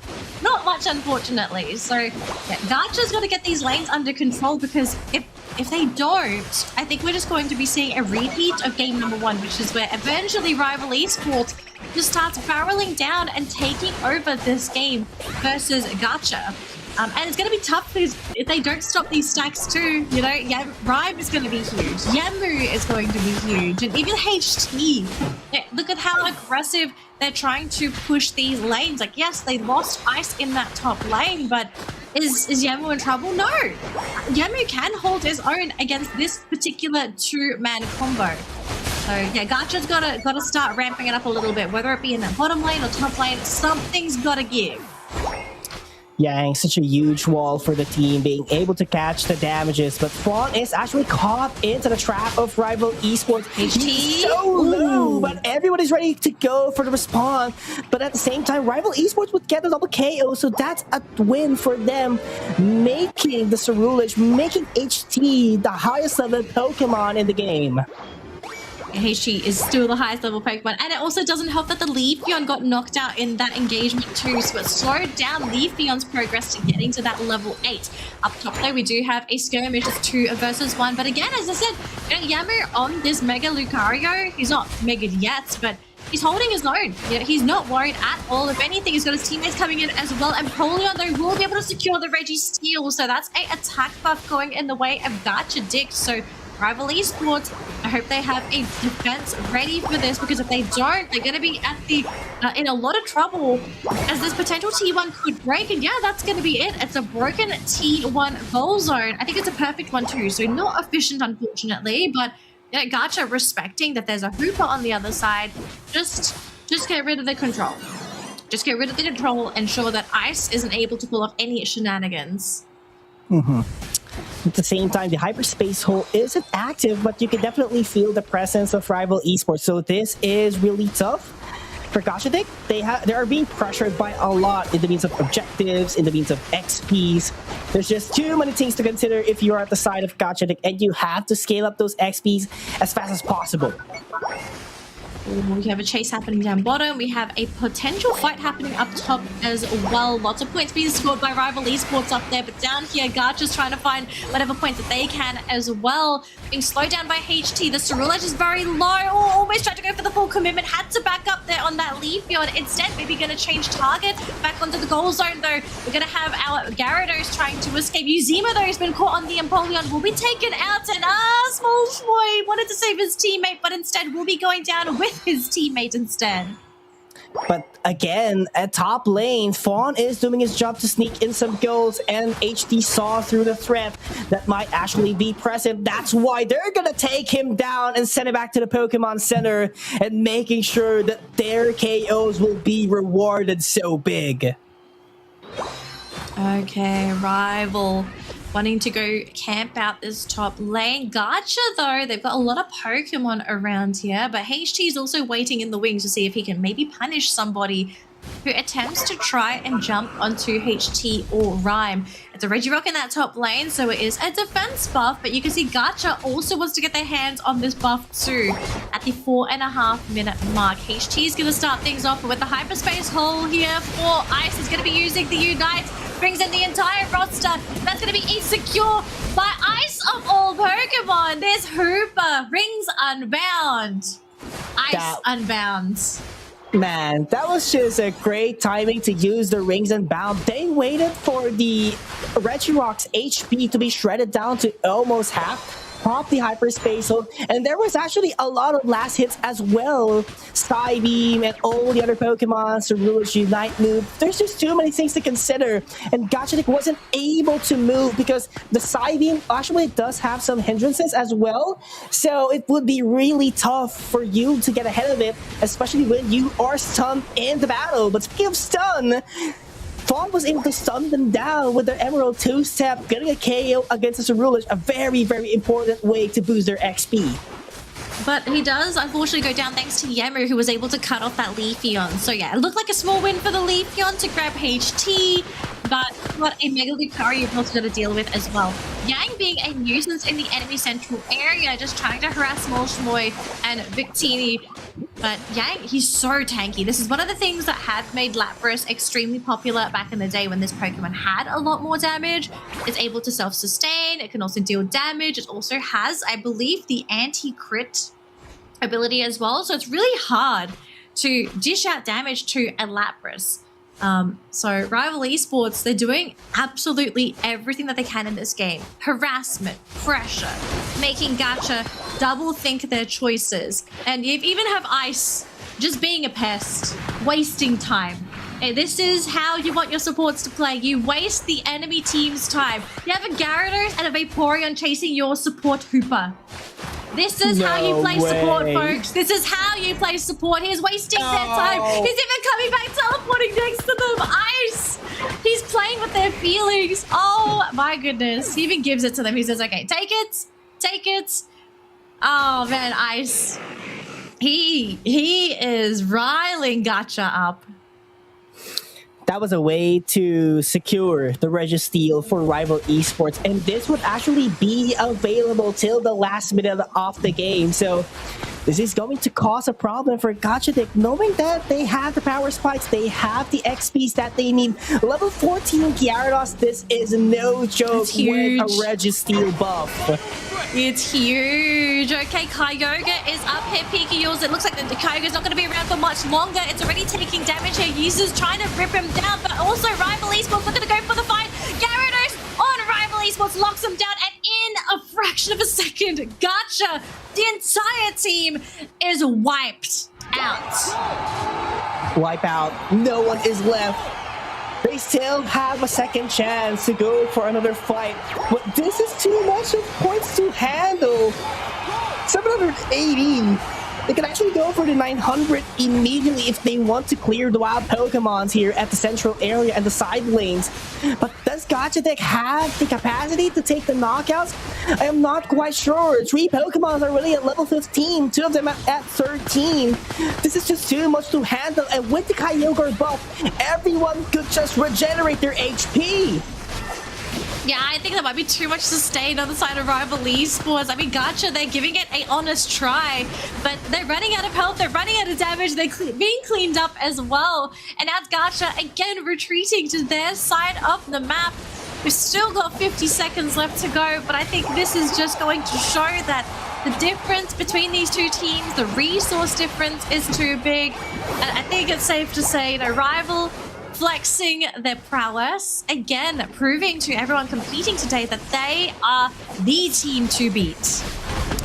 I mean, it's already proven. Consistently, 4 games, Rival Esports has scored 1,000. That is a no joke. It's a statement. I think it's to mentally scare all of their opponents. So everybody we've fought so far, we've scored over 1,000. You're next. And we are going to be finding out who their next opponent will be after our next best of 3. But Rival Esports, second best of 3 of the day, their second 2-0 victory of the day. And this is going to be a scary matchup for SorSungLui later. They're going to be the ones going up against Rival Esports. And after getting to see that game, they need a lot of planning. And, you know, PUACL, Mr. Pards, they're a great player. They are a great team. But can they handle this onslaught of Rival Esports? Because everyone is so good at this team, and they work as a unit, making such a competitor, not just in the Winter Tournament, but way back in the C League as well. So gotta take your notes, gotta take everything that you have, bring all the cards that you do have, SorSungLui, if you want to be the ones conquering the upper bracket. I'm trying to think for SorSungLui, what can you do to give you the best chance of winning against Rival? Now, to be fair, I think we have to give a round of applause to Gacha. I do think Gacha did a pretty reasonable job in playing against Rival in those 2 games. Like, they didn't fully keep up, but there were a few times in the game where I looked pretty close. So, you know, Gacha's proving that Rival Esports, they're still mortals. You know, it's still a mortal team, a team of humans, not gods. Yeah. But the thing is, you have to also identify that, okay, even though they aren't invincible, you have to think like, okay, what is the innate weakness of Rival Esports? I think we have to kind of dig deep into the competitive history of this team. What has Rival Esports historically struggled to deal with? And the first thing that comes to mind for me really is the last 2-minute stretch. In a lot of the games that we do see this team kind of struggle, it's normally around Kyogre, Groudon, Rayquaza. They sometimes struggle to secure major objectives. Sometimes the team can get a little lost in these fights as well. But for today, like they seem to be very on point. Like we saw them really get the targets down onto the Kyogre. They kind of ignored their opponents. We didn't see them lose much of their momentum in the 4 games that we saw Rival Esports play as well. They're playing a wide range of Pokemon. You can't really ban their signature Pokemon because there are too many signature Pokemons on the side of Rivals. So the alternative, what else can you do? Do you try to bait them into drafting a particular draft, but you do it with the idea in mind that you're going to pick a draft that is going to do well into this baited draft? Now, this is some next level thinking, okay? Teams only think like this normally at Worlds, because you know you're playing up against some extremely dangerous opponents, but you also have advanced information on these teams, their strategies, their Pokemon that they play, so there's a lot of available information. For SorSungLui, I don't think this is a team that would have done that much research into Rival Esports. This is something kind of reserved for sponsored teams because they have extra help, external help in the form of a coach or a 6th player to do this kind of work for them. So I'm hoping there is something up SorSungLui's sleeve, something in their back pocket that they're going to be able to use against Rival. But just based off of the games that we've seen so far from Rival Esports, they look pretty dang good. So I don't think I would blame SorSungLui if they also weren't able to fell the Kings. That is a tough challenge, not just for SorSungLui, but for all the teams remaining here in the tournament, because so far only 2 teams had said goodbye into the tournament, namely Zinex team and Devilon. So Argentum 777 will be going off the screen with Gacha and MiTH, so make sure to check out what would happen up next, because we'll keep on updating you. But right after this short break, it's going to be SorSungLui going up against Rival Esports. So Pokemon trainers, don't go away. We will be back in 10 minutes.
Trainers, and welcome back to the Pokemon Unite Winter Tournament APAC West 2026. It is go time, trainers, because we're ready for our upper bracket final. And again, upper bracket final, it is not the grand final yet, but we are about to find out who will be our first grand finalist for the Winter Tournament APAC West edition. Now, this final is going to feature two very scary teams. One, obviously, way more scary than the other team. Essentially, our favorites to win the entire tournament. We have rival esports, okay, heavy favorites coming into the upper bracket finals. But their opponent is none other than SorSungLui, the second most successful team in the upper bracket so far. And I think out of all of the teams that we have seen in the upper bracket, this is probably the best case scenario for our upper bracket matches, because I mean, Pika, we kind of had this discussion, right? Like SorSungLui, I think out of all the teams in the upper bracket that we have seen so far, they seem to be the most well put together, the most cohesive, and therefore the most suitable opponent for rival esports in these upper bracket finals. Simply because their chemistry is so good as well. They have seasoned pros with Mr. Parts, with Pupasa, and they just blend well with the other members with 1x1, Realine, and of course, Kaibutsu, who has been so consistent with the attacker role. So this is going to be a match wherein the true colors for SorSungLui would really show up. This can actually determine if they are so consistent, or one thing is enough to shake them off, which is rival esports, because rival esports so far, they haven't dropped a single game yet. So possible if SorSungLui could, that could shake things off the tournament run of rival esports as well. So it's all about, considering everything possible. Like, one of the teams hasn't lost a single game yet, and we all just saw the good side of the team. We haven't seen the bad side yet. Okay, and we say yet because this is probably the time where we start to see some of the cracks in these teams' shields appear, that chink in the armor. Can they find the chink and then break through this armor, this shield that both teams have been wielding? Opening drafts so far are looking pretty good across the board. Rival esports, pretty balanced team, having the Psyduck, Snorlax, and Mewtwo opening. But for SorSungLui, they're going back for a lot of very comfortable Pokemon. We've seen them play a lot of Inteleon today. I think Kaibutsu has only played Inteleon today. Yeah. We've seen a lot of Vaporeon, Realine back onto his Ceruledge, and then Mega Gyarados as well for 1x1. So SorSungLui, I think they're happy that they got their comfort picks. But on the other side of the spectrum, rival esports, they're also playing a lot of Pokemon that they're very comfortable with, right? Ryan plays a mean Mewtwo Y. HT, we have seen him play Scyther in the past, probably not today, but he has a competitive history with this Pokemon, and it is lean, mean, and green. Yes, but Pupasa, once again with the last pick with the Mamoswine, probably would complement the play style and would really catch rival esports off guard, knowing that there are two all-rounders technically that would have to bruise their way. So again, Mamoswine is probably one of the most reliable defenders in the game, especially on how the meta is currently ongoing. So a good pickup for Fufasa. Mr. Parts will go for the refreshes of HP with the Aqua Ring. And I personally think in general, SorSungLui does have a great draft in order to be on the same ground with rival esports. I agree. The laning setup, I think, for SorSungLui is where we kind of need to really look at this lineup, because teams that have played against rival have just struggled to exit the laning stage in general, right? It's just been very difficult for them to stay up to par because rival love to play extremely hard, extremely fast, and they heavily punish teams that prioritize very slow, very reactive play styles. But SorSungLui, I think all of today, they have been the aggressors in their game. So I'm keen to see how they sort of react to rivals' play style, and can they maybe turn the tables, and can they be the ones to force rivals to play their game? Let's see who would be playing their game and who would play the game the other way around. So, by the way, congratulations to Argentum. They got their win against 777 and will be proceeding into the lower bracket semifinals, and they're going to be awaiting who is going to be the victors of Gacha versus MiTH. But again, upper bracket finals is going to be the ones broadcasted here, and rival esports still the team to beat, but they left Yemu left alone in this top lane, making it possible for him to get the rage meter up as fast as possible. But this could be a dangerous spot for Yemu as well. It could be quite dangerous, but they did do it for a reason. They actually sent the Snorlax in to annoy the Charcadet on SorSungLui's side. So Charcadet's actually still stuck at level 4, so they don't really have any central laner coming in to support the side lanes. They do finally evolve into the Cerule Edge, so a rotation is imminent now for SorSungLui. But yeah, rival esports, you know, they were doing their classic jungle invade, and you know, for Yang, he bought valuable time for rival esports to not only farm on their side lanes, but even for Yang, you know, the fact that Yang did not get picked off on that Magikarp, he's still going to hit Gyarados at a reasonable stage, because is a Vaporeon Magikarp lane really going to do anything to a Magikarp? Not really, right? Like this combo doesn't really have a lot of knockout potential, so he could get away with this because, yeah, unfortunately, this combo in general, it's just very passive. Very passive until the Gyarados actually does have its evolution online, but not yet quite available for now, making it a possibility for rival esports to actually take the KO here in top lane. And this is just going to be a running around circles Vaporeon. It cannot do a single thing. Maybe just poke around, do some damage, but the scores would have to keep on landing for rival. Yeah, look, this is just classic rival doing rival things, although that is a really great pick there by Pufasa to be able to pick up the Mewtwo Y. So very nice knock. Gonna go for a big 26-point score as well. Here comes HT, though, gets a really great knock there onto the Drizzile, but is it gonna come at a cost? No, he escapes in the nick of time, so he gets a free knockout, gets out scot-free, and we have support coming in as well. Yeah, SorSungLui able to sit on their goal zones, but you can see rival, they want to try to fight back. Gonna be sending in HT, can't quite get the damage in. Ice is very injured, but no, the Ice Fang going to be sending the Snorlax to a very early grave, and they even caught out HT.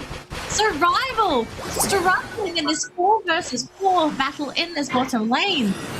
There was actually a second chance opportunity the moment that Ice did use its move in order to knock back everyone for SorSungLui, but SorSungLui saw through that they have the damage, they have the Cerulege backup with their hands, so might as well take the team fight. You don't need the Unite Move in order for you to deal a lot of damage, just the Flame Charge, just the Psycho Cup, you are able to do everything already. Yeah, one by one is all on his own, has to use the waterfall to pick up that second berry, but this top T1 is gone, unable to defend that by himself.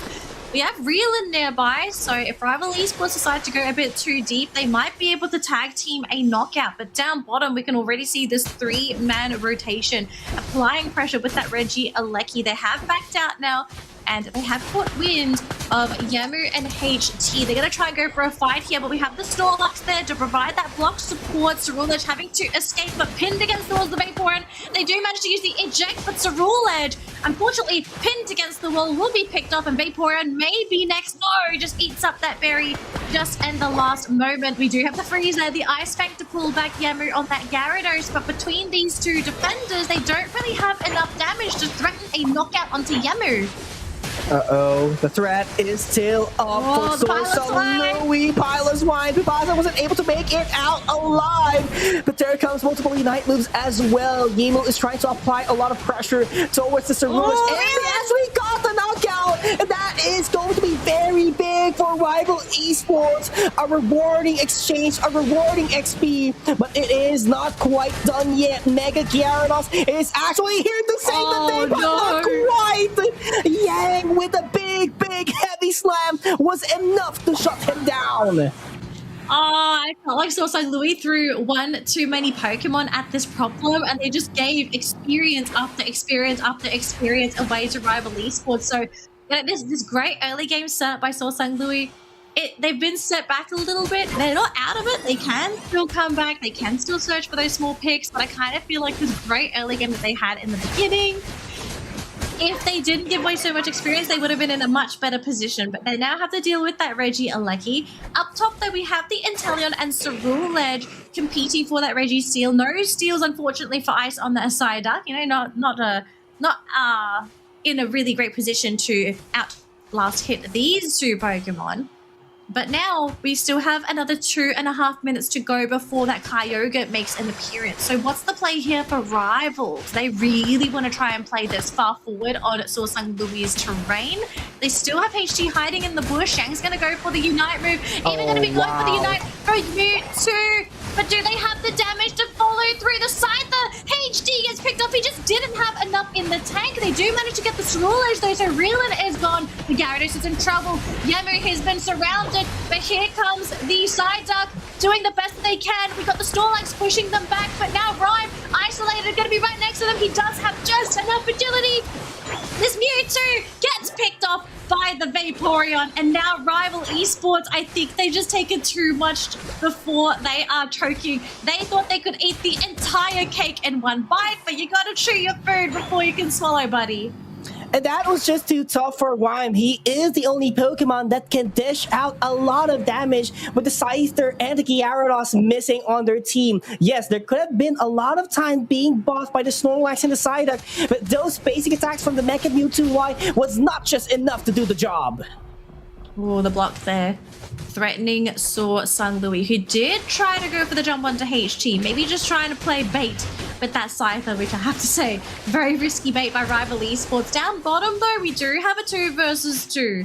And this Mewtwo, you can tell SorSungLui really wants it, but the problem is that this Inteleon is really struggling to latch on to this attacker. So it's more or less just a trade of wild Pokemon in that bottom lane. Up top, though, Ice Fang, though, going to connect onto the Snorlax. Block is there. And it pushes back the SorSungLui. So no KO follow through. It's going to be a Regice in that top lane. So this is not an attack or defense buff. This will be the health buff instead. The thing is, how much does SorSungLui want this? They've left Gaza. No, he gets the earthquake just in time. They'll be able to escape, but you can tell for SorSungLui, maybe they're too afraid of committing their entire team just for the health restore. So they're going to instead prioritize positioning, instead prioritize experience, and it looks like it's going to come down to ground zero. This Kyogre is going to be the win condition for SorSungLui. Probably the win condition, but Rival Esports, they don't want the win condition to be available. Yang is actually too aggressive. There goes the Infinite Cyber to go for the heavy slam, but the Mammoth Smash as well will be used by Pupasa to distract them down. Mega Gyarados is already online. Unite move with the Power Style has been used as well. Power Nap comes in, more crowd controls, but the Scyther was actually able to take down the front line. The 2 front lines are already down for SorSungLui and SorSungLui. And Inteleon might be still up. The seal is actually still very possible, but Kaibutsu was pinched out with a block of Yang. We still got Reelan, but he's being chased by Rhyme and Yang. They want him so badly, but you see this rule legend. There's just no way he can safely make it to that Kyogre. So the Kyogre buff has been surrendered to Rival Esports. It's time to play defense. But without the Inteleon, I don't think they really have it in them to be able to fully defend these incoming scores. And if the score goes over 600 points, that is it. There is no way SorSungLui could make even the biggest comeback happen in Pokemon Unite. Rival Esports pushing into SorSungLui. They want to keep them gate-kept on their side of the map. If they can do this for the next 20 seconds, they're going to lock in the win, and Game 1 should be theirs. Should be theirs, indeed. They're just putting up some pressure. Rival Esports doesn't want SorSungLui to push forward. 33 seconds. There's just no hope for SorSungLui to push Rival Esports back. Despite the defenders are already available, there's just no hope. Green Illusion dive used to finish up the game. Dragon's Current invested as well. Power Nap with Yang together to hold the fort, to push them back with a block. And SorSungLui would have to surrender Game 1. With 7 seconds to go, Rival Esports lock in Game 1 of this best of 3 sets in our upper bracket final, putting SorSungLui in a very dangerous position. It's either 2 wins back-to-back or lower bracket for you. And for sure, you don't want a lower bracket run. That is going to be a longer road. That's how I put it to you, because not only you get to play more games, but Grand Finals will be a lot as well to handle. You need to go for the reset as well. So there's just a lot of things to consider, and for sure, Rival Esports doesn't want to get flipped here into the one by SorSungLui. But now we saw the first defeat of SorSungLui, and I personally think that I think there's nothing much wrong. I mean, yes, some executions were a little bit too off, but Yang did a phenomenal job together with Ice to get Kaibutsu, just caught him off guard. Kaibutsu, he's not the attacker that he used to be during the previous games, because Rival Esports was just catching him off guard. The liquidations weren't that efficient as we used to see it way back their past games. Yeah, I have to agree, but is it... Okay. Is it the case, because we have to also acknowledge their opponent, right? It's Rival Esports. Yeah. This is these guys are on a different level compared to their previous opponents. Like, I kind of feel like just the existence of this team alone is enough to say, like, okay, I can see why this strat is not working now. I think they can still make it work, but they have to approach Rival different compared to everyone else that they played thus far. I think we have to acknowledge as well that there were a lot of situations where SorSungLui, I think they played really well. They outplayed Rival in a lot of situations. Now the question is whether or not maybe Rival underestimated SorSungLui. Did they get a little overzealous? Because this has also historically been a bit of a problem for Rival. Like, sometimes they just get a little bit too excited. And I don't think they realize it either, but they kind of throw their lead away because they think they're a bit more powerful than they actually are. So if you're SorSungLui, you really need to identify those moments where Rival might be overstepping their bounds, and also realize, like, when are you overstepping your bounds? Like, what can you afford to do to capitalize on their mistakes, but also avoid making mistakes yourself? Because I think if we were going to compare the two teams, I do think SorSungLui made more mistakes than Rival Esports in terms of, you know, who they tried to prioritize in the fights. I do think maybe emotions kind of kicked in, because I kind of feel like there were some moments where SorSungLui, they were targeting Ice, because Ice is just such a pest, you know, because he's so good at playing mind games. You know, he might look like he's just playing a Psyduck. I promise you, if you play against Ice in a proper game of Pokemon Unite, he knows how to play with your feelings. He knows how to press those buttons. He knows how to make you so annoyed that instead of you prioritizing your proper target, you decide, I'm going to go after that Psyduck. I'm going to go after that Meowth because he's annoying. He's a pest. I don't like him. Ice is very good at playing with your brain. And those are the things that you actually, as much as possible, don't let overcome, especially when you're playing a high-stakes game. Don't let that emotion take over to you. So SorSungLui, I don't see any reason that they are about to change their roster or their draft. They could probably make it work. Again, we've seen errors for both sides. It wasn't a clean game. It wasn't a perfect game for both teams. There were some loopholes that definitely SorSungLui might be able to take advantage of in this matchup. So I think that's a reason as well. They're going to be sticking with the Mega Gyarados, but getting this Mewtwo Y taken away, I think that this is pretty a smart move, considering that this Mega Mewtwo Y was so consistent as well from Rhyme a while ago.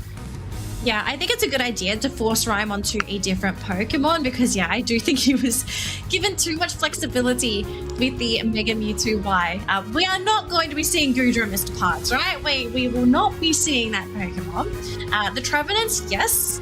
But I kind of wonder, like, what does Mr. Parts want to play in this game? Because our duo, okay, our support and defender duo was on Rival Esports' side, right? They managed to pick up the Psyduck and the Vaporeon, which I think, is it a mistake? I don't think it's a mistake, but it's something that I think SorSungLui need to acknowledge moving into this next game. Yeah, and I think it's a matter of preference. They decided to deny pick the Mewtwo Y and eventually just had to pivot into another defender and supporter.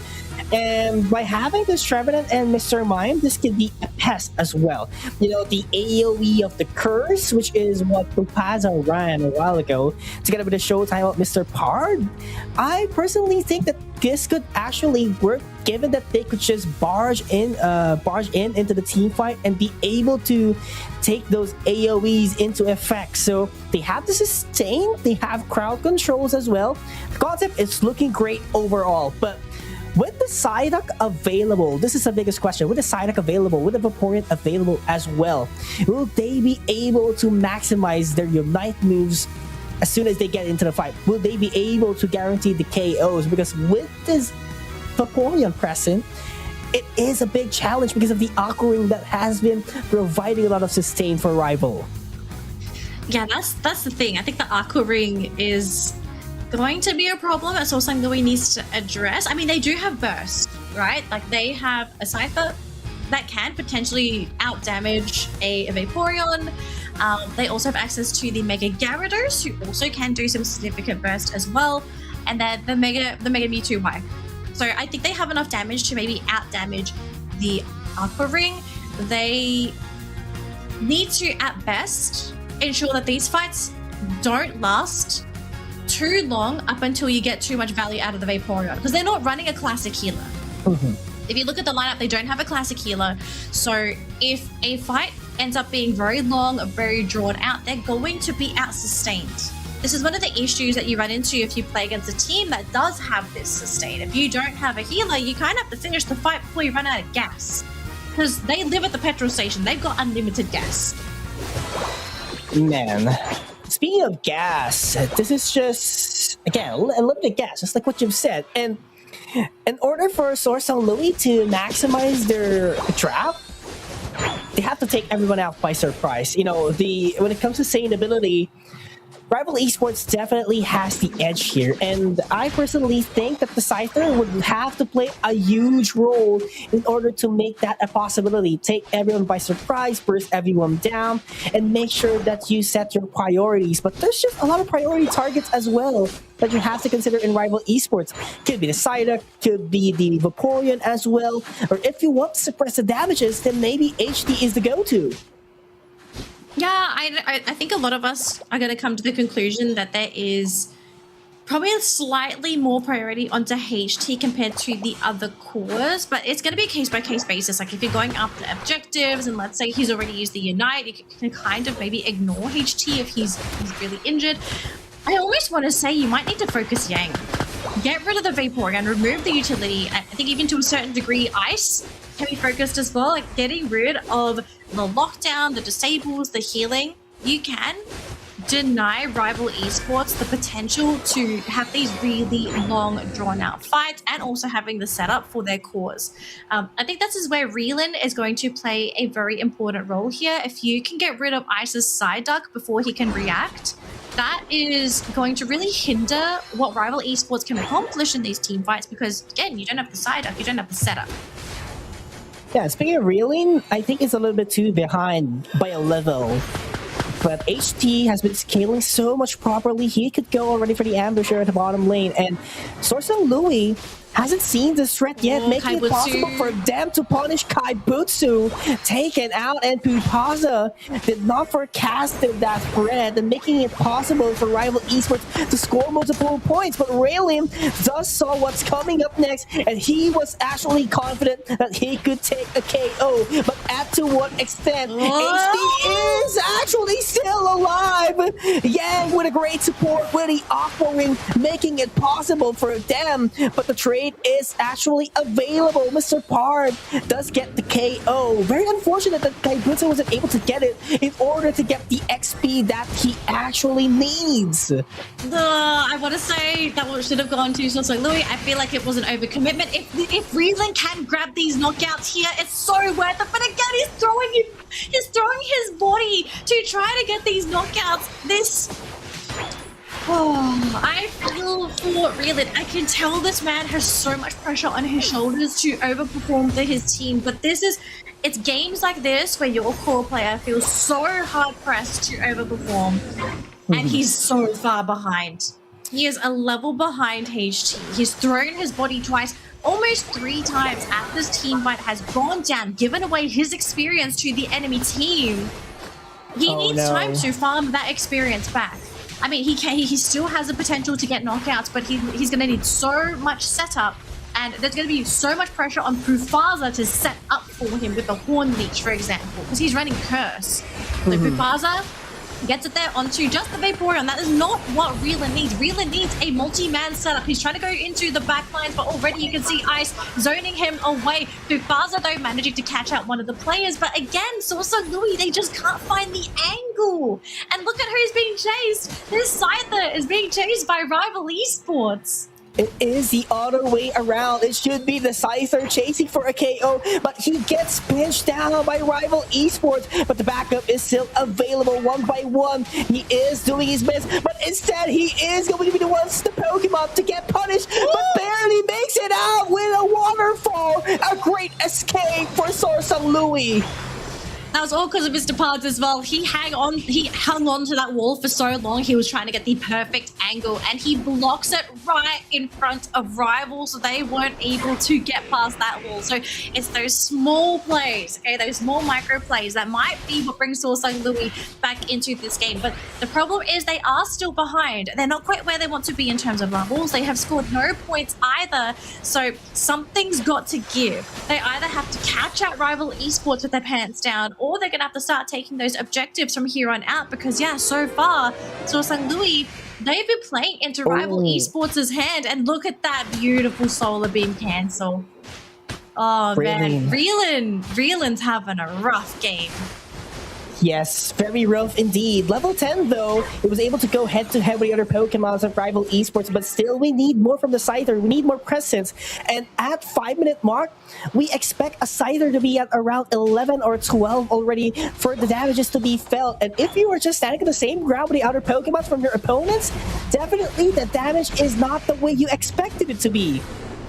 It's not really where you want it to be. PUACL is going to be able to escape. He's been pulled back. Solar Beam is there. Oh no, the Trevenant is caught. But again, one by one, trying to make something happen for the team. But the Psyduck is so low. He's got no waterfalls. Being pulled back again. Ice on this Psyduck is such a pest. He's an invasive species. Oh no, this is too much to handle. PUACL with a Horn Leech. Can he get Ice taken out? No way! The Surf actually is a possibility to make it out from the fight. And Ice is just lurking around the tall grass. It could be a pest. It could be a hindrance for SorSungLui. Oh man, SorSungLui, they've got to find something, anything that help them come back into this game. Like, the levels are still close. The levels are still close. It is not over. But the thing is, SorSungLui needs a break, and he goes down to Rhyme on this Mew. At least Mr. Parts comes in the nick of time to hang on to that top tier 1 goal zone. But yeah, rival esports, I have to say this game has been full of fighting, not so much scoring from a rival. There's so many points on the floor, it's not funny. Yes, and they do have stacking items, might to tell you. And I do believe they already maxed it out a while ago during the early game, so it's pretty much understandable that they are just going all in. But defense buff for Rival. This is going to be tough for SorSungLui. Knowing that they are a little bit lacking when it comes to the damage department, and Rival Esports getting ahead of the XP plus defense, they could sustain this fight together with Yang's assistance with the Aqua Rig. So priority target, I think I'd have to go for Yang just to lessen out the sustainability of Rival. Yeah, either Pop Yang or PUACL's got to get 3 Pokemon in that Horn Leech and just stun. Perfect stacks. Come in, Horn Leech, Unite, Dragon Current, Mr. Mime. You know, you got to stun stack everything. If you can eliminate 2 to 3 Pokemon right off the bat, then there is absolutely a chance for SorSungLui to overpower Rival Esports. But you also have to make sure, can you catch the right targets? PUACL is running in. He's looking for the Vaporeon. They're trying to go for the healer. No. Oh, he misses the second Horn Leech. No, Unite's going to be used. Doesn't get the Vaporeon at all. Big Unite's being used, but just not finding their key targets. Now looks like Mr. Pards might be the next Pokemon in line to maybe save this game for SorSungLui. Oh, but without the Trevenant Unite, it's going to be so difficult. So difficult, but still Rival Esports has a lot of kit to offer. They definitely have the advantage when it comes to the Unite kit to set up the plays, but at to what extent can SorSungLui survive this onslaught? There goes the Horn Leech. It will catch a lot of things off guard. Infinite Cyber was actually used as well. Full power Saya in the picture as well, and Rival Esports is just gonna go all in. They know they have the defense. That's why they're gonna barge in at the offense of SorSungLui. And there goes the triple KO. Mega Mewtwo, why just have to fall back in order to go for a refresh? There is still a chance for SorSungLui if they can make it in time. The Kyogre's going down, but not fast enough. The steal is not going to be there. It does get secured by the Gyarados from Rival Esports. And now for SorSungLui, it's a game of defense. Can they burn through these shields? Can they slow them down? Trevenant's doing the best that he can, but PUACL as a tree by himself against 3 players, there's only so much you can do. And HT, he's getting ready to fill up his pockets again. He wants those points. Yamru looking to score, but you can see one by one gatekeeping that bottom goal zone. Down bottom, though, we have the side that's scoring points, but again, SorSungLui only sitting on 90 points. They still have 25 seconds to do the job, but I don't think this is actually quite enough. They need almost 400 to get the victory for SorSungLui, and they're just being blocked by Yang. Such a pass in order to defend things, in order to push back SorSungLui and prevent them from scoring. And Rival Esports is our first grand finalist. They've earned their spot in the grand final, and now the question is, are we going to be getting a rematch with SorSungLui having to make that journey back through the lower bracket, or are we looking at a potential new matchup for our grand final? But Rival Esports looking sharp today. There were a couple of moments in this series where Rival did look a little, you know, they got a little ahead of themselves. There were a few moments where I thought, oh, that's a very risky play. They did get punished, but not punished enough to risk their spot in that grand final. So your Rival Esports still looking great, but is there anyone out there that can challenge our favorites? Oh, well, you know, just basing off the performance of every single team who has competed here in the winter tournament, I personally think that the nearest team is going to be SorSungLui. You know, made in Thailand, we haven't seen their games behind the scene. They're currently winning against Gacha. They got an off-screen matchup. So we're not quite sure if Made in Thailand has made adjustments already with their games, or Argentum has something in their minds as well. But they need to play a lot of games still. Made in Thailand needs to crawl their way up against Gacha, needs to defeat Argentum, and if they did, they have to play up against SorSungLui. And SorSungLui so far, they are the next most consistent teams next to Rival Esports. No, I agree. And we also have to keep in mind, because as you said, right, Argentum is already in lower bracket round 3. They're still waiting for their opponent. If Argentum is the team to win that game, we are looking at a rematch between Argentum and SorSungLui, and that matchup, which happened earlier today in round 2, was a 2-0 victory for SorSungLui. So yeah, we could be seeing some more rematches today. Maybe we see some new matchups, we really don't know. But our lower bracket matches, they're well underway. Teams are playing, they're trying to fight for their spot in this grand final. But I think now everyone knowing that Rival Esports is waiting for them at the finish line, everyone's feeling stressed. Yeah, and pressure. Just Rival Esports being undefeated for today. It's a statement. Even though they broke the 1,000 points winning streak of Rival Esports, the fact that they haven't dropped a single game yet for today just goes to show how dominant were they. I mean, yeah, SorSungLui, probably the closest team to be competing up against Rival Esports. It's just there has to be some adjustments, especially on how SorSungLui takes the team fights, because there were opportunities that they could actually win not just team fights but the game as well. They just have to be how do I put this? They just have to be a very disciplined team. They have to know their boundaries. They have to know the limits of what they could actually do in team fights. Yeah. So again, congratulations to Rival Esports. We are going to be seeing them in the grand final, but we do need to wait as we see who will be their opponents. Now, what's going to happen moving forward, ladies and gentlemen, is that we are going to be going for an extended break because we need to wait out for some of these lower bracket matches to play. The next lower bracket match that we will be broadcasting on stream will be the lower bracket final. So we will keep you all posted, but there should be a countdown on the stream as to when we should be going live, but we might be coming live a little bit sooner. We really don't know. It depends on if we have 2 zeros or if it's going to be full 3-game series. But if you need to do anything important, now's the best time to do it. Go do your dishes, go get dinner ready, but make sure you are back for the lower bracket finals because we need to find out who will be Rival Esports' opponent in the grand finals. Don't go anywhere. We've still got more Pokemon Unite coming right up. See you, traders.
the final stretch.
The final stretch!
Hello, Pokemon trainers, and welcome back to Pokemon Unite Winter Tournament APAC West 2026. Thank you so much for waiting.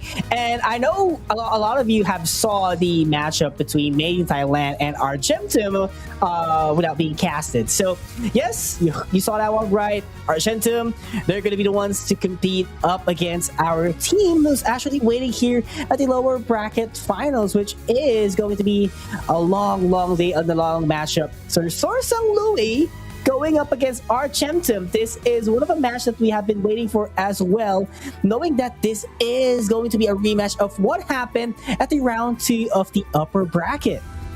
Yeah, so this is another opportunity for either SorSungLui to 2-0 this set, or Argentum has the chance to be able to get their revenge and steal that spot away, which would be the ultimate revenge, really, I think, for Argentum, because they had to play the lower bracket from basically round 2 onwards.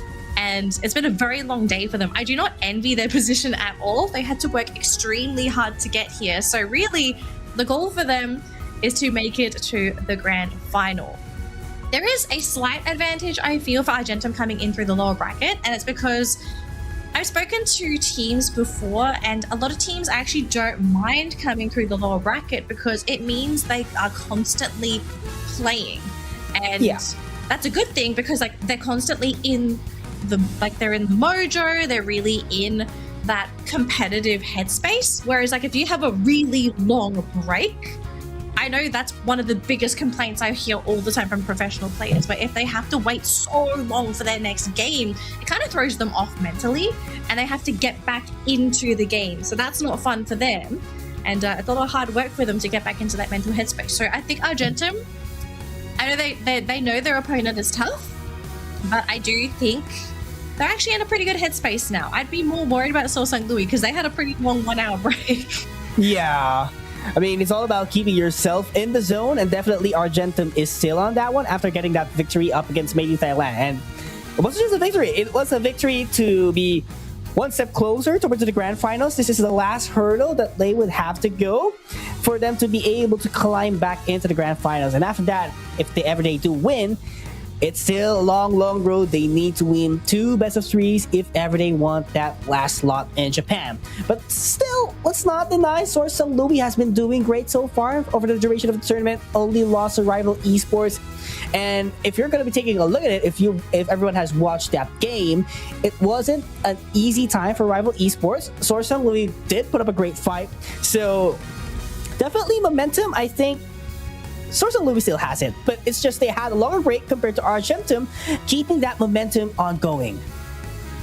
All right, so very strong opening coming up from both our teams. Gyarados being highly contested by, I think, every competing team today, but very much it makes sense. Like, yes, Magikarp is not the best laner, but once you hit that Gyarados phase, Gyarados just provides so much utility to the team.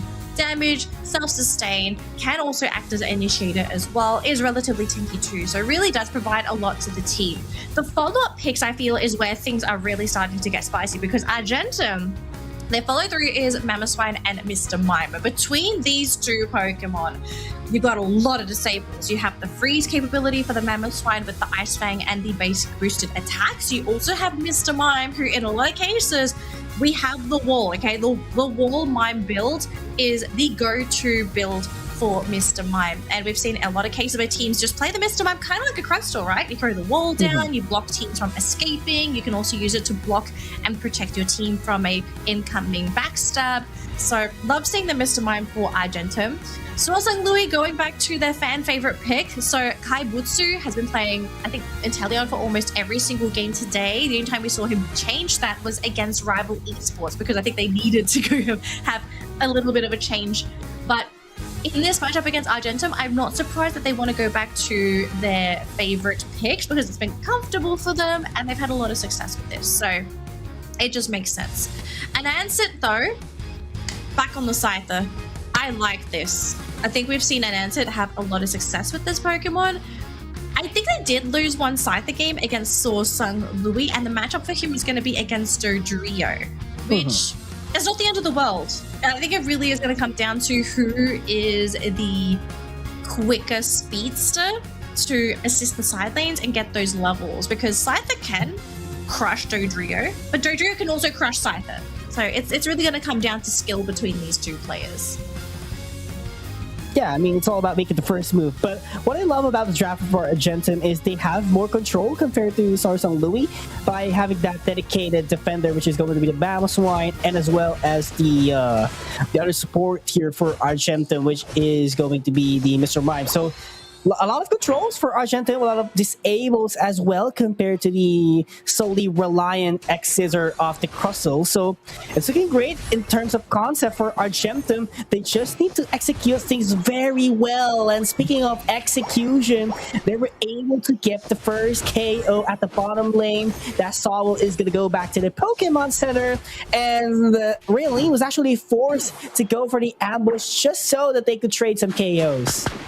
Yeah, that was a very necessary trade down in that bottom lane. So to get the Mew eventually after losing the Sobble, nice little comeback for SorSungLui. But I think for Argentum, they're pretty happy because Sobble was stuck at that level 3 for a little bit longer. So you're delaying the evolution of that Inteleon.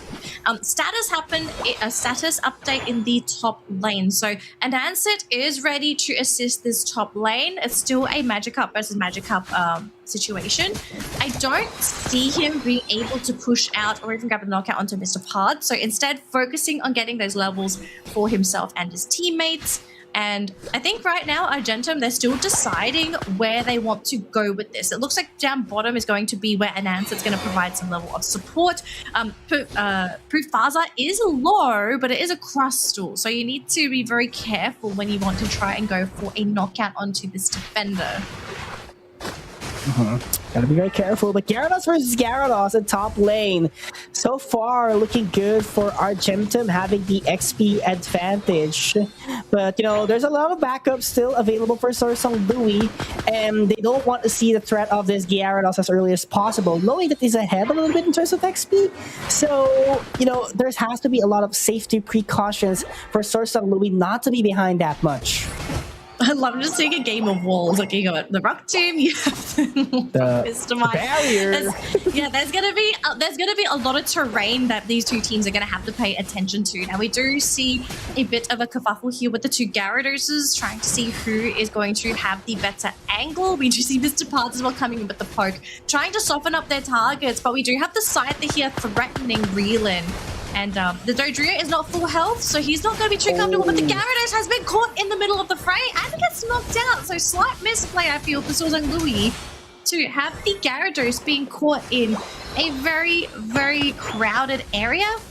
They're very low, however, and there is no classic healer on the side of Argentum, so they will have to slow down, pick up some berries, and heal back up before they push. But yeah, SorSungLui, they're kind of hoping Argentum oversteps here with low health Pokemon. Yeah, I mean, that is probably a big opportunity for SorSungLui to get those multiple knockouts that they have been eyeing for after that Gyarados was punished at the middle of the central area. And especially that we do have the first set of major objectives in both lanes, I personally think that SorSungLui will try to be hyperactive and be more aggressive because they want that defense buff, knowing that they have double defenders on their composition. Ooh, Vaporeon, super low. Mr. Parts, though, is going to be okay. They decide to turn their attention to the Regirock instead. That thing is SorSungLui. Can they go for the steal? No, Scyther gets a secure.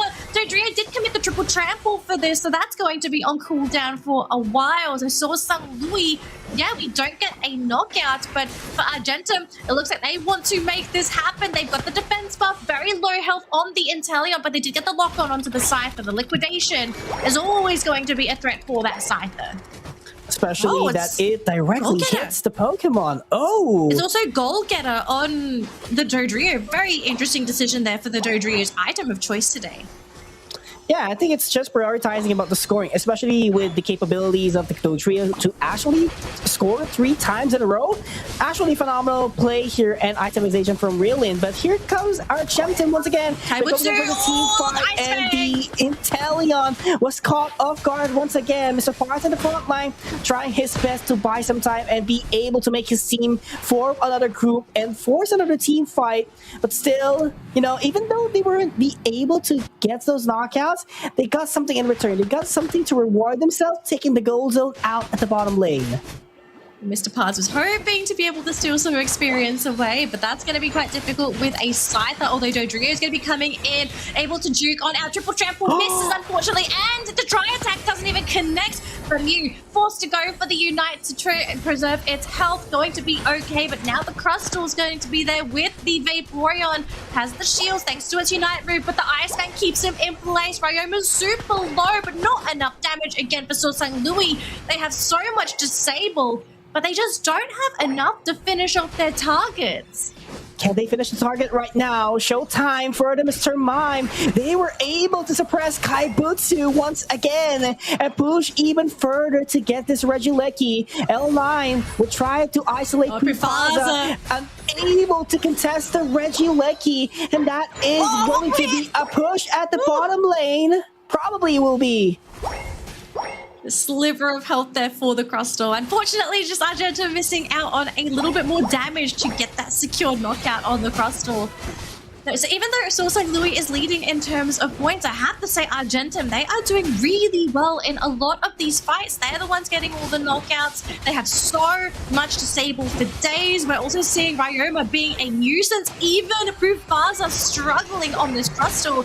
You do have the Vaporeon here to try and buy some time, but the Inteleon is so far away, and this is Liquidation Inteleon. They just need 2 points to break this goal zone, but Ryoma, he's just too low health. Oh, he's so low. The Inteleon is there. They want it so badly. Should be able to lock on. Oh, he gets it, but at the cost of what? If he loses his health and his life, that will be for nothing. And the punish is there. They get the Inteleon. The Mega Gyarados is here to get his revenge. He says, that's what you get for taking out my teammate and this Vaporeon. Oh my god. The wrath of a Mega Gyarados is not something you want to deal with.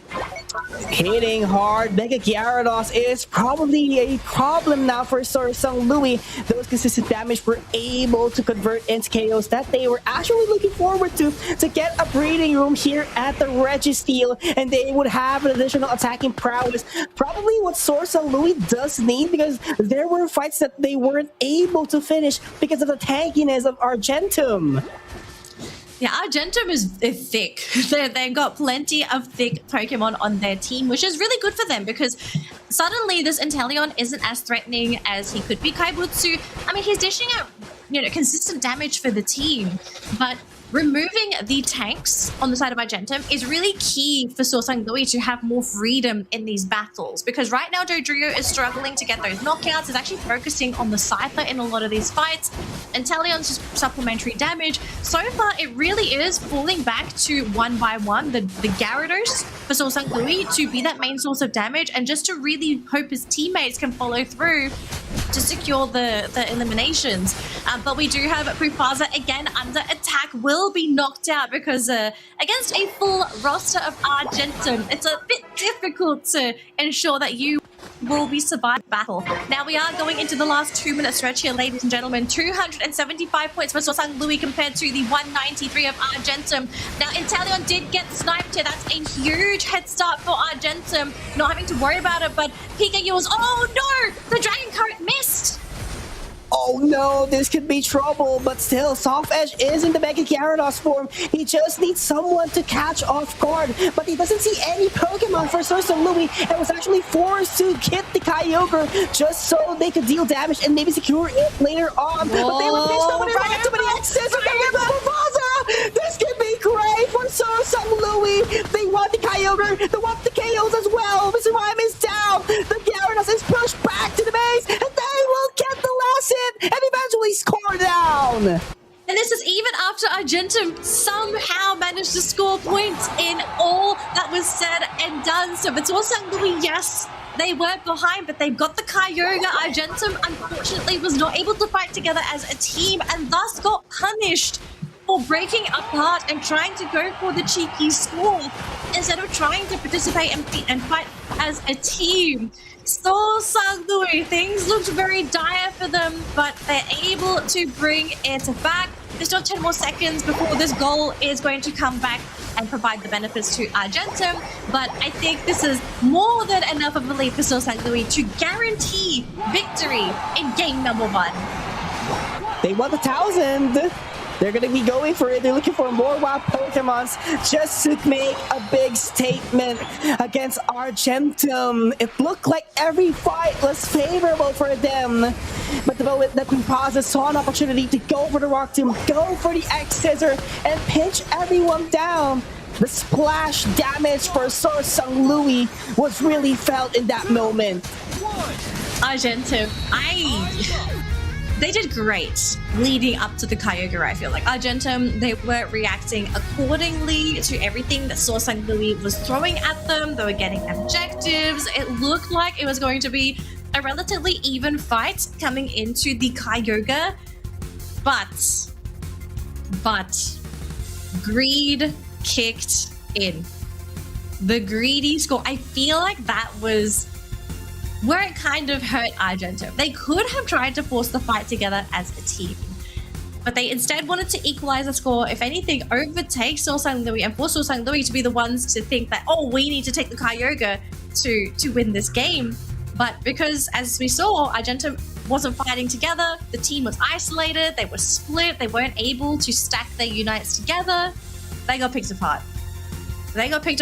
This tank of SorSungLui piranhas ripped them into shreds, and has taught them a very valuable lesson going into game number 2. Don't get greedy. Yeah. Don't get greedy.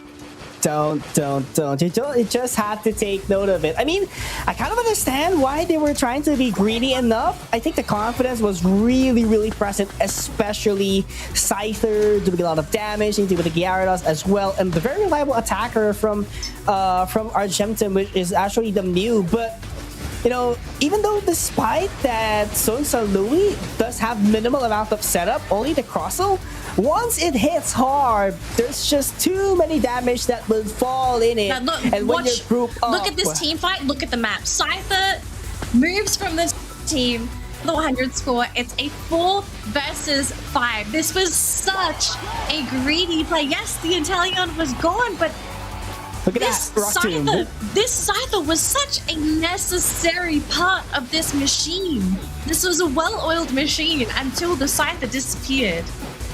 Oh, that was so difficult to watch.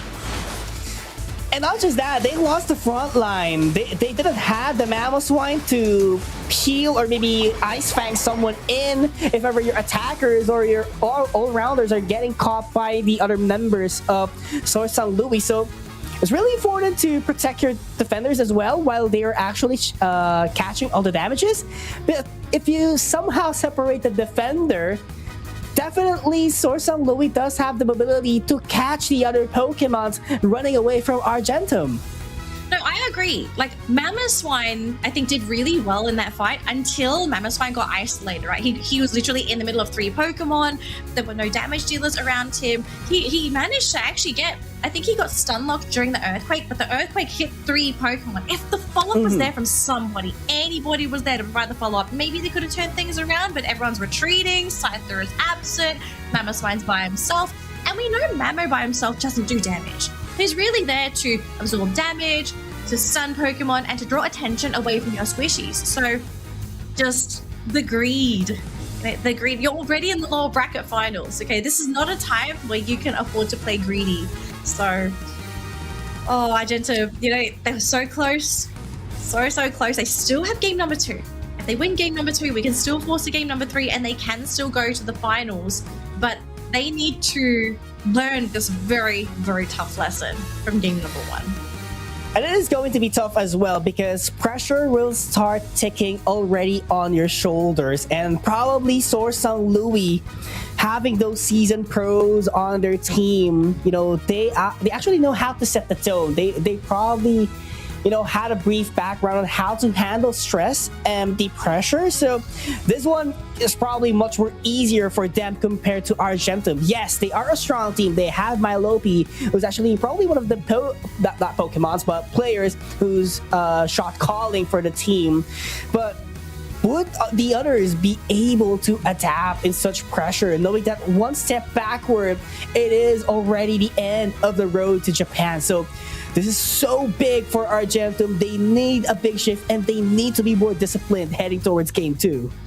They need the discipline. Yeah, I agree. They have to stay disciplined. Even if you think you are almost guaranteed to win the game, always assume you are on the back foot. I think that's probably a really good starting philosophy coming into these Pokemon Unite games. But let's focus on the draft. We are about to see SorSungLui's final ban here, and here we go. So our bans have been finalized. Now our star supports, our poor Psyduck is going to be banned. Vaporeon is available, and Argentum, I think it's a good call to still prioritize the Mega Gyarados. I think they did a really great job with the Mega Gyarados on their lineup. So that's a mandatory pickup. But we go back to SorSungLui, they grab the Vaporeon. One by one grabs the Gyarados. I think one by one they played the Gyarados really well. Obviously, a little bit less effective than the Mega Gyarados, but that's another discussion for another day. But pretty solid top lane matchup. Argentum change anything, and Nance it's changing. He's gone for the Ceruledge instead of the Cypher. And of course, they also got the Mamoswine for themselves, deny picking PUACL, and that's actually a good call as well, knowing that if you have a Ceruledge, definitely you want to avoid that Mamoswine as much as possible, because Ceruledge does need to bruise its way in order for it to get the KOs that it actually needs. And while a Mamoswine is actually present in the battle, definitely you have the threat of being Ice Fanged immediately by this Mamoswine. So good call by Argentum, deny picking. PUACL was actually forced to use this Trevenant, which is, he's running it, by the way, with Curse and Horn Leech, and probably it's one of the movesets that's a little bit too slow when it comes to catching someone off guard, but it really hits hard once it is successful. It's going to be a Blissey game this time for Argentum, so it's going to be Blissey Miraidon to finalize the lineup. So Argentum, I feel like after game number 1, this is like a huge improvement in terms of ramping up that early game damage. Miraidon, fantastic range attacker, complemented by a Blissey, will be quite difficult to chase down, and you have to worry about the constant threat of a Bliss assist on not just the Miraidon, but imagine in a team fight, Bliss assisted Mega Gyarados, Bliss assisted Ceruledge. There's a lot of targets for this Blissey to support. So Argentum, they're taking game number 2 seriously. Not to say SorSungLui isn't, but I hope SorSungLui is ready for what is probably going to be an extremely aggressive game. I'm expecting these two teams to practically throw bodies at each other to try and get a head start. Not just that, Bliss assistance definitely going to give a huge amount of buff and shield as well to the core Pokemons of Argentum. Just being able to, strengthen the sustain of the Pokemons or the co-Pokemons that you have in your team. It's just a good way for you to start things off, and from the early game up until to the late game, it's just more second chances for Argentum as a team. And SorSungLui, on the other hand, I feel like they might have the damage, but it seems like they're lacking a bit in some parts of their current trap.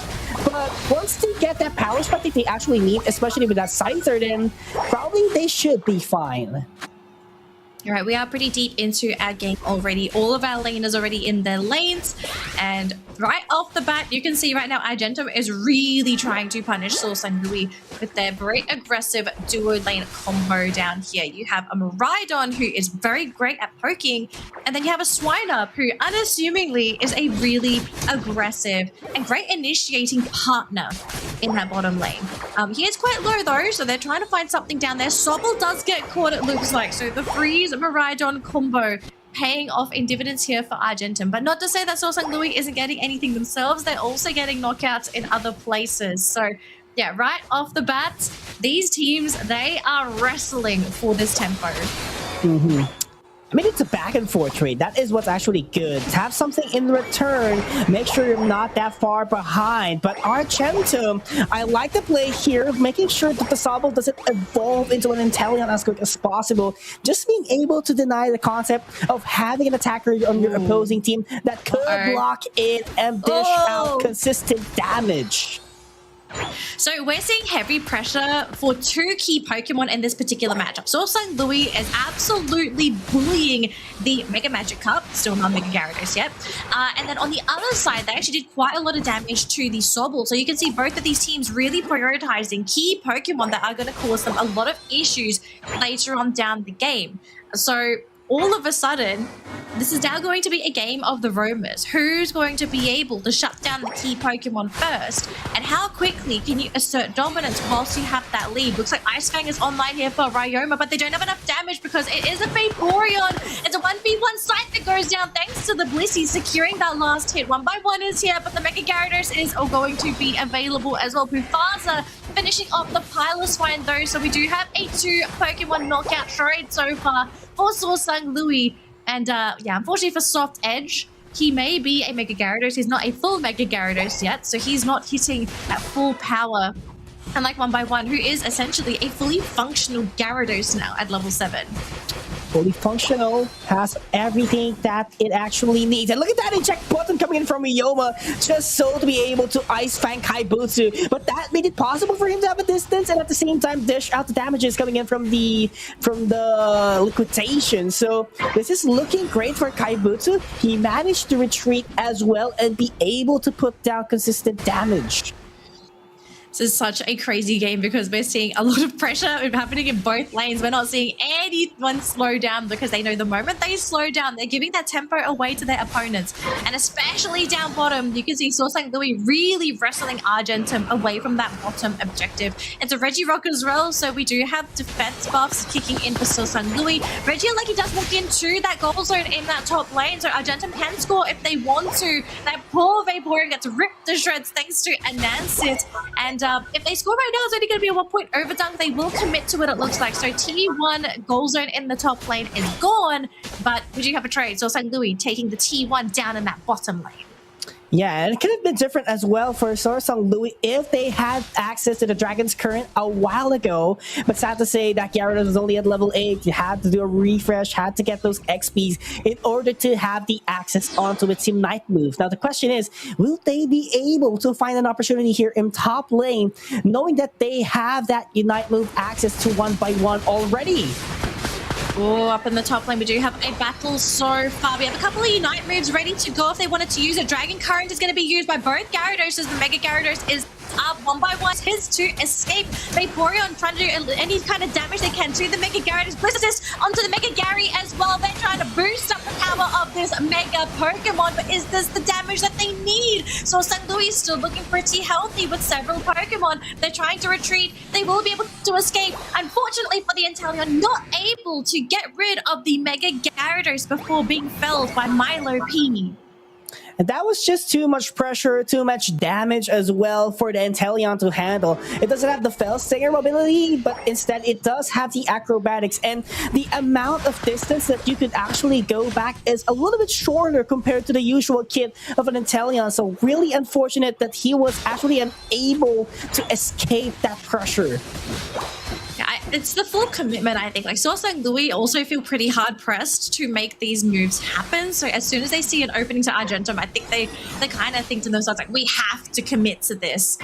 This is also, I just realized, for Argentum, a helping hand Blissey. So you've got movement speed, you have attack speed as well. They're going all out offense with this build, but because there's no healing, Mammothswine's the first Pokemon to go down, but at the cost of Trevenant, though, that's pretty big. But look at the Gyarados! 4 Pokemon wipeout on the side of Argentum. Only Soft Edge is the last remaining Pokemon, and they're hanging around for this Regice, which I do think is very risky, wanting to go for the steal, using the Dragon Current as well, just to chase them away. So the Regice will be going to SorSungLui. It's only the health regen buff, however, so it's not as significant as the Registeel or the Regirock. Yeah, but Kaibutsu once again is actually pinned down by multiple members of Argentum. But nice catching it off guard from Paza with the assist in order for Kaibutsu avoid being knocked out and granting more XPs to Argentum. Man, so far SorSungLui is doing a really great job as well, constantly scoring whenever they can. Argentum is playing very deep on their side of the map, not really roaming over onto the other side. And because of this, SorSungLui, they have access to basically almost the entire map. They can camp out on Argentum's front lawn. They can always go back to their side of the map to take wild Pokemon. And so every time wild Pokemon are stolen away, that's experience that Argentum is not getting onto their own Pokemon. So yeah, SorSungLui, I think they're doing a good job starving their opponents. It's not a complete starve like we saw in Rival Esports' matchup earlier today, but it's a great strategy to slow down a team such as Argentum, who's so focused on a lot of very late game oriented Pokemon. But about the consistency as well, I think that Argentum can still pull off a pretty big fight because Absolutely. yes, they do have damage. That is one thing, but they do have the helping hand as well from the Blizzy that could actually put them up in the damage department. But I think this Miraidon is a little bit too deep. It could have been a different story if those key Pokemons or the defenders coming from SorSungLui was actually there. He could be punished really hard a while ago. Yeah, he could have been punished, but I do like that he's playing quite ballsy. Maybe trying to force SorSungLui to try and use a Unite move. I think that was probably the play there. He was thinking, if I go into this, can I force a early Unite right before the Kyogre? Now, the thing is, SorSungLui did not take the bait, so, you know, I think the Miraidon is just glad he got out of there to begin with. We have a level 15 Scyther, folks, so this could be the win for SorSungLui if they find their primary target. We see the wraparound for the Scyther, looking for the Blissey. He's looking for that backline. He didn't get his primary target, but Assist is going to be used. The Miraidon is in the middle of the fray, doing all that he can, trying to get that damage in. But Argentum, their health pools are running low. Cerule Edge is very low as well. This Mega Gyarados, he doesn't have a Bliss Assist. It's already been used. I think Argentum, they just ran out of gas. They're going to be running out of gas indeed. PUACL still has the Horleech to push everyone back, but no seal would happen. The Scyther takes the last hit. Ryoma would fall down, and SorSungLui, they would score the points. Argentum was so close, but at the end of the day in this fight, with the way that the team was built and because this was a helping hand Blissey, Argentum needed those KOs to happen much sooner. They needed to get those 100-0 knockouts on 1-2 Pokemon for SorSungLui for them to win that fight, but because they didn't lose enough health and were knocked out, the Vaporeon was able to heal them back up. The Trevenant also has access to a lot of self-sustain. The Gyarados is also very thick himself. So SorSungLui, after absorbing all of the damage, they just turned on Argentum, who, after using all the Unites, all their key moves, that's it. They had expended every resource and they still weren't able to take them out when it mattered the most. That was unfortunate, and that is actually one of the disadvantages as well from the Miraidon who's actually using the Electro Drift, because it dealt a lot of damage. It got a lot of support as well from the Blissey, but the moment it did got inside the fight, PUACL saw it through, just uses the Horleech and pinch him down to the wall, and it was just everywhere damage department for SorSungLui, being able to take out one of the Pokemons who deals a lot of damage for Argentum. So it is now guaranteed that SorSungLui will be our second team heading into the grand final, and we will be having a rematch between SorSungLui and Rival Esports. Now, the thing that we're all kind of wondering here is, can SorSungLui, with the second opportunity facing up against Rival Esports, take the grand final? Because this is SorSungLui coming in from the lower brackets.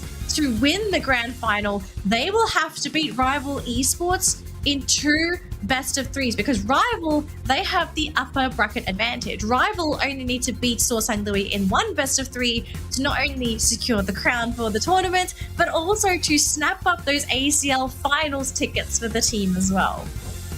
That will be very big, whoever wins the tournament here for tonight. So again, a rematch will happen. SorSungLui only lost to Rival Esports for the whole duration of the tournament. For your information to everyone who's just joined into the broadcast, every games were 2-0 for SorSungLui, except for Rival Esports being able to, you know, dominate it for the hands of Rival Esports. So this is going to be a big rematch. Still, a big pressure for SorSungLui because they weren't able to score a game up against rival esports. But definitely for sure, for those who have watched the game, or definitely if you want to roll back the VOD, SorSungLui, they were not that far against rival esports, and they really have a great shot to take them down. It's just they need to be more disciplined taking into fights and avoid being greedy and make every execution clean. Yeah, and I think there's probably also another factor to possibly beat rivals, and I do think it is going to have to be a case of them probably spending a little bit more time not just picking their priority targets, like their signature Pokemon, but I also think at the same time they might have to incorporate more meta Pokemon into their lineup if they're available to be picked. Because like at the moment, right, we're seeing SorSungLui have a lot of success because they are playing Pokemon that they are comfortable with. And that's all well and good. But when you start playing up against some of these S-tier teams like rival esports, sometimes it's not just a case of comfort, but you have to play meta Pokemon, because if you're not playing it, and if they're not banned, your opponents are playing them. And that means they're playing, at this point of time, the most efficient state of Pokemon Unite. That is why metas, unfortunately, matter so much in competitive Unite, because Pokemon are meta because they're good, they're strong, they're doing a lot of damage, they have a lot of utility, they are outperforming other Pokemon in the exact same category.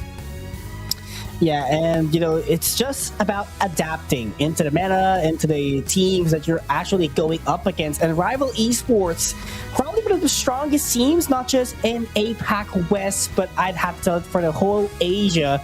So this is actually a huge adjustment that has to be taken into consideration for SorSungLui, because they haven't been able again to score up against them a while ago. So this is a huge pressure for them, and they need to win more games. They have to play more games compared to rival esports. They only need 2 wins at least for the first best of 3 to get the slot to Japan.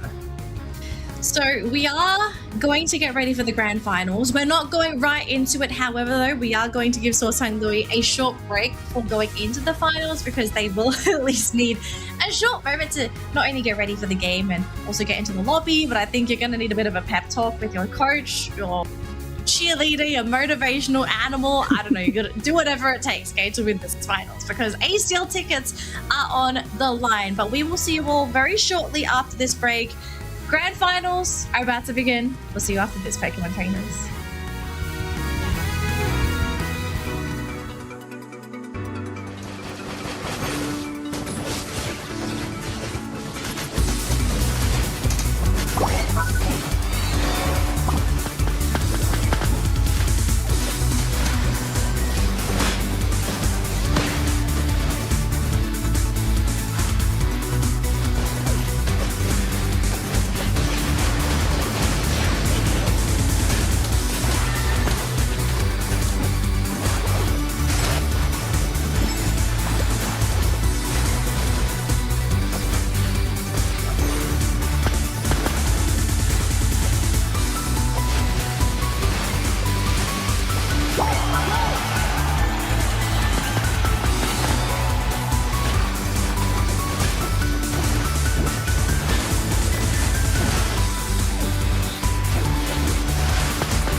Pokemon trainers, and welcome back to the Pokemon Unite Winter Tournament APAC West 2026 Finals. Yes, you heard me right. We are finally at that point of time down to our last two teams, our grand finalists.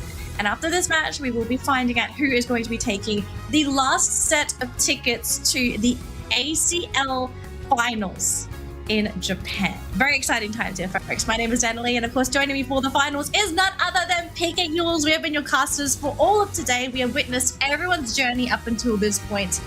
And now the final test, the final challenge. PUACL, it is finally here.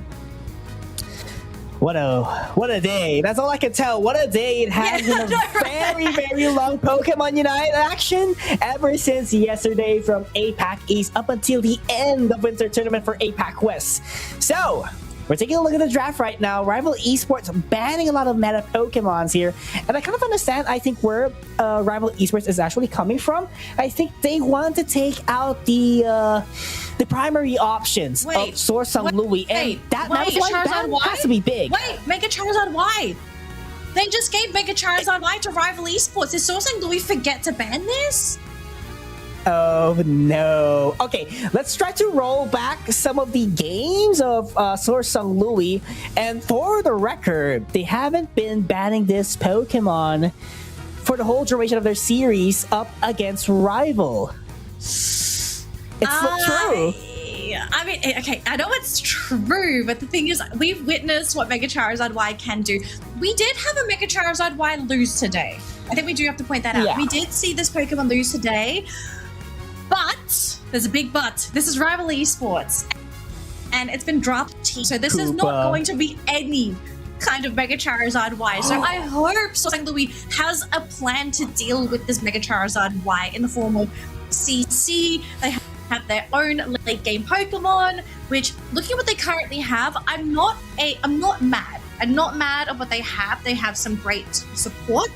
They have the Vaporeon that's going to be there for sustain and hindrance. You have Crustle there, have this too. All this disabled to set up for 1x1 Mega Gyarados. The Inteleon for Kaibutsu, I think, has been the question mark for me. Like, it's a good Pokemon, but against a Mega Charizard, I'm worried Kaibutsu is just going to be burnt to a crisp during every team fight. And then the last that we just saw this, I didn't think they were going to go back for the Talonflame, but Talonflame is the last pick here for Reelin. This early game, it's all on this Talonflame. If they can crush the early game with the Talon, if they have a chance to actually beat Rival Esports in this first game. Yes, and this Talonflame, I don't know if you saw the items, but it's gonna be having the scoring item, which is the attack weight. It does need to score a lot, as much as possible, 6 times in the early game to maximize its attacking prowess, and at the same time, it does have the Axle Razor as well. So it does need to attack, it needs KOs, it needs assists. So definitely this Talonflame, it will be hyperactive as soon as it evolves into a Fletchender. So if this Fletchender keeps on getting knocked out by Rival Esports, this will be a huge drag down for SorSungLui and might be a bit of a downfall for their team, because you want that firepower to be present as soon as possible. And if Shutdown keeps on coming, if Rival Esports does know to handle it pretty well, this is going to be tough for SorSungLui. No, I 100% agree. So SorSungLui, this is your second chance to get your revenge on Rival Esports. It's time to go for it. You need to win 2 best of 3s, and game number 1 is where we're going to be kicking things off here for the finals. Now, looking at the lane so far, bottom lane is going to be a bit of a liability for SorSungLui, unfortunately, because Sobble it's very easy to shut this Pokemon down. That is something that we do need to state for sure.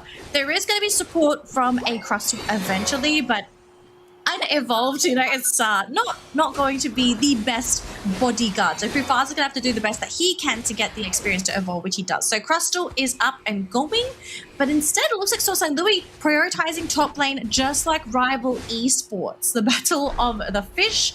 Who's the bigger fish in this pond? You want the Gyarados as early as possible. I kind of understand that, but this is not looking good for Reelin. Does go for the berry though, almost got KO'd, but this will give a lot of room for rival esports to actually get the birds, but Mr. Pard is actually giving them a tough time as well. HT too confident to charge in, knowing that there is enough support coming in from Ice, but he would have to fall back, knowing that wild Pokemons are already available back in his area. I think a really nice thing for SorSungLui at the moment is they're very fortunate that HT is on this Charmeleon, because Charmeleon is not a great rotating Pokemon. Charmeleon is in that awkward stage where you can do a little bit more damage, but you're not quite there in terms of a harasser. So HT, his contribution to side lanes is not going to be as impactful as it would be on one of his classic central lane Pokemon. So I think things could have been worse for SorSungLui up top, but just because HT is going to be on that Mega Charizard, why until he's fully evolved and can Mega, he's not quite where he wants to be as that central laning Pokemon for his team. But we're seeing a big rotation for rival esports, and even PUACL is going to have to come up here as well once they catch wind of all these Pokemon in the top lane, and they get a big knockout there, removing the Gyarados from SorSungLui's side. And this is a lot of bruisers as well from rival esports. Definitely can outmaneuver this top lane if they really want to.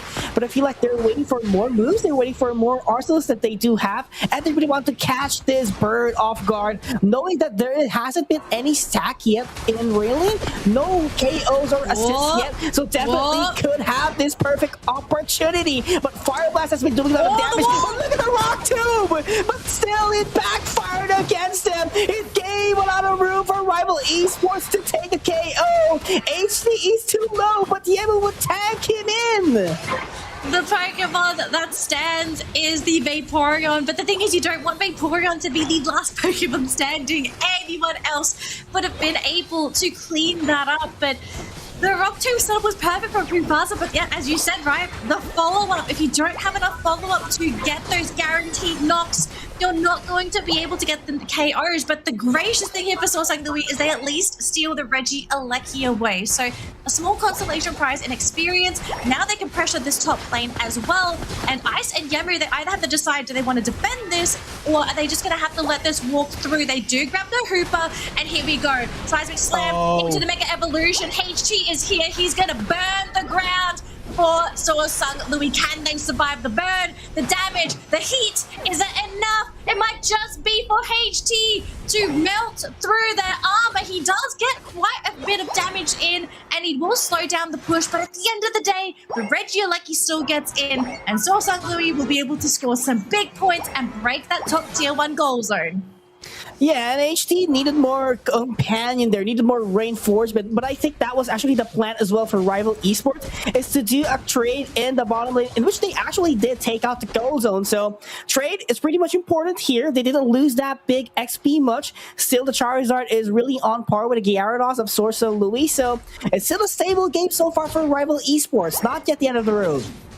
Absolutely not the end of the road. They are very much still in this game. Down bottom, though, we have rival esports having this Registeel on lockdown, so an attack buff is going to be going their way. So SorSungLui, they'll have to pay attention to where this next rotation is going to be. Now, the good thing I like coming up from SorSungLui right now is they are playing very far forward, farming all the wild Pokemon, scoring points as well. So this is effectively denying resources to Rival, who is currently looking for a fight. They're looking for the Gyarados, and it does force out the Unite, the Dragon Current, to help him escape. He's being slowed down. The waterfalls are there, and it should be enough to get him out of there. PUACL also will be around to save that Gyarados. So SorSungLui, so far they're aiming to try and avoid these fights. It's working out for them. We do have another Mega Evolution for the Charizard in that top lane. It does run out. We still have this Vaporeon trying to grab HT, but with nothing to latch onto. It's going to be hard. Eject Fly. They grab him with Reelin. The Charizard is down. Charizard is down, but Yimu wants the bird. He's gonna go over the waterfall, but the fly actually made it on time to avoid it. Dragon Breath was actually not enough to take the KO, and Reelin is still alive. But here comes Rhyme to take the KO. That was a beautiful escape, but not enough to avoid getting knocked out. SorSungLui coming into the grand finals.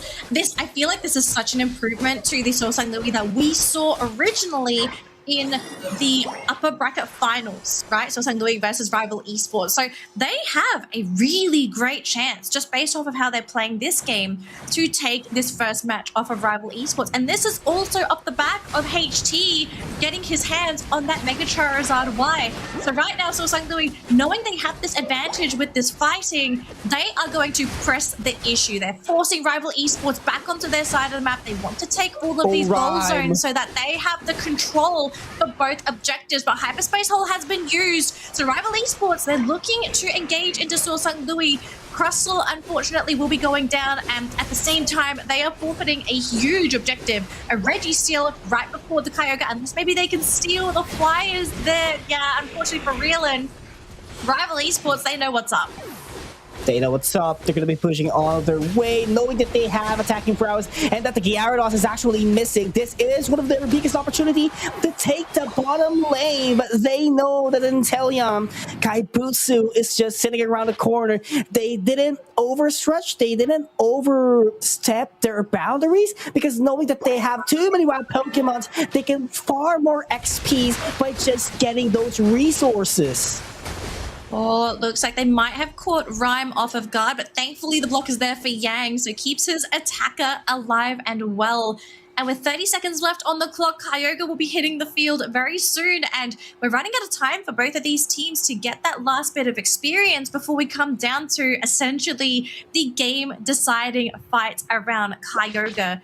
Levels are looking pretty close, not even, unfortunately. Rival Esports, they are sitting on 2 level 13s, whereas for SorSungLui, it's only the Mega Gyarados that's hit that level 13, so they're slightly behind where they would like to be. And if you look at positioning, Rival Esports very far forward. Oh, the block! They've caught out the Gyarados, forcing out the waterfall.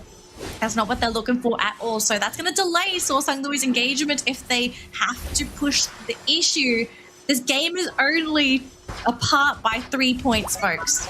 It is only 3 points. And look at this, Rival Esports looking to fight into SorSungLui. Unite's going to be deployed as well. The stun, the flying connects onto nobody. The Mega Evolution, the HT burning everything yet again on that Charizard. But they've lost the Hooper in the process. But I think this is what they're looking for. No Rivals! They've lost 3. HT is still sticking around. He is so low. And there's 3 players left on the side of SorSungLui. It might be down to the final 2. Yang and HT, can they salvage this game? Can they steal the last hit? No! The Flame gets the Kyogre and he takes HT with him. But not quite over yet. They can still go for the defense. Everyone has come back into the fray. Yang needs to push him back. Raylan is actually here.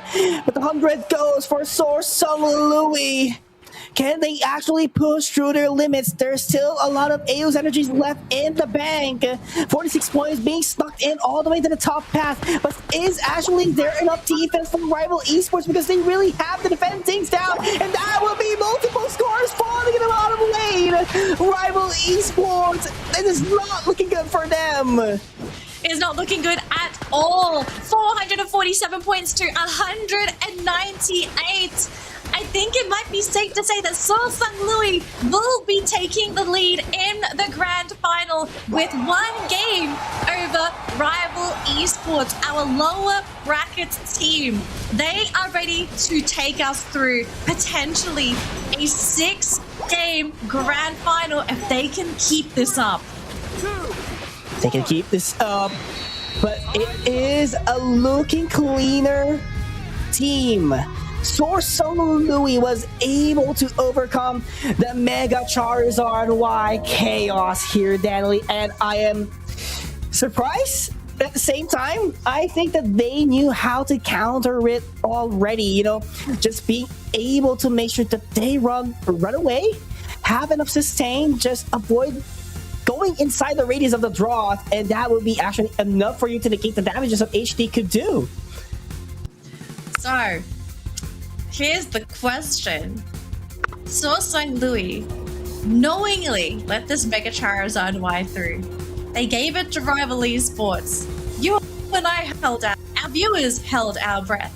And yet, SorSungLui was still able to come through and beat this OP Mega Pokemon. All of a sudden, are we maybe going to be seeing Rival Esports have to ignore this Pokemon. Maybe it's not, and maybe it isn't going to even be picked. SorSungLui, was this a bait the whole time? And I think that the ban for Psyduck as well was a huge call for SorSungLui. That was, I would say it's a huge gamble for them. Just being able to let that Mega Charizard Y slip through, and the Psyduck wasn't really available. I thought at first, yeah, Psyduck would be great for their team, but it might have been a secure Psyduck as well for Rival Esports. So I think they're more confidently dealing with a Pokemon that is not really would give you hindrances, but would give you consistent damage. And I think that SorSungLui does have that one as well. Consistent damage, enough to stay with the Vaporeon present in the fights. And despite a slow start from the Talonflame, it was able to catch up, getting multiple KOs, getting multiple assists as well, and being able to score a little bit of a point just to get that attack weight stack back on going. It's game one. Our lower bracket team is leading one game over Rival Esports. We are still just starting this grand final, folks, but we have to reiterate this. If we are going the long haul, the maximum amount of games you can have in this grand final is 6 games. For that to happen, Rival needs to win the next game, and then we have to have SorSungLui win game number 3, and then for us to have a full 3-game series, we can continue on from there. But if SorSungLui wins this next game, it will force a grand final reset, square one, and it's going to basically come down to a elimination best of 3. And SorSungLui, they're proving to us that it's very possible for them to take out Rival, even though earlier today, Rival 2-0'd this team convincingly. Yes, and this is actually one of the things that you said to me, Daniela, way back then. Are we going to see Mega Charizard Y just sitting through freely out there and be drafted by any team? Because we are seeing the weakness already of the Mega Charizard Y. We are seeing the loopholes that could actually be a big factor. And every single team's actually competing here must probably realize that there is a way to stop the tracks of a Mega Charizard Y. Yes, I think HD did really well in that Mega Charizard Y, but not to an extent wherein we saw the big potential of a Mega Charizard Y yesterday in APAC East. I want to bring up a discussion I think we had earlier today. I don't know if it was you or me that asked this. If Mega Charizard Y ever became available for Rival Esports, who would play it? And I think we agreed that it actually doesn't match HT's playstyle. Yeah. Was that before or during broadcast? I think it was before the broadcast. Before. Before. So I think it's a good time to bring this up. We're not going to see Mega Charizard in this game, obviously, because Rival decided to ban and grab the Mega Gyarados instead. But I think that last game was a pretty good example of how HT is a great player. He's very skilled. Okay, don't get me wrong, very skilled player, but he absolutely thrives with a particular play style. When he plays in one such as Mimikyu, such as Zoroark, like Pokemon that are very quick, very hands-on, in-your-face burst damage. Leafeon, another great example. Not so much Mega Charizard Y, where it's a lot of, yes, high damage, empty burst damage. It's not something as quick as some of those speedsters can be when they have access to extremely high points of damage. So, yeah, no more Mega Charizard Y, but just an interesting discussion that we kind of had earlier today, which, yeah, that last game kind of proved a point that an OP currently available, if your team just isn't compatible with the play style, then you might still have to ban it, even if you have first pick. I saw the Pawmod being hovered a while ago. I thought we were going to be seeing a Pawmod, but no way. This is much more confident for Rival Esports. HT going back into Cerulege. This is, I would say, much more convincing. And I think we saw a familiar draft a while ago. Rival Esports running this composition, as far as I can tell. Wait, let me look back at the drafts that they actually did a while ago.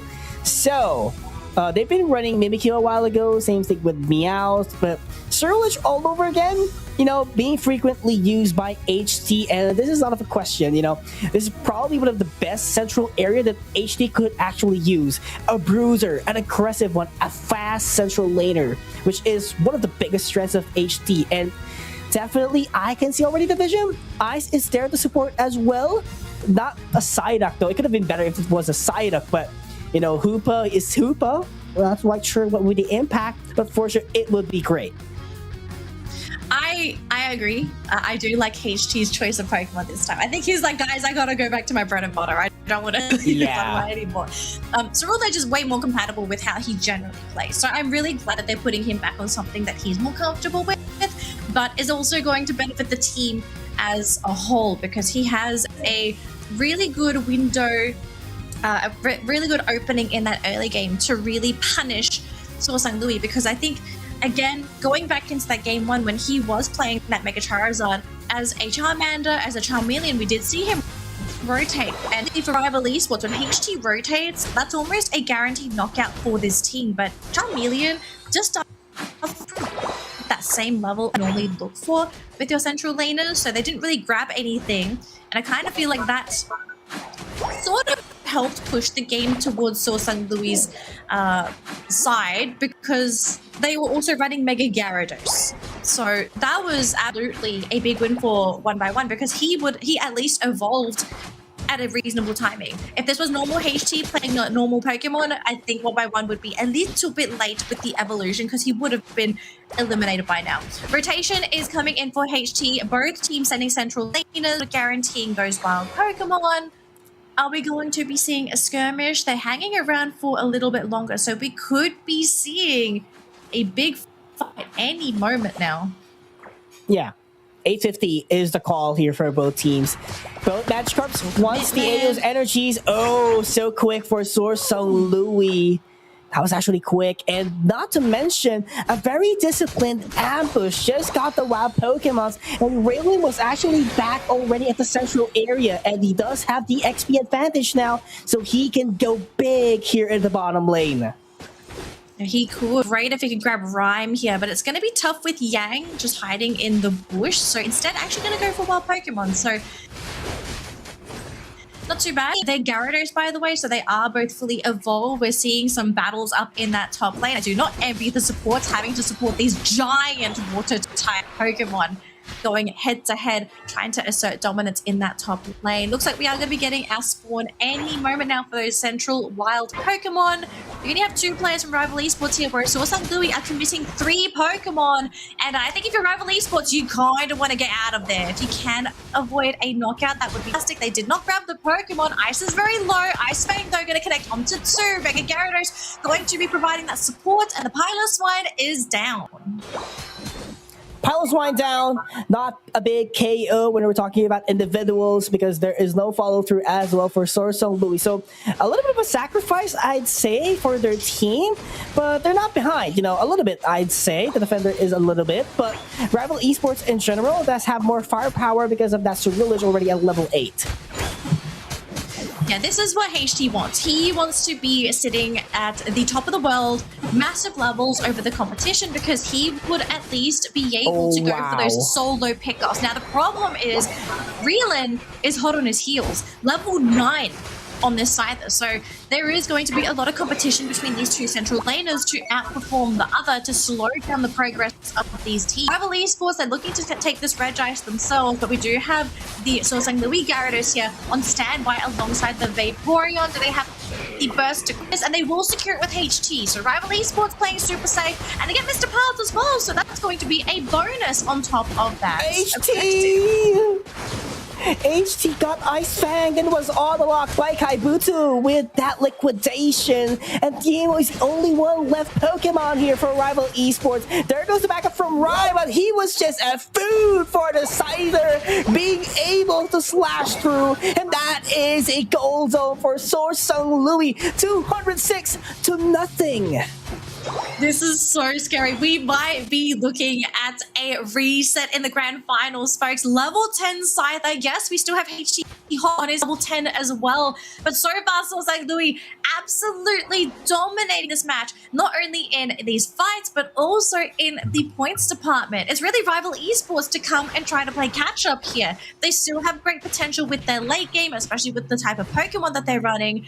But they're also having to go up against some fantastic support for SorSungLui, in particular a Mamoswine Vaporeon combo I feel has been a golden duo in today's matches, and a lot of teams that get access to both of these Pokemon. Not only do you have a deadly initiator in that Mamoswine and the Freezers, but Vaporeon's Sustain has been invaluable to so many teams having success fighting around that Kyogre pit.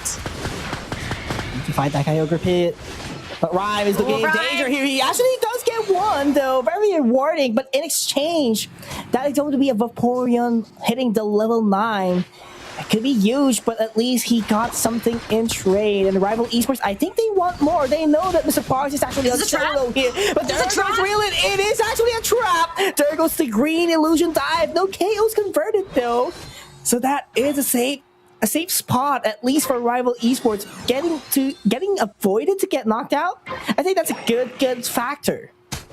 Reeling, he's still looking for more though, applying pressure there onto the Snorlax. I have to say though, Rival Esports, I think they hit the panic button at the perfect timing, retreated at the absolute perfect moment. Otherwise, that probably would have been HT sent back to the Pokemon Center yet again. But I have to say as well, Reeling, he's having a heck of a game today. Every opportunity he sees, it's almost been a guaranteed knockout. Down bottom, though, you can see Rival Esports wanting to go for the full commitment onto that Regieleki, even forcing out the Unite on the Hooper. So they brought in the entire team to help out with this bottom push endeavor. The point gap is slowly closing. It's 137 points to 226.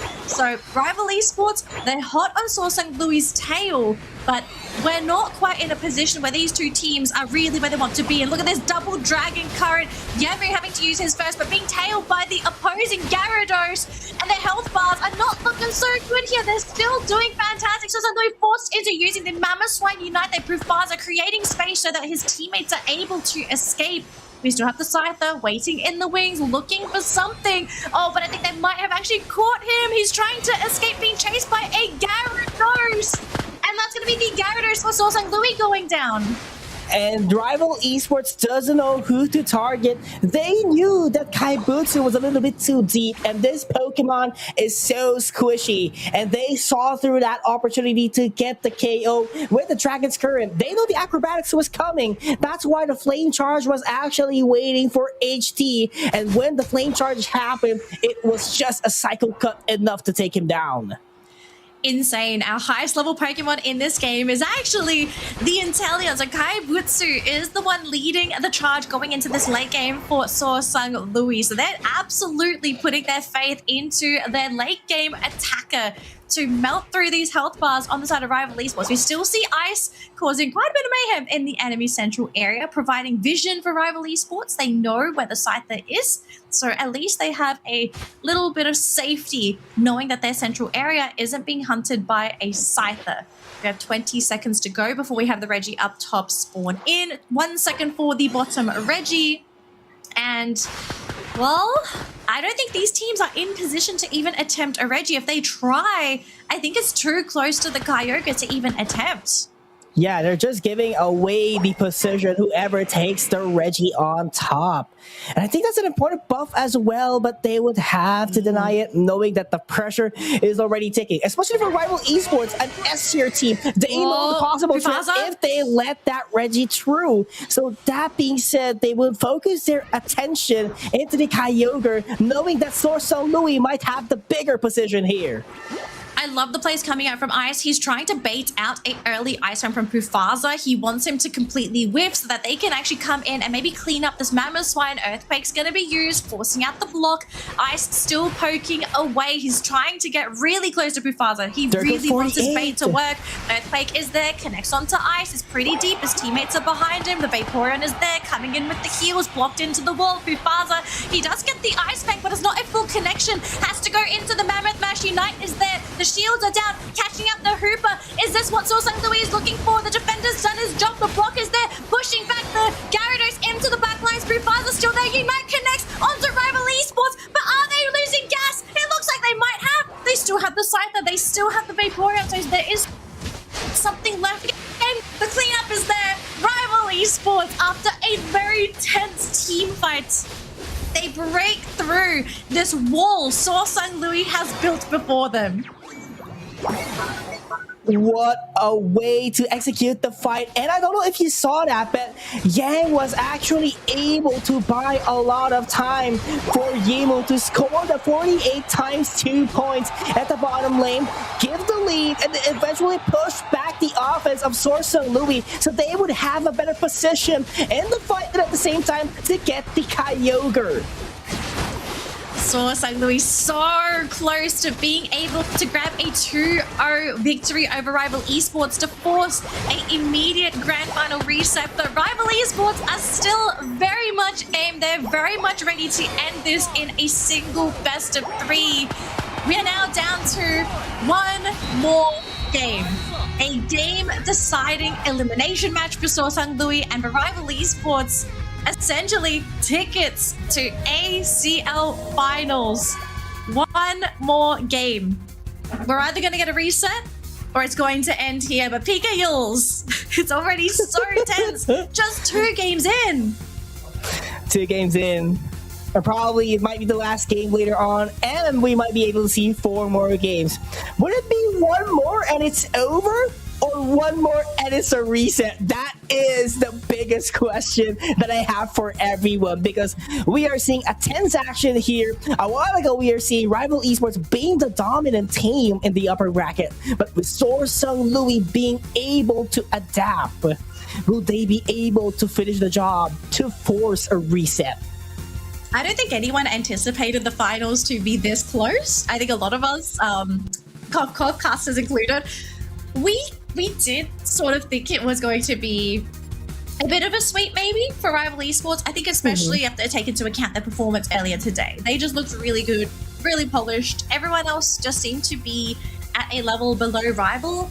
But props to SorSungLui. They have played a lot of games today, and every single game they played, I feel like they have just gotten better and better. And probably to Rival Esports' demise, that first best of 3, that kind of test SorSungLui, I think just that experience, that's helped them adapt to how this team has played, and it's contributing to what SorSungLui is doing in the grand finals. Yeah, I mean, they are doing great so far, but let's not deny the factor as well. Rival Esports was able to adapt depending on the draft that SorSungLui did during game number 1, and that change from HT from Mega Charizard Y to SorSungLui, I think the consistency was much more felt. They were able to dish out consistent damage compared to the Mega Charizard Y, which is more of 50-50, simply because that, yes, you are a ranged Pokemon, you have the radius, but the other Pokemons from the opposing team would just run away from you, and definitely you could not chase everyone down, because if you chase someone in, it might backfire from you, and if you can't move, there's just no basic attacks or no other moves that you could use. So I like the switch up, I like this SorSungLui pick, and maybe we might see this again for game number 3. I wonder if Snorlax will be making another appearance for Rival, because I think we also need to sort of talk about Yang's performance. Yang played that Snorlax so beautifully, especially with, how you pointed out the Gyarados. They managed to, without the team knowing, right? He made that big wraparound, scored down bottom, ensured that his team had that point lead, and still made it back in time to join that team fight. We've seen this earlier, this happened earlier today, a team trying to go for the back cap, and that failed terribly because they came back a little bit too late. But in this case, Yang, being the Snorlax, bought, as you said, so much time.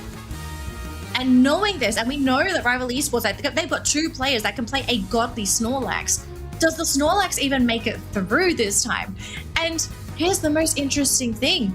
SorSungLui, going into this game number 3, they have chosen second pick. So they want to have access to not only the next 2 picks, but they want last pick. And I'm smelling cheese. I am smelling a strategy that they have been keeping in their back pocket. I think it's time to bring it out.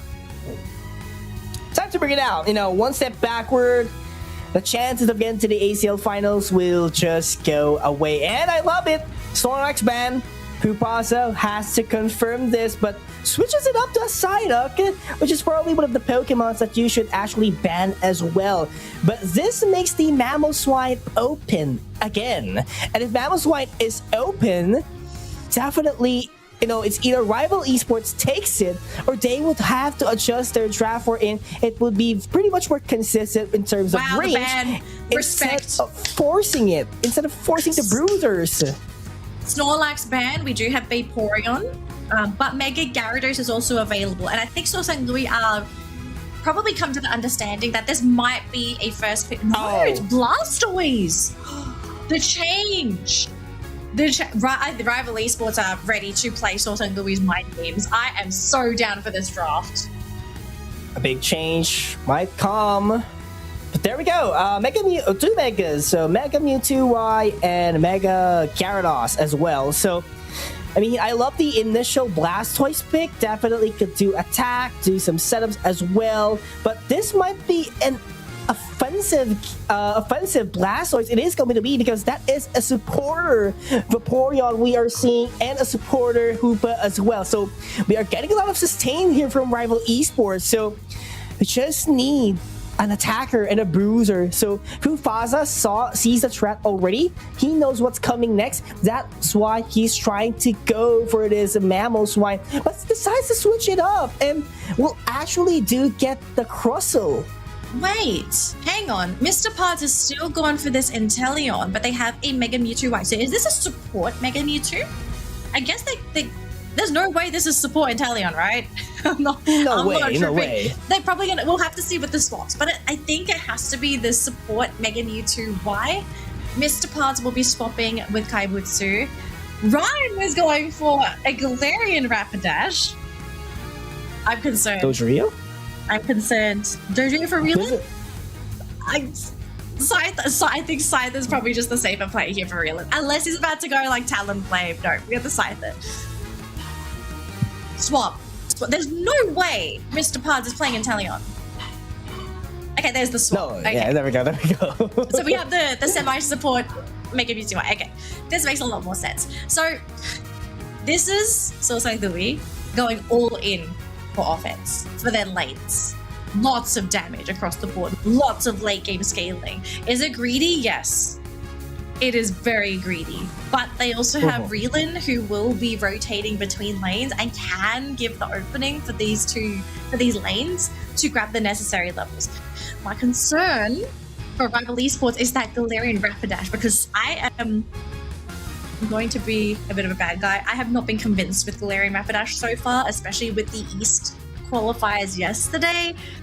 So for Rhyme to pick this up for Rival Esports, I hope he has a plan for this. I hope he has a solution that is going to make me change my mind and say Galarian Rapidash is an amazing Pokemon.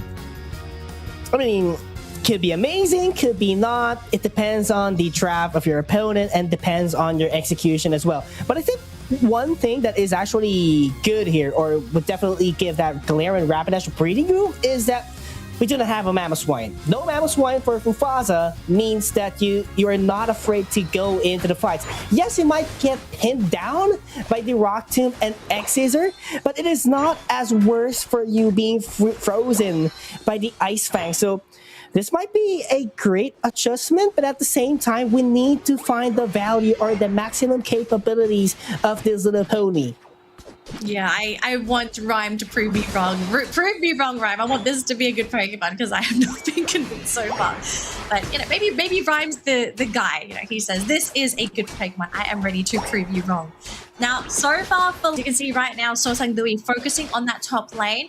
I think this is the right decision here because we also need to respect Yamu on that Blastoise. This is a Pokemon that Yamu has played a lot in the past, and we've also seen how dangerous Blastoise can be in the East games for the Winter Tournament yesterday. So if they can keep this Squirtle in check, then they will be limiting a lot of the initiation potential for Rival Esports coming into this mid-game. It's all about cautiousness. This is a 1-1 best of 1, and it could be a reset or it could be game over for SorSungLui. They know the pressure is ticking. That's why they're doing their best to put every single amount of pressure. But here's the thing, Ice did go for the muddy water. better chances to zone out your opponent. So I love the switch down. I love the idea here. Will they be able to convert this? Because this is actually looking good for HT as he actually takes 2 KOs for the team. Raylin is a bit too late in the fight. Yeah, the greed was there for SorSungLui. They really wanted the Vaporeon, but just in the nick of time, HT comes in, cleans them up, gets some good experience as well. Is still slightly behind the Scyther, but he's still keeping up, so he's not falling behind. It does help out that bottom lane, though. That is very important. Unfortunately for the Vaporeon, though, does get taken out by the Scyther, so Reelin does punish him. Kaibutsu is here as well. They will quickly grab up that Regidrago, so no chance for Rival Esports to go for a steal there. So SorSungLui, they are trying to make the most of all this aggression, all of this firepower they currently wield in the palms of their hands. Rival Esports as well, being a little bit too careful. They know already the threat available here in top lane. That's 4 Pokemons from SorSungLui. Too much to handle for a War Turtle and a Hoopa. And they know SorSungLui that they have a big advantage. That's why the Cyberspace Hold will actually send the reinforcements that they actually need. HT is present on the action. Does not have access to Unite move yet. Will they be able to get it before this all-out brawl in the major objective? That's a Registeel. So big for both teams. Yeah, they're bringing everybody in. Rhyme will stay down bottom, though, but this is a huge objective for both teams. But the Vaporeon setting up for the team. That is exactly what they were looking for. But the Blastoise goes down alongside the Gyarados. Oh, but HT getting caught by the Inteleon. That's huge as well. And this might just be Rival Esports having to forfeit the Registeel. It's a reset, though, so that's going to buy some time for Rival Esports to maybe either go for the seal or bring back in Reinforcer. Rhyme is there. He's coming in for the cleanup. This is what a Galarian Rapidash is for. Coming in quick, cleaning things up with the AoE, and all of a sudden, SorSungLui is in trouble. What a quick Rapidash, making sure that he goes in and be able to join the fray and be able to join the fight. And right now, Rival Esports would have to rotate at the opposite side of the map because they knew that SorSungLui has to trade the Regieleki. It's a trade that I don't know if they're ready to take yet, because again, with the Hooper around, it's so difficult for SorSungLui to commit to objectives because they know that reinforcement's going to come at any moment. So instead, SorSungLui focusing on those levels, but because they got the wild Pokemon, they've given time for Rival Esports to make their way down to that bottom lane. It's almost there, no secure for Rivals, so that will be going to the orange side. But Rivals maybe thinking about going for a backstab. We see the Galarian Rapidash just going for a big wraparound. We have Yamu hiding in the bushes as well, maybe hoping SorSungLui decide to make an aggressive play. The team is sitting back though, and I think they realize that, wait a minute, the map is dark, we don't know where anybody is, so instead they're just going to go back, teleport home, and continue to get that experience. Get that experience indeed, but Rhyme is actually invading the premises of SorSungLui. This could be great, but at the same time be bad because there's 3 Pokemon actually chasing him down. But at what cost? That's a 40 points, actually canceled 40 points from Rival Esports. They did not commit to it, knowing that there might be a threat for SorSungLui, who's just lurking around the forest. Yeah, Rhyme did waste a little bit of SorSungLui's time, but you have to remember he's level 11, so that was quite a big chunk of experience given away to the orange side. So I can totally see what you're trying to do with the Galarian Rapidash, steal that experience away and get on out of there. But we also have to remember that there are some really agile Pokemon, cough cough, a Scyther, that can 100% hunt down a Galarian Rapidash. So yeah, it's not over yet, okay? It's not a game-losing play, but it does mean SorSungLui, they are still very much keeping in the experience game. The Regice gets secured by Rival Esports, though, and look at this, Yang going to be committing the Unite to bring the entire team to push that bottom lane through Faza, while he's stuck within the entire Rival Esports lineup. Uses the Unite, he does X as a forward, eject as well, still can't survive. There's just far too much damage pushing through that bottom lane. 3 Pokemon hit the floor, and Rival Esports, they're pushing hard. They know SorSungLui has a lot of firepower themselves, so why not just take away their map control coming into that Kyogre? Absolutely, map control is really important. And this would actually give access to rival esports as well to take the Regieleki. A smart move, by the way, from Yang, being able to use the hyperspace soul and be able to jump to top lane, just so to make sure that 1v1 won't be able to score a huge amount of points and be able to put some pressure in top lane. So we got 1 more minute to go before Kyogre hits the field here at PK Yours, but give us a quick status update on these teams in terms of experience. Who is looking better going into the late game here? I'd have to say it is going to be SorSungLui. I mean, look at that. Level 13 Scyther, 12 Inteleon, and Gyarados. I mean, yes, well distributed XP, it is looking great for rival esports, but at the same time, that 13 Scyther eventually will be 14, could be a huge threat, especially Rhyme is so squishy Pokemon. I mean, yes, Rival does have the Blastoise, which is a little bit tanky, but at the same time, we cannot deny that Rhyme is important as well into the team fight, and with the squishiness of a Rapidash and the presence of the Scyther, it could be difficult to self-sustain. Yang has to be ready with those hyperspace soul to refresh his the HP, and Ice to push them back with the muddy water. Okay, we've got 10 seconds to go, and you can see both teams getting into position, and even Yam to get the last bit of experience in before he gets into position. We have to keep in mind some of the AoE crowd control that we need to pay attention to. There is a Blastoise. This is essentially the king of a Kyogre pit fight. There's a lot of AoE that Yamu has access to. He's going to be starting off with the Rapid Spin to provide some vision. He's also very, very tanky. They will use the Hyperspace Roll as well for a quick bit of healing, but instead of coming back in, he will be teleporting from home base. And look at this, SorSungLui slowly cutting through that Kyogre. We do have the Crustle. They're using the Unite to stun those rival Pokemon, there we go.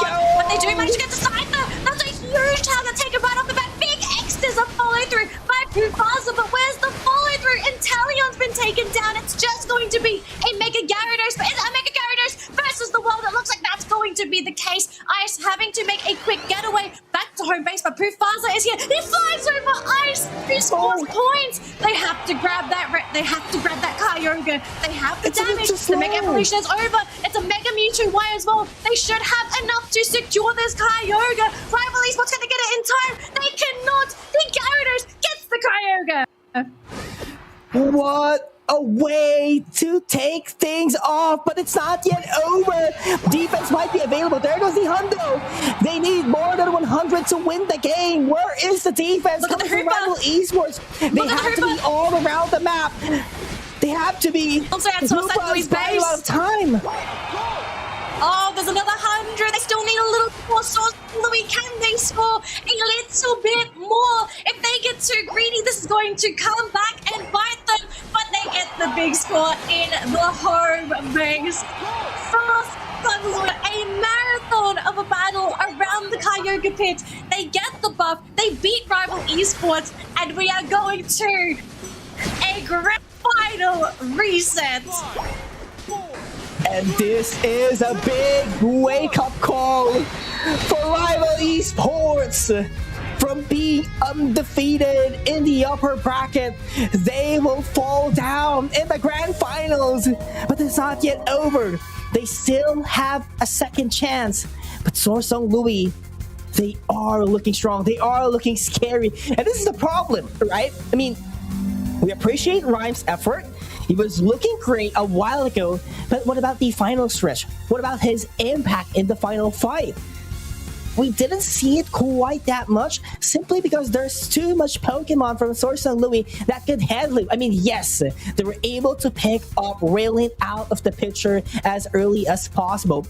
But where's the follow-up? I mean, take a look at this damage department. HD as well didn't do that much. 29k is a bit too small for a Cerulege. I was still in disbelief that we've got a reset. BK also got a reset, so I was like, oh, rival esports. Okay. What went wrong? The discussion for the Galarian Rapidash. I don't want to harp on this Pokemon too much because I think Ryan really did the best that he could with this Pokemon. The concept was great. There were some great squishy targets that he could focus down. We saw a couple of moments where this Galarian Rapidash really shined as well, which was coming in just to do that quick cleanup with his mobility, as well as the damage that Galarian Rapidash can from. It's just really that late game where this Pokemon can become a little bit of a liability because it's a speedster. It's very squishy, and for it to do damage, it has to get so close to the action, which puts it at risk of being caught by a multitude of moves. And in particular, Professor is a huge threat to somebody that is as squishy and fragile as that Galarian Rapidash. But this was where really things looked like it was supposed to go in favor for Rival Esports. They had the setup there with Yamu's Blastoise, but after that, they ran out of gas and they had a Mega Gyarados that they had to deal with. This is a formidable Pokemon that there's a reason why we see this Pokemon constantly banned. It's a powerhouse in itself, and it has a reasonable health pool to boot too.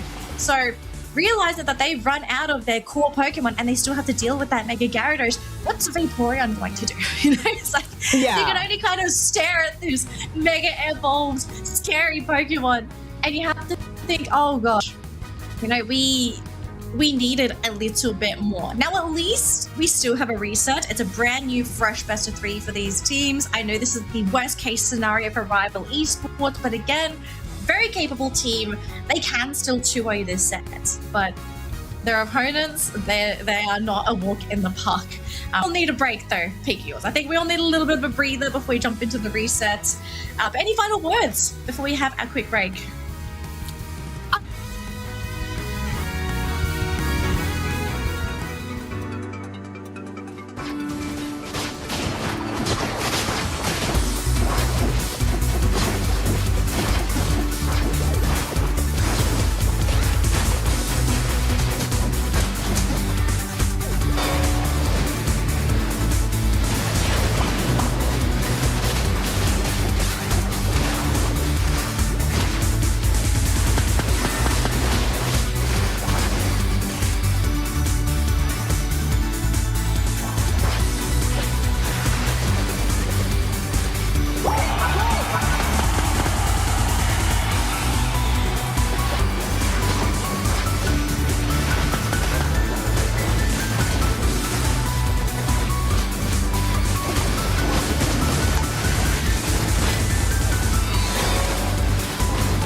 Hello, Pokemon trainers, and welcome back to Pokemon Unite Winter Tournament APAC West 2026. Finally, this is the very grand finals. No more resets because SorSungLui actually did it a while ago. If you haven't been tuning in, of course, into the broadcast, we could, flash back the VODs out there, make sure to catch up onto what's currently happening as of now. But again, grand finals, no more reset. Last best of 3 for the night. It has been a long day here, Dandeli. It's been a long day. And both teams, I can officially say, have been officially defeated because leading up into it, we had rival esports who were essentially undefeated. The same story could be said to SorSungLui until they dropped to rival esports in the upper bracket finals. But now SorSungLui, they got their revenge. Yes, it wasn't a 2-0, but they still beat rival esports in a 3-game set. So now we are in our grand final reset. It is now do or die. This is the original best of 3. Winner of this best of 3 will be getting tickets and will be the final team to make it to the ACL finals in Japan. We're about to wrap up the bans here, and so far I don't think I have anything to say with these bans. Snorlax is still gone, so SorSungLui still has a bit of a Snorlax fear, which I think is very well deserved because rival in the games that they did play Snorlax, Yang did incredible, but the Mega Charizard Y has not been banned in the set, and now SorSungLui say we are going to get our hands on this very scary fire type. I think rival esports were anticipating this at some point, and now here's the challenge: can they beat SorSungLui's Mega Charizard? Can they pull it off? That's the question, because so far for the record for today, we haven't had a successful Mega Charizard Y. It's 0-2, no wins so far, so maybe Raylan can pull it off. This is a huge pressure towards him simply because it has a 0% win rate, at least for today. But rival esports, on the other hand, would have to go for a safer defender, which is going to be the Crustle. And Pupaza, despite not seeing the complete draft yet, he would go for the Mamoswine. I think Pufaza's happy with this. He has been rotating between 3 defenders so far, which has been either Crustle, Mamoswine, and I do believe Trevenant as well. So yes, it's a shame that he's lost that Crustle over to rival esports, but Mama Swine has also been working out really well for the team. And I think if I'm going to have to compare Crustal to Mama Swine in this particular game, I think Mufasa is going to be better on the Mama Swine to catch Yemu. Because we did see in that previous game just now, SorSungLui, it was 1-by-1. He was on the Mega Gyarados. We saw how powerful a Mega Gyarados can be if left untouched, if there's nothing to control this Pokemon. So I can see Mufasa narrowing his sights on this particular Pokemon and saying that you are my primary target. You are the Pokemon I would love to get my fangs on. Let's see if that Fangs would penetrate and be able to give huge amount of results for SorSungLui, especially for Mufasa. But let's take a look at the draft here, Danny. I mean, nothing seems to be flashy aside from the, like Charizard Y back in action. But for Rival Esports consistently using the Hoopa, we've seen multiple variants. We see the Trick, we saw the Hyperspace Hole as well. And so far, surprisingly, the Trick was much more successful in terms of win rates for Rival Esports. Now, I kind of wonder, what will be the moveset here? Would it be the Hyperspace Hole? Because I think they need more refreshes, especially with the composition of SorSungLui by having that Ice Fang, having the Mega Charizard Y as well. So I personally think refreshes are much more important. I have to agree. I think in this particular matchup, refreshes make more sense. You will also potentially be able to save Pokemon that are caught in the Ice Fang, right? Like there is also going to be the chance for you to be able to save them.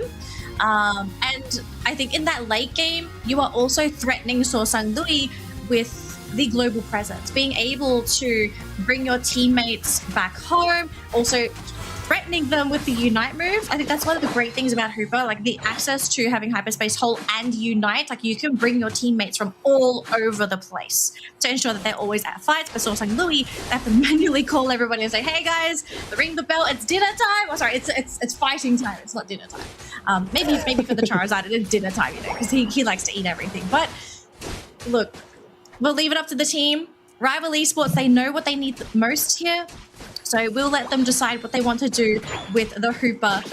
So yeah, Yang can make that decision. Lane, so far though, we can already see right off the bat, lots of action. Both teams are trying to get experience on their respective Pokemon. But look at this though. Rival Esports are stealing SorSungLui's central area because the Charmander actually decided to rotate into lane. And with the Hoopa and Fletchinder chasing him, they have to actually bring in the lane Pokemon to provide assistance so that he can claim his central area back. And I think it has been really worth it. Distributing level 4s here for SorSungLui, but level 5s are already present for Rival Esports. Definitely can outmaneuver or be an aggressive Pokemons here. So there goes multiple points. Landing game, Fletchinder at level 6 is looking really great so far. A level away for a Talonflame and have access to fly. Ooh, this could be big, but look at that. Yang didn't make it on time on the Hyperspace Hole. Yeah, it didn't make it on time, but it's okay, because the most important thing was HT got the knockout onto Reeland's Charmeleons. That will be slowing down the progress of that Charizard, which is really the ultimate goal here, I feel, for HT going onto the... well, he's not a Fletchinder anymore. He's a Talonflame. There we go. I have to say, though, pretty interesting choice for Rival Esports to have Talonflame for HT. I think they want him to be able to have multiple options available, being able to go for the back cap if necessary, having a lot of mobility, being able to reinforce his teammates in lane as well. They kind of want him to be all over the place, which I don't blame Rival Esports for. He has played the typical carry Pokemon, as in those late game damage dealers that do scale with time, but I think with how the game is going, they might have to really give this away, give the flowers over to the Mega Gyarados. Mega Gyarados is an amazing late game scaler, but they can't give away this experience. If they can afford it, Rival Esports, they do send everybody home just in the nick of time. Just on time, the Hyperspace Hole was able to pop in. And they were able to go back manually into the bottom lane, which is actually expected because SorSungLui was actually awaiting for their arrival back again, the Hyperspace Hole. So that was actually enough time for them to be back on the lane and at the same time be able to control the objective at the bottom lane as well. Okay, so 1x1 is playing Empoleon at this time, not going to be on the Gyarados. We've been seeing a lot of Gyarados for this man. So I'm keen to see what he can really do with the Empoleon in this particular matchup. We do have Ice sitting on top of the enemy goal zone, just helping to zone away for SorSungLui as they want to try to break this goal zone. Bring it down to 9 points to break, down to 4 points. And look at this Flame Sweep catching 2 Pokemon, pushing them for 2. His teammates, they get the Pilot Swine, almost getting the Inteleon as well. But thankfully, they do have a way to escape the battle. So SorSungLui very lucky with that. Unfortunately for Rival Esports, though, they did have to give away the Regieleki, but they did get the Empoleon as a trade-off. So that's going to be some nice experience, even though they don't have the potential to push with an Eleki anymore. But Reelin's here. Mega Charizard. He's got the Unite. Go for a Seismic Slam in a bit. But they know there's a threat. They know that Ice could actually just push them back with the X Scissors. So this is a more careful SorSungLui. They can't afford to overextend because they will just reward huge amount of XPs, especially with the level 9 Pokemons that they do have. Oh, there we go. Seismic Slam going to be used. They're focusing down that Crustal, though, but Ice is really tanky. They brought the Hooper in. It's slowly burning down to that Mega Charizard. We do see the Unite being used by the Mega Gyarados, trying to chase down this Flying Dragon. We see the Unite being used by the Mega Mewtwo. And it looks like for now, SorSungLui, they actually managed to escape with minimal losses, unless they might lose something here. It's a 1-for-1, defender for defender. Not that big, but at least an XP, at least a trade, making both teams equalize the situation. But Ryan was actually able to have an opening in the bottom lane, be able to get that gold zone, and of course have a positional advantage at the bottom lane objective as well. So this could be big. That is, I believe, a Registeel, if I'm not mistaken, from the Cry. So if it ever it is, that will be an additional attack buff once again. I think there's the Regieleki up top. We'll find out in just a second what it is down bottom. Rhyme is going to be chipping at that for Rival Esports. So SorSungLui in the meantime wanting to try and go for a heavy push in that top lane. And we do have the Hyper send back everybody except for the Crustal Ice. Oh, the 4-man pushback, delaying and buying time for Rival Esports to bring the entire team back thanks to Yang's Unite. And all of a sudden, SorSungLui, the team is split. They've lost the Mega Charizard, unfortunately, but we do have an Ice Fan connecting onto that Gyarados. Do they have the damage? Yamu goes down, the Hyperspace Hole doesn't come in quick enough. That's a double knockout for SorSungLui. Rival Esports, HT, he's being harassed by a Vaporeon of all things, tries to score, misses a pass, he gets it, breaks the goal zone. He is going to go down for this, but so worth it. It was worth it. They got scores, they got goal zone indeed, but that wasn't actually enough for them to catch up on the XP department. But they were able to narrow it down at least. But level 12 Talonflame is still present and would still give pressure to SorSungLui. We do have HT leading the charge in terms of experience as well. So he's level 12, so SangLui still not having a level 12 Pokemon yet. We'll just hit the level 12 on that Charizard. Is actually 1-by-1, securing the Regieleki up top for SorSungLui. So that boost of experience is what gets him across that experience line. I have to say, I am quite shocked that this game is still as close as SorSungLui is slightly behind in terms of points with 94 to the 182 of Rival, but the experience difference is so small. Small indeed. Look at this fly. Drop down but will not go for the flame charge. He saw the threat from the Vaporeon and decided not to go through it. So they will just have to teleport all the way to the bottom lane. They know they have to go for the defense because it's an all-out Pokemon party for SorSungLui. It is a Pokemon party. This Vaporeon pick, I feel, is just doing wonders for SorSungLui because, yes, they're going up against a team that has the reset, but Mr. Pard's the Aqua Ring is allowing SorSungLui and especially Pufasa to be able to sustain for so much longer in these fights. The threat of that Mammoth Swine is always something that is going to be sitting on the back of Rival Esports' mind. Registeel's being started there by Real and actually Rival. Instead, trying to go for the objective. Neither team knows they can finish it. It's going to be a positional game around that Kyogre. Everybody is in a bush. Everybody is ready to go. Pufaza catching the ice. The Ice Fang in time, instead caught by the X-Scissor. And it's back to Mr. Putz healing up the team. Healing up the team. Anyone's game. Pufaza does go for the Earthquake. A balls he plays indeed. One by one. Pufaza has to go back. This is not looking great. Have to regain those HP. But the back gap, 100 points is already happening at the bottom lane. And there goes the Hundo. And that is go signal for SorSungLui to actually engage the fight. There goes the Rings and Bound to send the Talonflame back in action. Flame Sweep has been invested as well. There goes the Rabble Rouser to buy some time and be able to do the crowd control, and the Mega Charizard Y is already down, and to be followed by 3 Pokemons of SorSungLui. Vaporeon is the only ones left.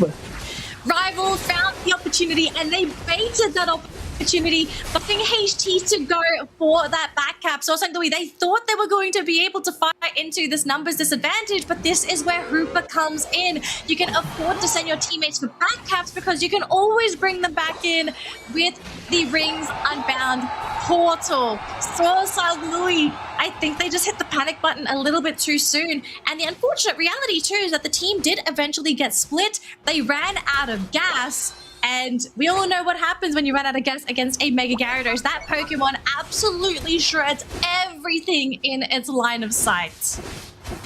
And will definitely shred down the HP of every Pokemon it sees in the past 15 seconds. I don't see a comeback potential. Rival Esports, 1 win away to Japan. 1 win away. They're so close. I think there's definitely something that has lit a fire in this team after losing that first best of 3. I think at this point, if it's not a 2-0, it's going to be SorSungLui. And Rival, they're so close. They just have to win this next game. They've got to win this next game. They can't afford to let SorSungLui just wave this confidence that they have. They looked really good in that game. Really, really great. Amazing scoring coming out from HT. He did lifting, not just providing the damage support for his team, but also coming in clutch with the back caps, constantly chasing all of those very weak backline Pokemon from SorSungLui. So I think the pivot to Talonflame was such a good choice for this particular matchup for Rival Esports. I think not just the Talonflame. I think I'd have to commend as well the pivot to the Crosso. It did provide a lot of setups as well. Those Rock Tombs, X-Scissor, and the Rebel Rouser's timing as well is very well on point, just to be able to do a crowd control and be able to sustain itself as well longer in the fights. That has been a big factor as well, being able to tank core damage, being able to absorb those damages that SorSungLui has been actually using up against Rival Esports. So I think the overall adjustment was really great here from Rival Esports, and having to pivot back to the traditional hyperspace hole gives so much refresh of HP for them. And I think we also have to add to the statistics another loss for Mega Charizard Y. This Pokemon has been absolutely miserable today. I think we've seen it a total of 3 times, and it's lost every single game. It doesn't matter who is piloting this Mega Charizard Y, it just doesn't seem to be working. And I do think it has been mainly because of the current meta of popular Pokemon. Mega Charizard Y, without a doubt, can do insane amounts of damage. Lots of AoE, lots of burn. The problem is that a lot of the Pokemon that are extremely popular in the current meta either are going to have a lot of sustain, meaning that they're not going to be easily burned down. The tanky, meaning that even if you do chase them with the Mega Charizard, him alone will not be able to finish them off, or they have too much mobility for this Pokemon to chase them down. So I'm kind of thinking for the rest of this set, both teams might just ignore this Pokemon, which I think is unheard of in a lot of other regions, because other regions are seeing success, but over here everyone's like, oh, this is the auto-lose Pokemon. Yeah, I mean, I won't be surprised if Mega Charizard Y is left open, but at the same time, no team would actually pick that Pokemon, since, again, 3 times hasn't won a single game yet. for the duration of Winter Tournament APAC West. So that goes to show that both teams, Rival Esports and SorSungLui, does know how to deal with it already. So moving forward to the match point of Rival Esports, they're going to be banning the Blastoise, in which a Pokemon that they actually used a while ago, and SorSungLui is going to stick around banning that Snorlax. So defenders are actually taken out in the picture as well, and huge amount of all-rounders as well. So if we're talking about the draft here, I think that, yes, that's a priority pick, Mega Gyarados, but I feel like a much more similar draft would be picked here from both teams. The question is, who will take the crossover? Is it going to be PUACL? Is it going to be Rival Esports? Because defenders play such a huge role, especially PUACL, who has been doing the lots of work for SorSungLui. They locked it in. They say, PUACL, we're going to get you back on that crossover. We can't afford to give that away to Rival Esports, which is fair. But doing so, they did. I guess at this point in time, you can say, like, you can't really run Crustal and Mammothswine, so Mammothswine is going to be out of the question here moving forward for SorSungLui. They still have to pick something up for Mr. Pods. Unfortunately, it will not be the Vaporeon, so they're not going to have access to the Aqua Ring healing. So I'm kind of curious to know what's the play here for Pods. Like, what does he want to play to supplement the team? And we're going back for the Elders. We saw this yesterday, okay? Bit of a spoiler, Eldegoss won yesterday's grand final. So this could be a sign for SorSungLui. The crazy Cotton Cloud crash by KYY to Don't get spoil the it even more! Oh my gosh, shut your mouth! It was already done! Illegal! Arrest this man! But look at the last Pokemon for Rival Esports. Okay, thank you, it's not Latias, but Raima's really going for... We're going for Desi. We're going for the Decidueye. Questions? We saw yes? This. Oh. We saw this before, and it is a Razor Leaf. You really think it's a Razor Leaf? I think so. I mean, let's have... I mean, look at the items. I agree, but I'm looking at what SorSungLui have. Can you really afford to run Razor against a comp like this? Like, you're going up against a Rock Tomb Crustal with Exeter. There's going to be a Mewtwo Y. There's going to be a Eldegoss with the threat of Cotton Cloud Crash. There's a Dodrio hiding around the corner. There's a Gyarados with a Dragon Current and Water Ball. Okay, they changed the item. They changed the item from Charging Charm. It is Floatstone, so it's going for a Spirit Shackle. Definitely Spirit Shackle. I'm feeling a little bit more confident about Spirit Shackle. But the thing is, I'm also not confident that this is Decidueye. I don't think we've seen Decidueye in a game yet, or at least like in any of the ACL matches I saw. I did not see Desi have any success. It's Rhyme also playing this. I commend Rhyme. I love his creativity and openness to trying new things, or at least unpopular things. And to be fair, I would like to see Desi win a game. But is this the game where Desi is going to make its mark?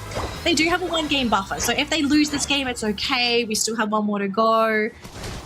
But I have my concerns. Let's see if the concern will be answered in the best way possible. Rival Esports, 1 win away to book their tickets to ACL Finals, while SorSungLui, they want to be unknown to be the contenders. They want to prove that the power of friendship is possible for you to win a title. Look, we've seen teams make it to Worlds because of the power of friendship, so don't underestimate the power of friendship. That stuff is dangerous. Try and get yourself some and help you win at life. But up top though, Rival Esports, they're hoping to win this lane, and they've already sent HT up here. We've got Reelin coming in on that Dodrio. Ooh, but did not get the steal onto the wild Pokemon. So slight loss there for SorSungLui. And for Rival Esports, this is what they're looking for. Yemu wants to become that big, bad Gyarados as quick as possible. Same thing with SorSungLui as well. 1x1 would love to be a Gyarados as well. But there's a bit of a difference between regular Gyarados and Mega Gyarados and Dodrio. That felt like a mistake.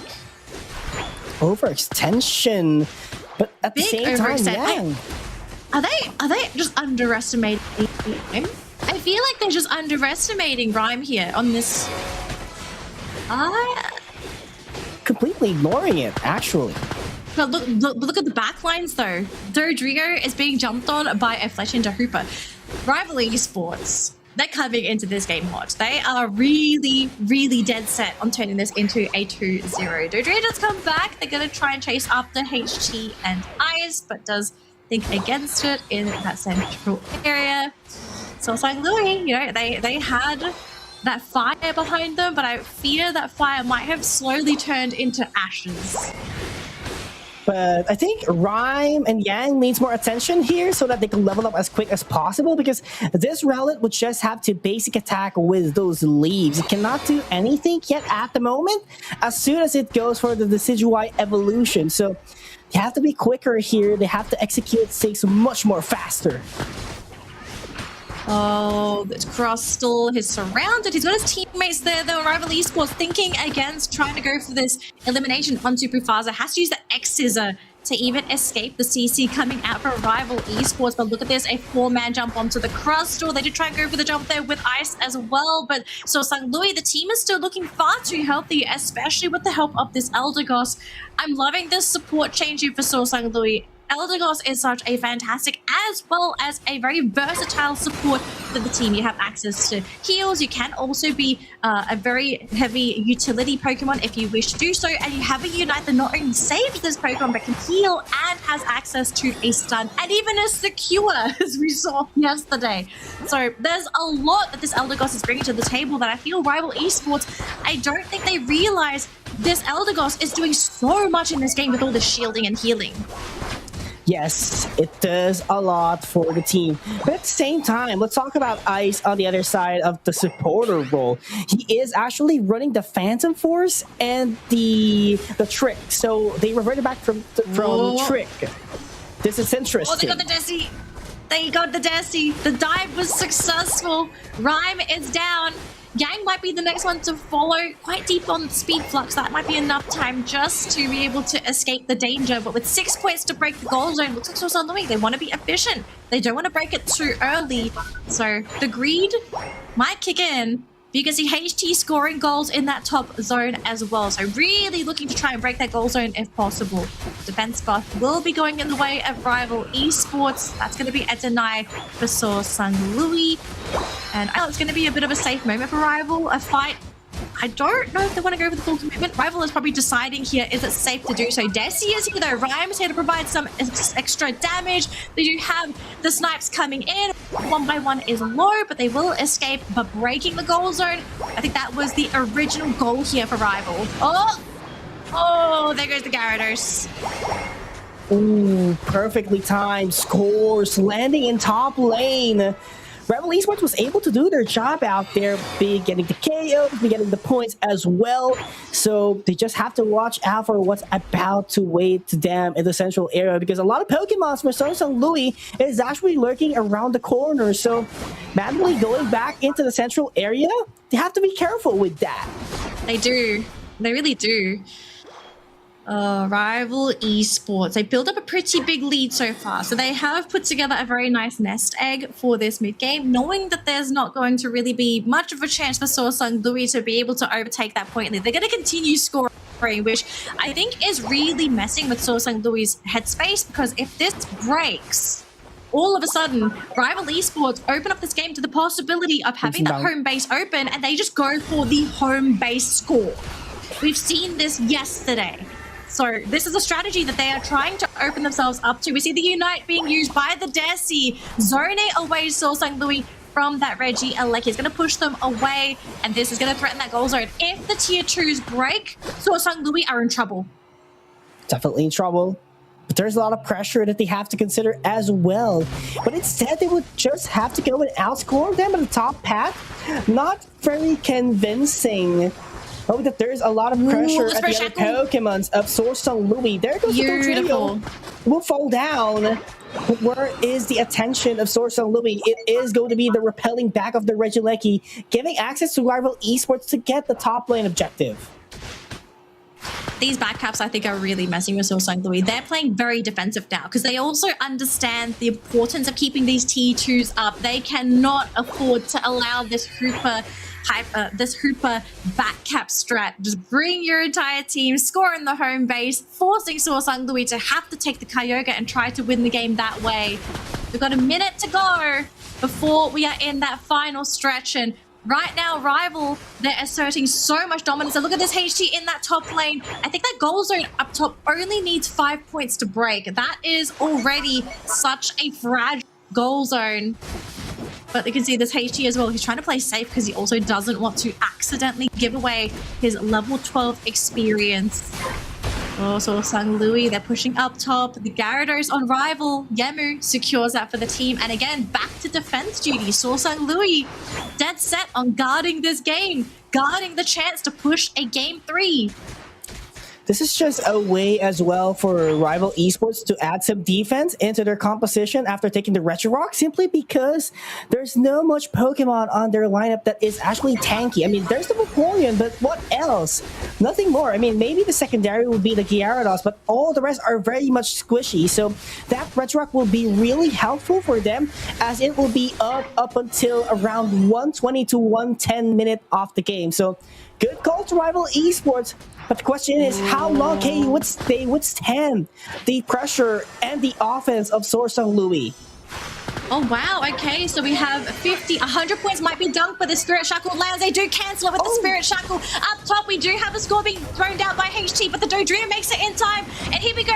Unite by Ice. SorSungLui, it's do or die. Force the game 3, or it ends here, right now. We even see the Talonflame Unite being used as well. Mufasa trying to find that opening to throw down his Unite, to catch them with an X-Scissor. They lost one already. They're looking for another one, using the Unite, forcing away that Dodrio. SorSungLui, though, is still very much in this game. They might have lost the Mega Mewtwo. Why? 3 more seconds to go. They've got to try and buy some time somehow, some way. They're going to be sending in the Gyarados, but too much damage. The Desi, it's a little bit overwhelming. Here comes Crustle, Mufasa creating a space, buying time. I don't know if they can do it. Pikachu's!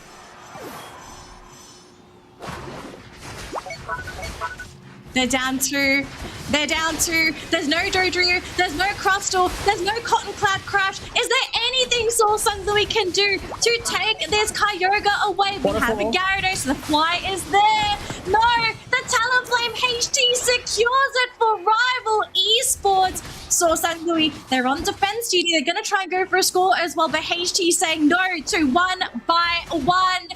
You are not scoring. We are not having a game 3. It ends here. It's going to be 2-0. We are going to the ACL Finals. 30 seconds. No scores. Defense is available as well. Rings and Bound has opened, and Rival Esports creates the statement: we are the dominant team in APAC West in Winter Tournament. And in a 2-0 fashion, I think this is probably the best comeback for Rival Esports after unfortunately being felled in our first best of 3 grand finals.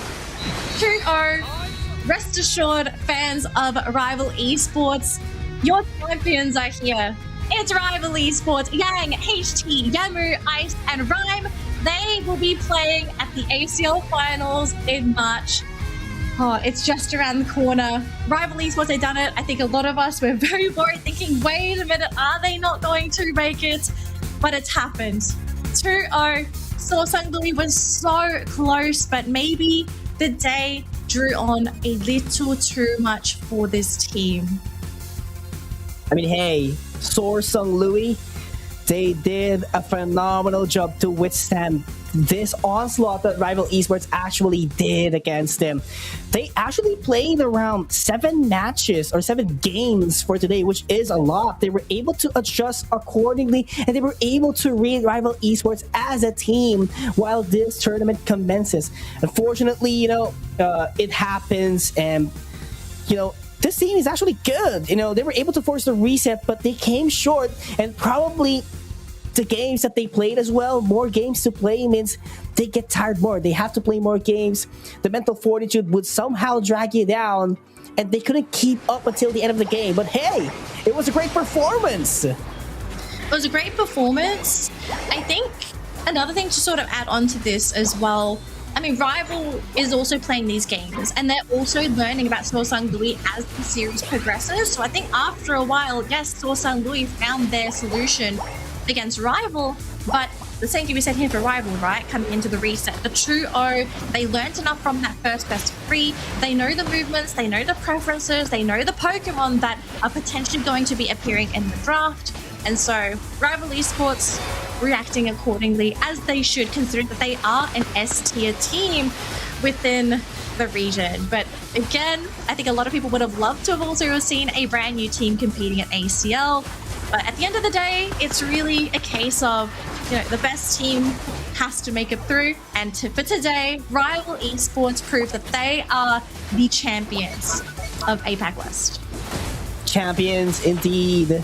But we want to see SorSungLui be able to go back stronger, and that would be probably other regional qualifiers for the World Championships. It might be 2 months or 3 months from now, but we're excited to see this team be back in action in Pokemon Unite. So a little bit of a refresher or a summary on what actually happened for today and tonight as well in the APAC West. So MiTH Thailand actually did lose to AGT a while ago. SorSungLui be able to have a smooth performance as well. Same thing with Rival Esports and Gacha as well. But of course, you know, Rival Esports and SorSungLui keep on dominating the upper bracket.